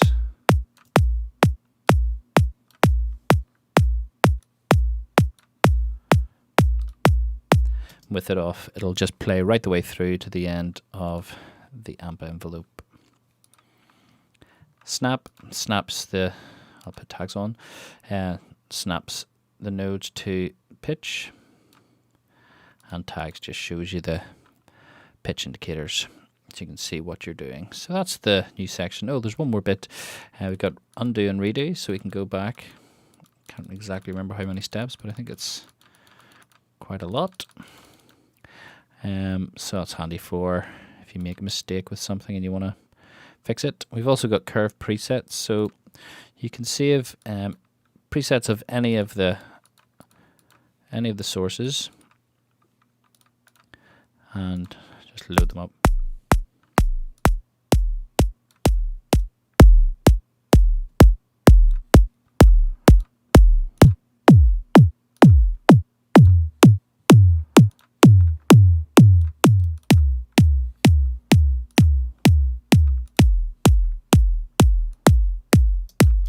So very, very handy. You can obviously save your own as well if you find something that you really like. And what else have we got? We've got our new effects sections and EQ sections. So previous kit only had one EQ and it wasn't labeled particularly well. So we've redone the whole EQ section with a 4-band EQ. We've got high shelf and low shelf. And then we've got some bell curves in the middle.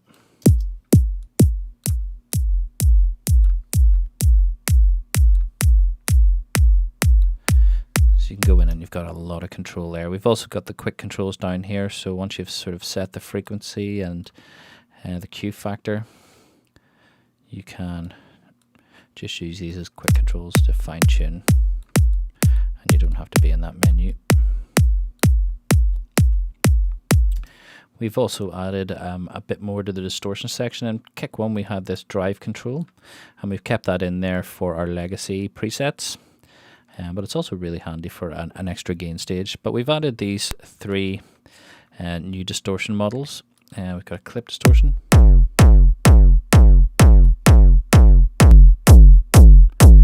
wave. You can hear the difference between clip and wave. Wave really keeps the transients very much intact at the higher frequencies, where clip's a bit more warm and gritty. And we got tube, which is a lot sort of warmer, fuzzier, and not as aggressive overall. And you can also choose whether you want to affect the sub, just a click, or both. And we've got a dry wet control, so you can mix between dry signal and fully wet signal. And then, as I said, we've got our legacy drive control. But it's a nice sound, adds some warmth and can, as I say, add an extra gain stage. Next up we have our compressor, so let's turn the distortion off.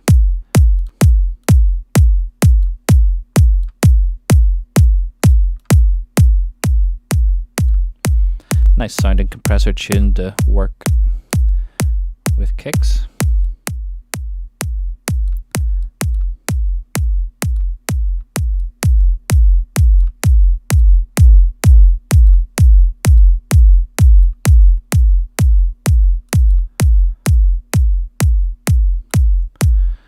Very handy. And then over here we have our limiter, which is just sits on top of the main fader and controls anything that goes past 0 dB.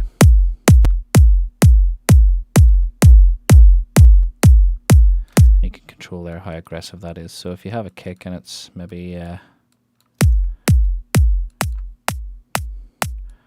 not so loud and not reaching the peak of the meters, you can go in and bring it up if you like. And then we have velocity, so you can control the amount of velocity now.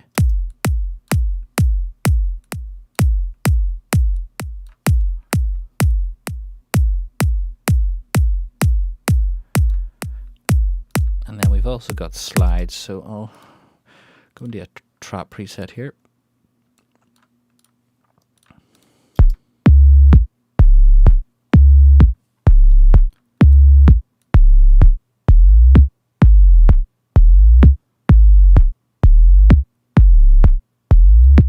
So we can now slide between kicks. That was a feature request from some of the trap producers. So hope you enjoy that. And then last but not least, we have our render section. So we can input a key and our velocity, and then we can hit generate, and that creates a kick that we can just drag. And you can see there's the full kick in all its glory, and you could theoretically just import that back in or use it in a sampler or anything you like, really. So that is kick 2. Thanks for watching, and I'll catch you next time.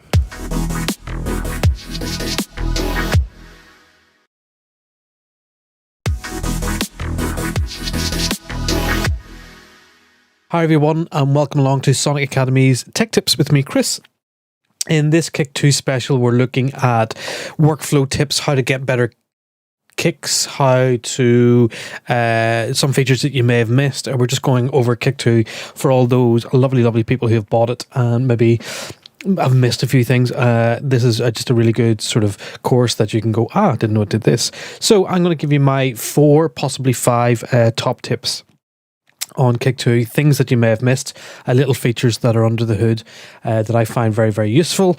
If we're browsing clicks, if I go into solo, we can arrow left and right, and it'll start scrolling through all the factory clicks. However, if I go to load, and I've navigated to a retro clicks folder which I've made, and hit open, we can now scroll through just that folder. If I scroll back, it will continually scroll through the folder. If I go back to factory and go to clicks and say, it will now scroll through all the factory stuff. If I go to DLC, it will, there's like Mar clicks. So we're going to Mar click 9. And it'll scroll through those folders. So the behavior is, in factory, it'll scroll through continuously all the factory folders.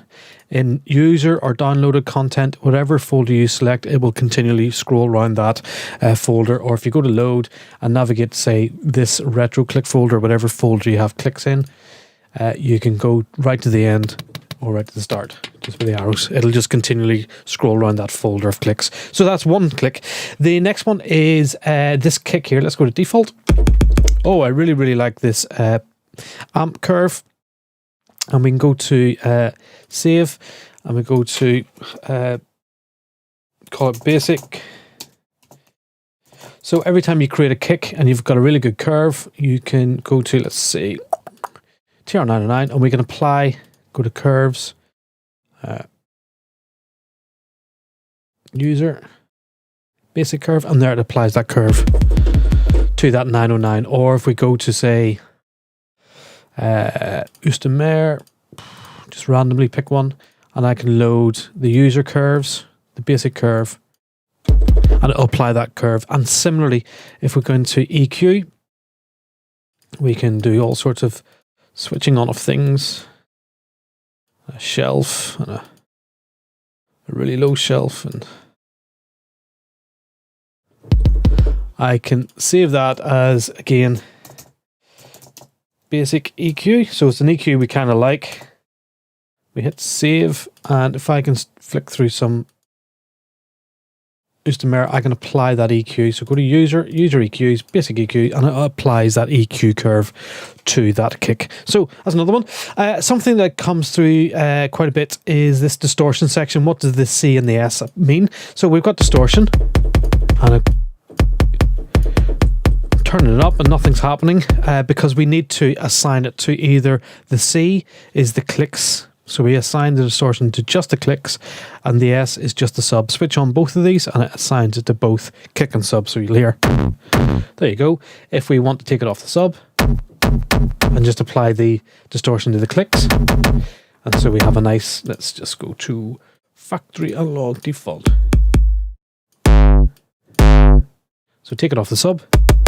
So we're just applying distortion to the click, or take it off the click and apply it to the sub, or apply it to all, or apply it to none. It's the equivalent of switching it on and off. And this little button here switches it on and off. And similarly for the compressor, it catches a few people out. That's the on, that's the off button. There we go. Because it can sometimes be going, oh, this compressor isn't working. But if you do this, compressor works. It's amazing. It's all good. The last thing I'm going to look at is the very much velocity is off by default. So if I softly touch the keys, still the same. Hit hard, still the same. Put on velocity, softly touch the keys. Oh, we get a quiet one. And loud, so you can do drum rolls. And portamento, so we can, let's get an amp going. Let's switch that off. Let's do that. Just, we want a long sort of note so we can hear this. Let's switch off the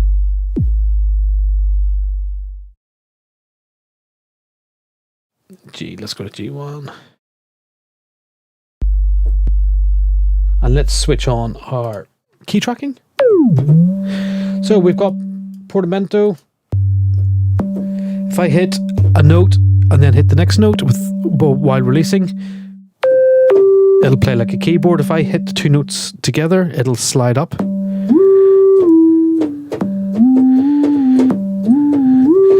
And it's the same as slide. Then if I hit one note, C3, and then up to C4, and then C4. Let's turn the slide up a bit.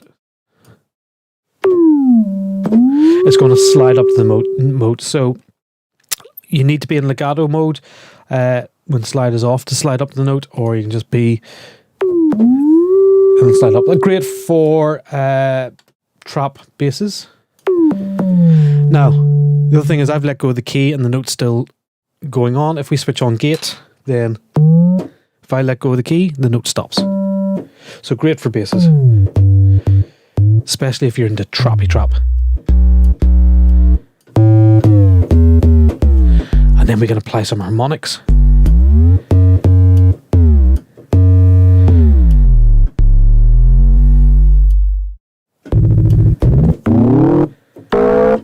So we can get all sorts of interesting things in there. And the last thing I suppose I like to look at is amp env. I'm doing lots of lovely kick, and I'm doing lots of curves and like that, and pitch env. Trying to add in a bit of body. Honestly, it's all gone a bit wrong. We have levels of undo here. Some people might miss. We can go bump, bump, bump, bump, and start undoing. Go to the amp section, and we're resetting everything. So don't forget you have undo. And lastly, click views. Click on these, and we can see the clicks that are there. We can zoom in up to 5,000%. Maybe not that much, 2,000.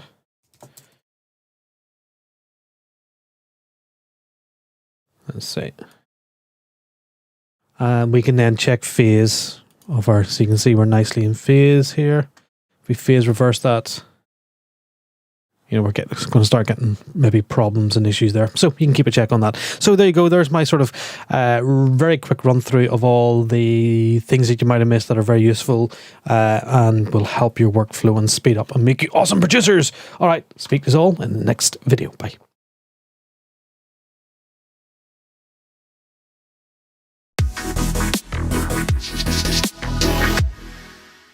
Hi and welcome to another Sonic Academy tutorial. I'm Phil Johnston. In this one we're going to take a look at how you can create your own sub files in Kick 2.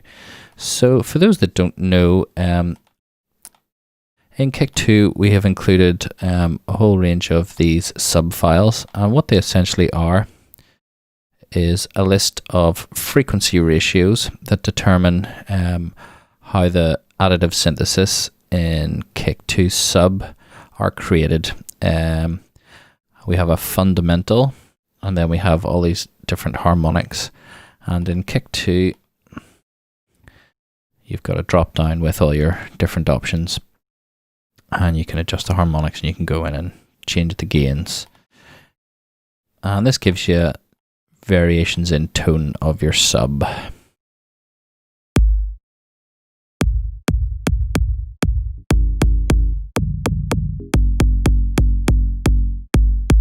So that's quite an extreme setting. Normally you want it sort of around a quarter or less even. But it just gives you the option to have different tones for your sub. So how do we go about making these? Well, first we need an audio editor. Audacity's free, shareware or open source, and you can download that. It comes with a frequency analyzer, so if you want to get into that, you go to Analyze and Plot Spectrum. You might want to turn grids off because it can get in the way a bit. And one of the cool features of Audacity's spectrum is it actually locks the cursor to peaks.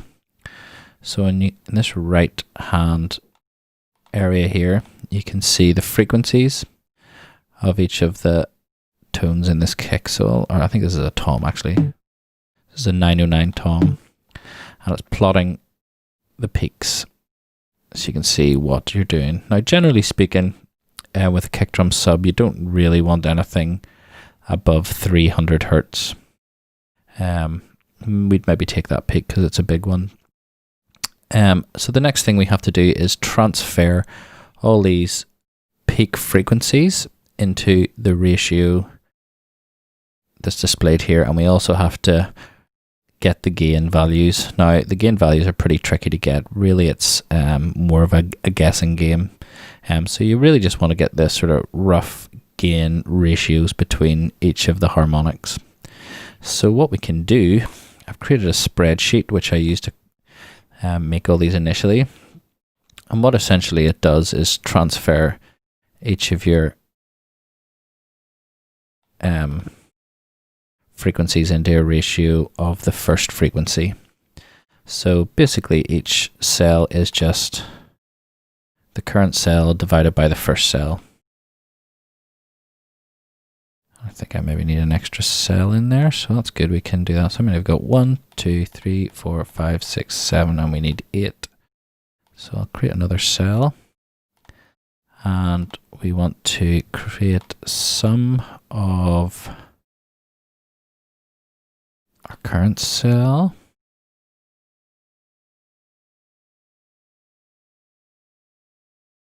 So we can get rid of this. We want our current cell divided by our first cell. And if we put, say, 80 in there, that should give us the ratio. So now what we can do is just go through and find the peaks, give them a gain value, and then we can start putting that data into the kick sub file. So our first frequency is 57. 57, and we'll give that, if you look at the sort of levels here, I would say we'll give that a 0.5. If we consider this is going to be 1, this is maybe sort of 7, maybe give that a 4 actually. So we'll give that 0.4. And our next one is 102 hertz. And we'll give that something like a 0.7. And then we'll go to our third one, which is 154. And we'll give that a full gain. And we might as well take this peak as well, 219.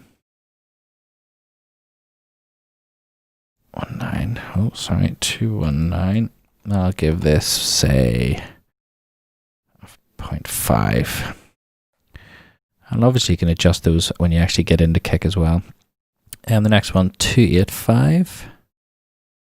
285. And we'll give that one, say, I think a 0.6 should do. And the last one here I think I'll do is 442. Well, we'll give that a gain of, say, 0.4 again. And we'll give those 0 and 0. Doesn't matter what's in the frequency because we're not going to hear the gains. So let's have a look at our, I've just opened up one of the previous ones so we can just put our ratios in. We've got 1 is always the first one. So we got 1.78 or 80 actually will go. 1.8 or no, 1.79, sorry. It's closest, 2.7. 3.8 and 5 and 7.7 or 7.6 will do.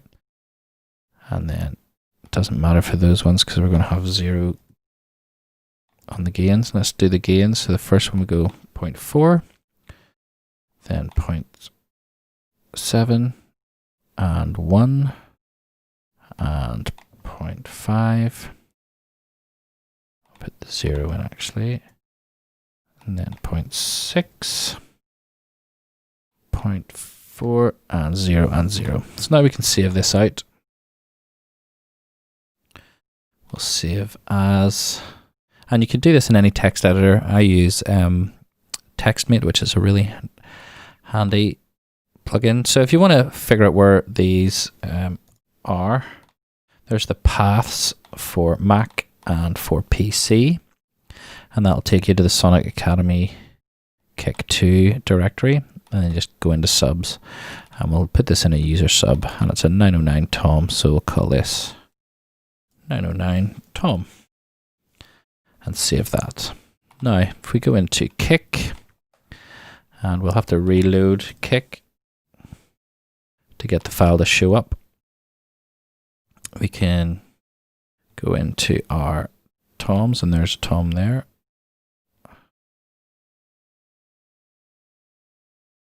Actually, let me just go back. I think the user folder is not actually being used, so I'm going to put, I think I've already got the 909 Tom in there.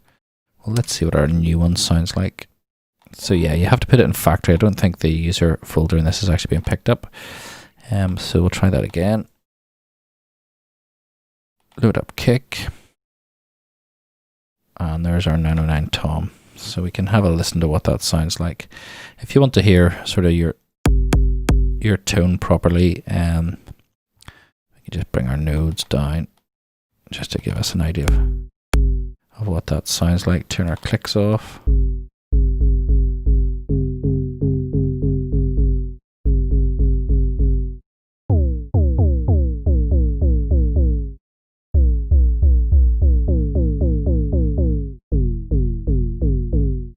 And that gives you the harmonics of a 909 Tom. Obviously you can, I think these lower nodes are probably a bit high.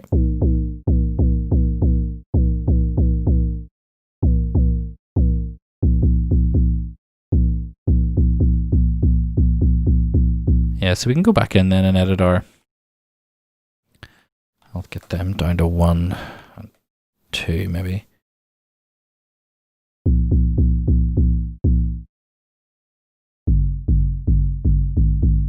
Then you can create a kick on that or a tom.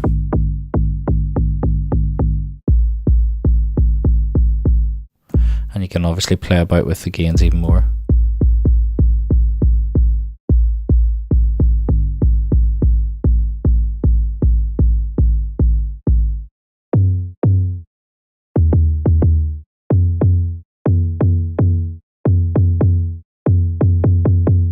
So there we go. That's how to extract your sub harmonics from a file. If you have any questions about that, give me a shout on the forums. I'll be more than happy to answer them. Thanks for watching, and I'll catch you next time.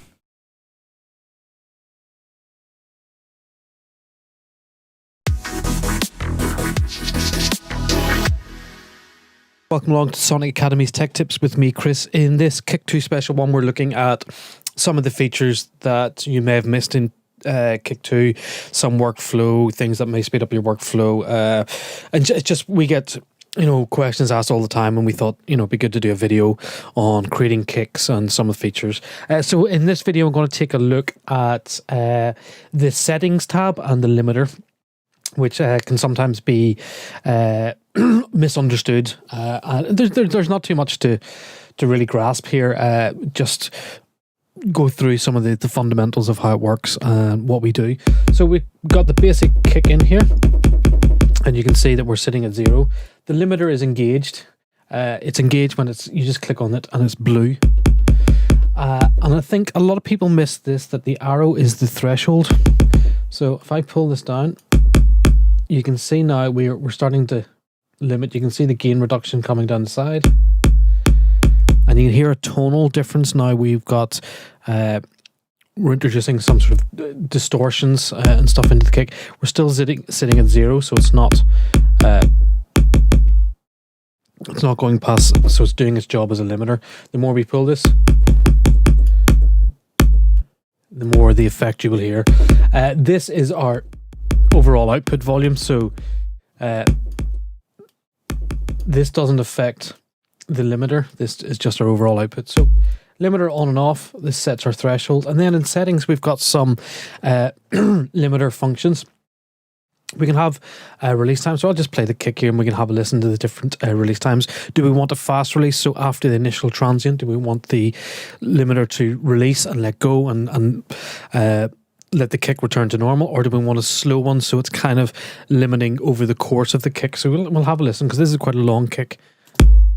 So there's a fast.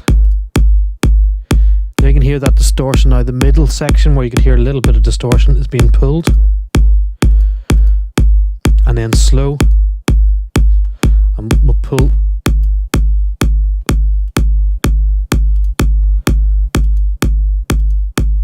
So we can hear on fast, we're letting a lot more the after the initial transient, we're letting a lot more of the body through. And then we have look ahead. So we currently have it at none. So the limiter isn't looking ahead. What we can do to try and achieve like a true brick wall limiter, we can get the processor to look ahead and see if there's any peaks coming in and grab those peaks rather than waiting for the peaks to come in, take a few milliseconds to process that and then grab the peak, where we could miss, maybe 3-4 milliseconds off a transient. Whereas we switch on look ahead, we will grab those transients, and it's a much more brick wall limiter effect. So you can hear, like, with none, there's the initial click. We do get a little bit of a transient. Medium, we get less because it's now looking ahead mediumly and grabbing, and high. And there you can hear the transients are really dampened down because we're looking ahead, grabbing the transient, and the limiter is becoming more of a brick wall limiter. So yeah, that's the other, just while we're in this section, we can return the limiter. If we have, and we'll load just any random click.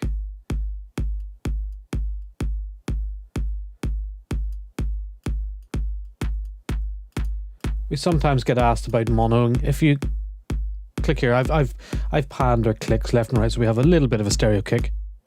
We hit mono and a mono's those. And lastly, the algorithm. This is the legacy algorithm, and then we went and updated the algorithm to get a higher precision, so you can flick between these two. This one's always recommended, the new higher precision. All the presets and all the preset packs and stuff will be using this newer algorithm. This is a legacy algorithm in case you created presets. With the old algorithm, you can still flick back and get them sounding. There's a slight little difference, very, very noticeable. And again, our skins, this is where we can select different audio tint, greys and greens, or back to our default, or the Nicky Romero edition.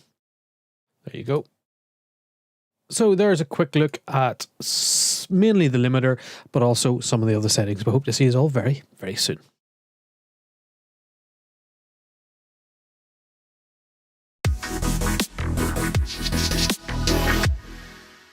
Hi there and welcome to another Sonic Academy tutorial with me, Phil Johnston. In this one we're going to take a look at how you can make snares in Kick 2.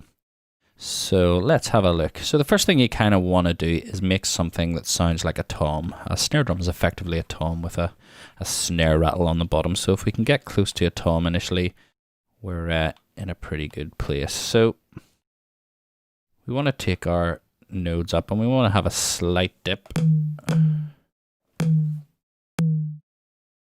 And we have some nice subtones that work with toms, so give that tommy vibe. Already we're sort of starting to sound like a snare. Obviously on top we'll need some white noise, and we have some snare noises in here.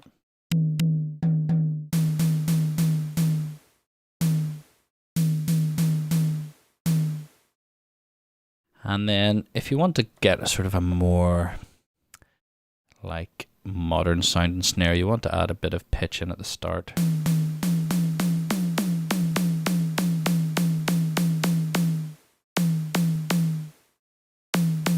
We can shorten that snare down. What we want is something with a nice attack.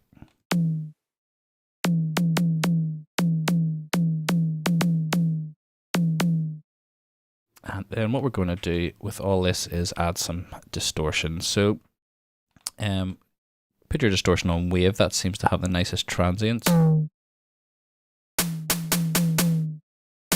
we'll just work on this tom a bit a second.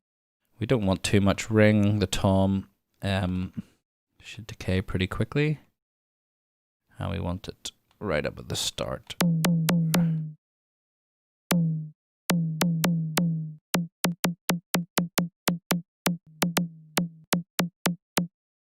And then we can add more distortion.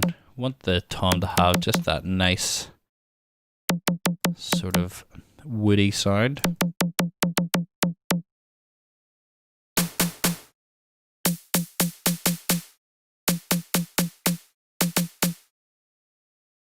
I'll try even a bit more distortion.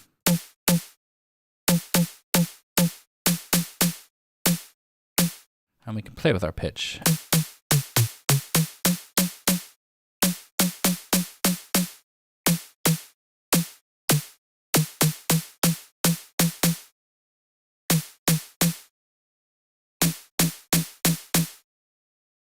And we'll get a bit.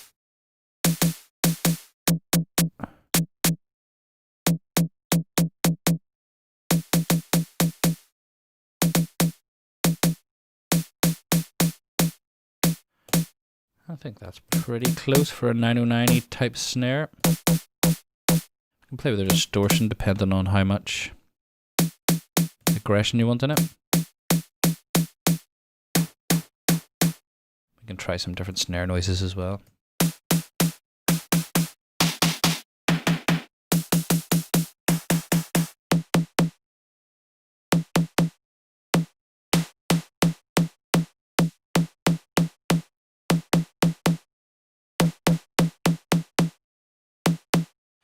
And you can tweak the tone on the distortion as well. Sometimes you want to roll off some of those super low bottoms.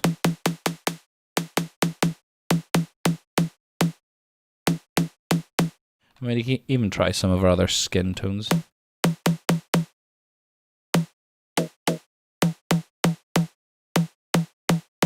That sounds quite like a snare there.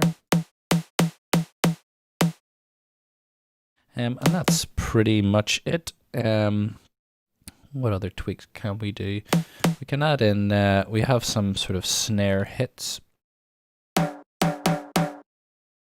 So we can add that in just at the very start to give a more naturalistic attack if that's what you're going for. You can hear that just.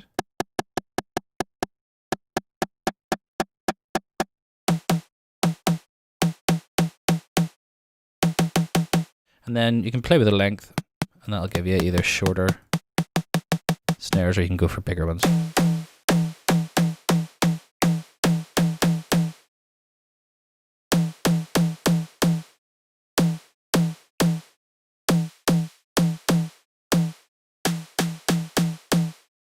And then just balancing the sub control and the snare can give you a lot of variation. And if you want a more electronic snare, you can dial down the harmonics. You can pitch things down.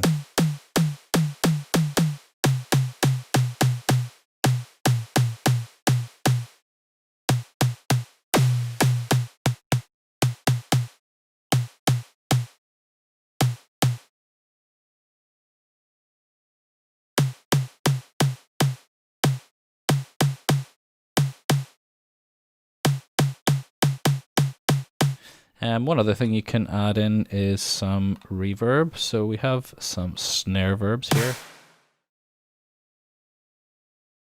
So it's on click 3, so we can again just sort of adjust to taste.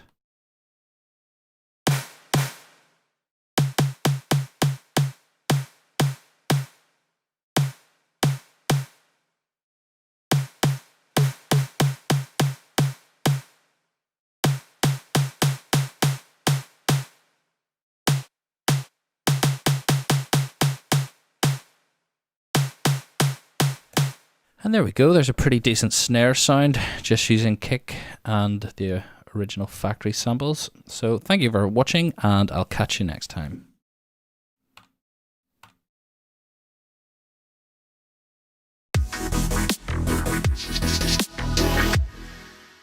Hi guys, and welcome back to another Sonic Academy tutorial. In this one I'm going to show you how to fix a phasing issue that you might have when you're using Kick 2.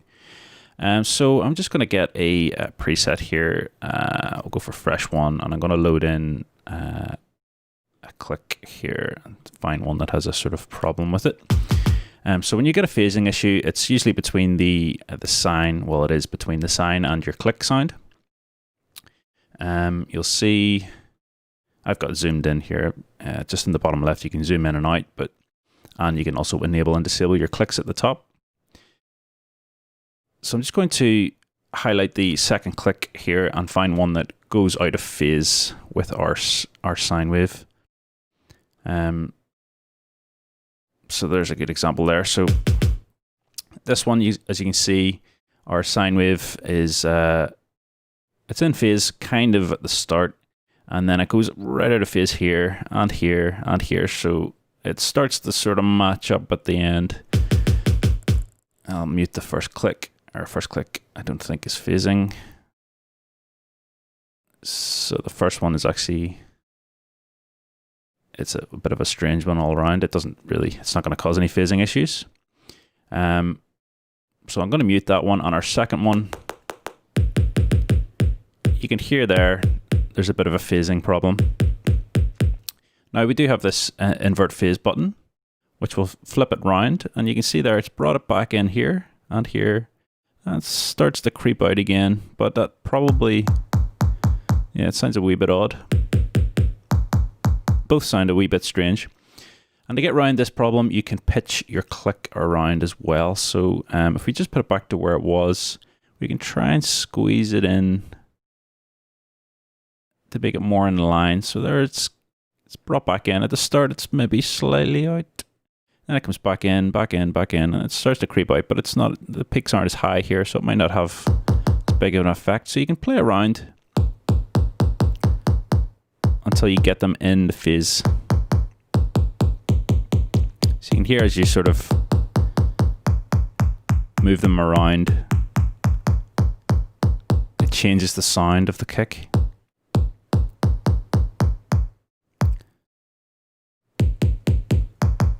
So you can play around until you're happy with the body or the weight that's happening there, because it's going to be slightly out of phase no matter what you do. Somewhere in the chain, it just depends where you prefer it to be. So if it was me personally,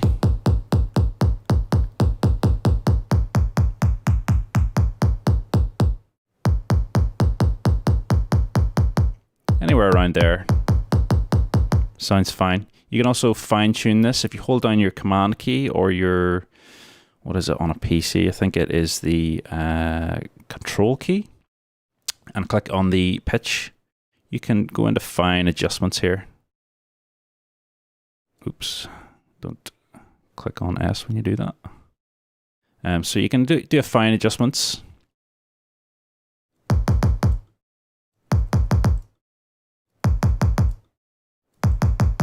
Until you're happy with the sound.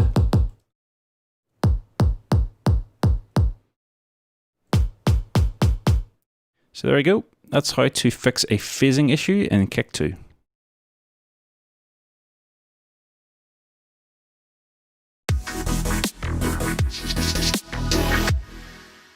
Hey guys, and welcome back to another Sonic Academy tutorial. In this one we're going to have a look at the portamento function inside Kick 2. This function was put in for trap producers and for people who are sort of hacking the plugin itself and want to sort of just pitch bend with bass things and things like that there. So you can do a pitch slide between two notes. So if you go to the trap section, you'll notice that the presets in here all have the key tracking enabled, which allows you to play the notes and it'll track the pitch depending on what note you've played there. So if we put 2 in here, for example, we've got C2 and F1. I'll go for one that's easier to hear. I'll go up the octave so you can hear it better. So you can see there it's tracking between these two notes. So in some trap music, you'll have that sort of bend down to the next note. And the portamento function on the right here is constantly enabled in Kick 2, but you need to have a time set for you to hear it. And it also defaults in that you need to have your original note and the note that you're pitching down to.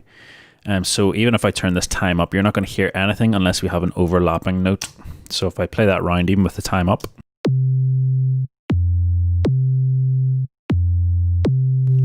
but what we can do is turn the slide control on, and what will happen is it'll use the last note in its memory and it'll pitch bend to the next note that you've selected. So if I go for C3 and our following note F2, then it's going to pitch from that C3 note down, depending on the length of time it takes to do that is the time that you set in here.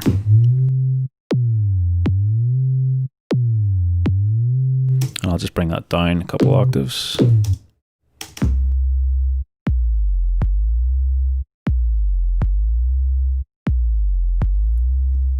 So that's how you can get a bend between the two notes like that. But if, for example, you didn't want the bend to come from F1 back up to C2, so if you just wanted the C2 to be its original key and then your next hit bending down to F1, and then when you come back to C2 that it just plays C2 again and doesn't bend back up, you can do that by getting rid of the slide control then. And what you have to do is give it a note that it's going to start from and go to. So we're going to start from C2 and we're going to want to go down to F1, and we need to move the start point of F1 behind that C2 note. So it's going to hit on C2, it's going to be C2, and then it's going to bend down to whatever note you bring in. And that bend's only going to start whenever that F1 note hits. So if you want the bend to happen here, or here, or here, or here, then it's going to do that. And the length of time it takes to do the bend down is the value you've got set here.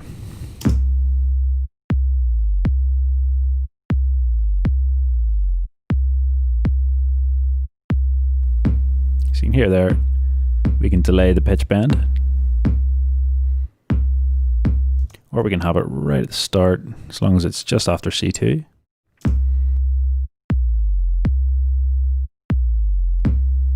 And again, the length of time that you set in here is how quick that's going to happen. So we could have a really long one.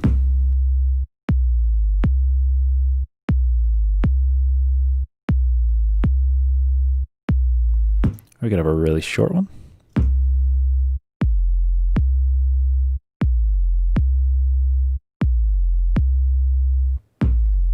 Okay, so that's how to use the portamento function in Kick 2.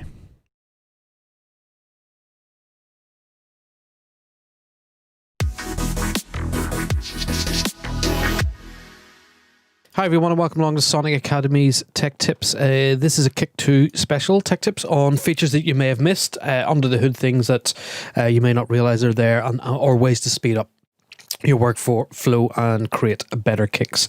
This is one area that we see in customer service all the time, and even when I'm getting guys to create courses and tell them about this feature, they go, oh wow, this is really cool.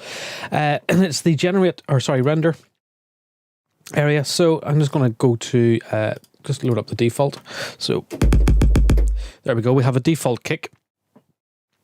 And if you're somebody who likes to work in WAV or print, the kick, we can generate a WAV copy very, very easily and just drag and drop into your timeline. It can, it can be tighter timing if you're really stickler for timing. If you're sending out remix stems and you need the kick, to send to somebody to remix the track, or you want to share a particular kick or something, we can generate a WAV version of the kick and very, very easily. So we go to the render and we hit generate. And it now has generated a version of this kick. So if I drag and drop it, this is the original. Oh, please work. There you go. And this is now our rendered version. So it's an exact copy of the rendered version. A couple of things we need to note is if you have key tracking switched on, so we'll switch on key tracking for this particular kick. Then the key, if you want it as normal, you need to generate it at C1. So we drag and drop again. So it's a proper copy. If we generate it at, say, C2, C3, and drag and drop,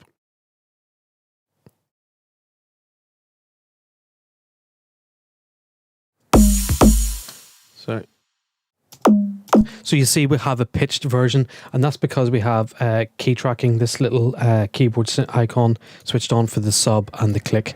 So that's the key tracking and velocity. So let's switch off key tracking and velocity. We can turn down the velocity and hit generate. Now, or turn up the velocity, hit generate, and it's generating the same WAV. But if we turn up velocity here and we turn down velocity here, so that's applying a velocity to the kick, and we hit generate, there we get a quieter version of the kick. So that's something to note. The key will only generate render with the key if these icons are switched on, and velocity will only be applied if this velocity is turned up here.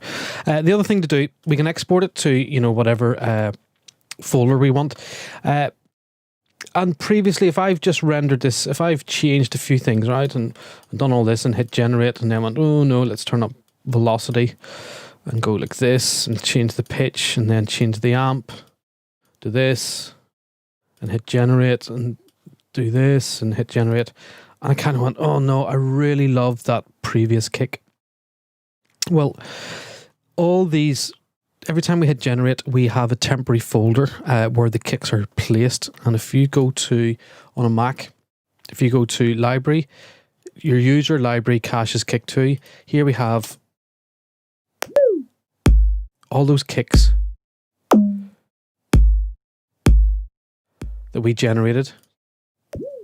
So there's the one with the...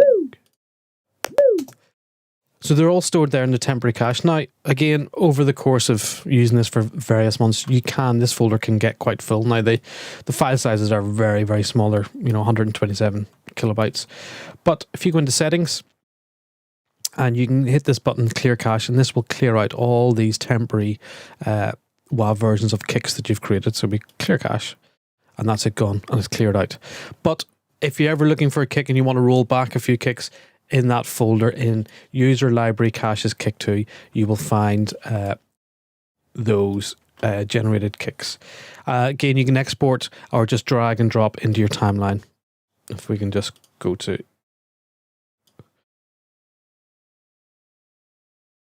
drag and drop. There we go. And if we make a change,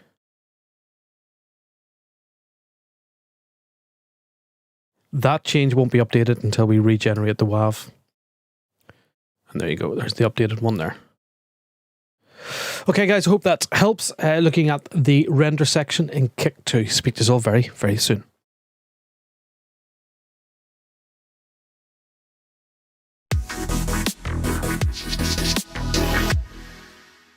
Hi guys, and welcome back to another Sonic Academy tech tip. In this one, I'm going to show you how to create your own preset and then share it with a friend so that all of your clicks and everything are shared across. It makes it pretty easy when you're sharing projects, or if somebody's in a different DAW, for example, and you want to send them a preset, you can do that fairly easily. So if we just, for example, I'm just going to get the default one here, and I'm going to just change this around a wee bit. So say we do something like this and load in a hat, and you can even load in your own user clicks. So say you've loaded in a click from your own sample collection. This will copy across as well.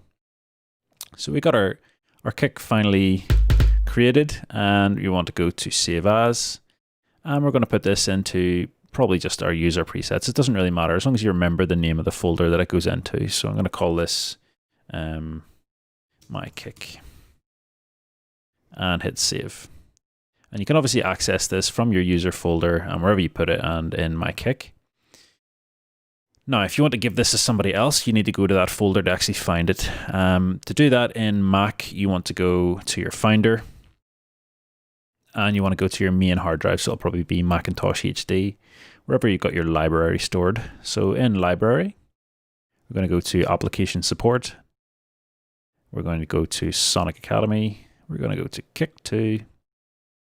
And then we've got presets, and then our user folder, and then the name of the folder that we were in there, and we've got our My Kick preset. And this will contain all of the click samples, as well as the curves. So if you are, for example, let me just make this screen a wee bit smaller. It's fairly easily to load, or fairly easy to load them.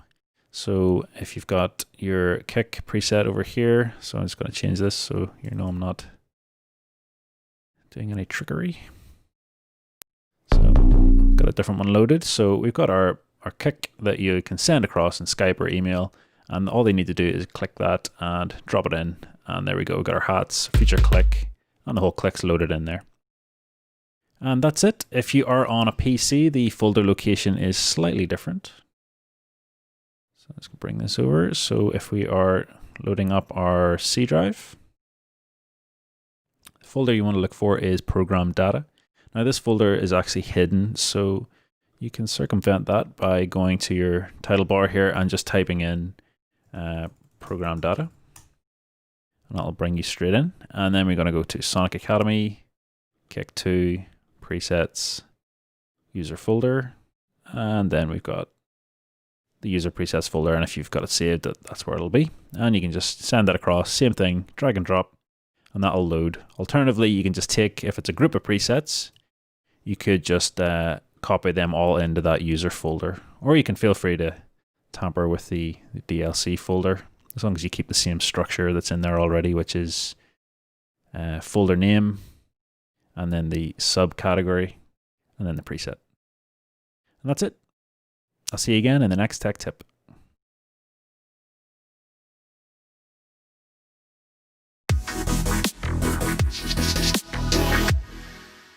Hi there and welcome to another Sonic Academy tutorial with me, Phil Johnston. In this one we're going to be taking a look at Kick 2 and when and how to tune kicks. So there's a lot of people always talk about tuning kicks and how to do it, and I think probably the more important thing is why you should do it and when you should do it, and what sort of styles it suits. Generally speaking, I like to keep my kicks quite short, so I don't do a lot of tuning on my kicks. And I'll show you I've got a basic example track, just a very simple middle of the road dance track with a bass line. And I'll just go through sort of some kick examples and the benefits and how they work and stuff. So we've got a basic kick here. I've actually already got this pitched to the bass line, which is in A.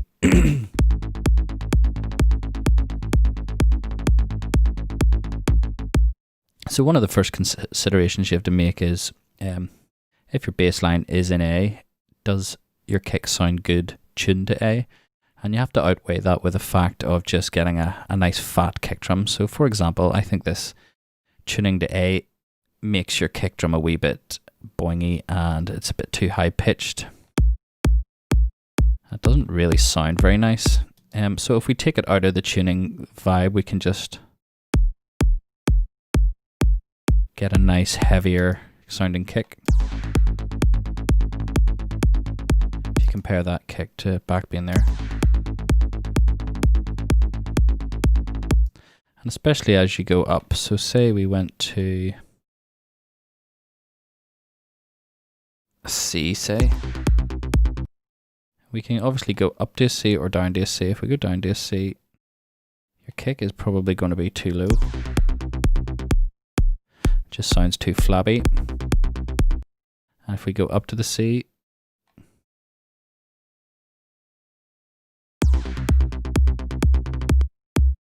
it ends up too sort of high pitched.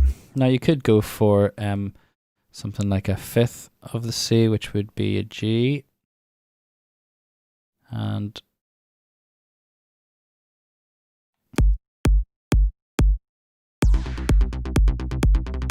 the other thing to bear in mind, that actually sounds good. I tend to like the kicks around G or F. I think it gives you the best weight on the kicks and it just has the sort of nicest tone. And around that sort of 50 hertz to 40 hertz mark is kind of, you wouldn't want to go any lower than 40, I don't think, for a kick drum, because it just becomes too flabby and it just fills a club room too much with just sub. So the other thing to take into consideration is how long you want your kick. Because if you have a short kick, it's not going to make any difference if you sort of set these tuning nodes up anyway. Let's have a look. So we'll go into our amp. Obviously, if we have a nice long kick that stretches over an entire beat, you can really hear the tuning difference. But then you run into the issue of, if you're using a fast bass line, that your kick is actually extending on past where your bass notes are. So then you have to get into side chaining and various different things, and you can lose out some clarity.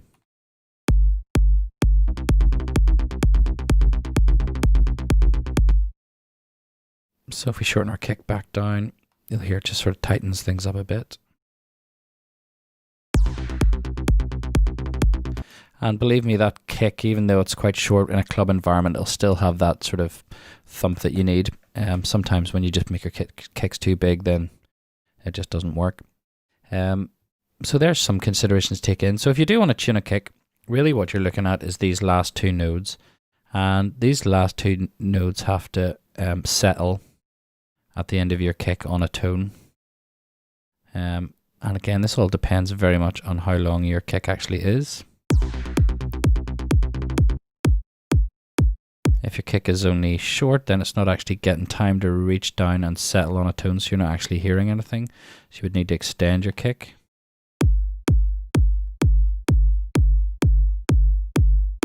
And kicks like that will work absolutely for certain genres, so it really just depends on the genre that you're making. Things like trance, EDM, I don't see the real point, or the sort of the more electro side of EDM, I don't see the point, because their kicks tend to be quite sort of short and hard. But then some instances of techno where you have that sort of more resonating kick, it's definitely useful. So you can play about. Basically, you want to just keep these last two nodes in tune and just keep an eye on where you're tuning. I think really A is as high as I would go, and I think probably E would be as low as I would go on a kick if you're wanting it tuned. So even that's a bit low, I think.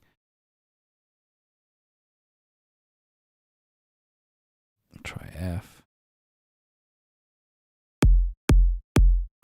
Still sounds a tiny bit low. So around A and G are the sort of sweet spots for me. So if your tune doesn't match those into those keys, it might be a better idea just to not do a tuned kick. And that's easy to remedy. You just sort of keep the sweep going down for a bit longer. And then you can't pick out a tone in the kick, but it still has a nice heavy weight to it.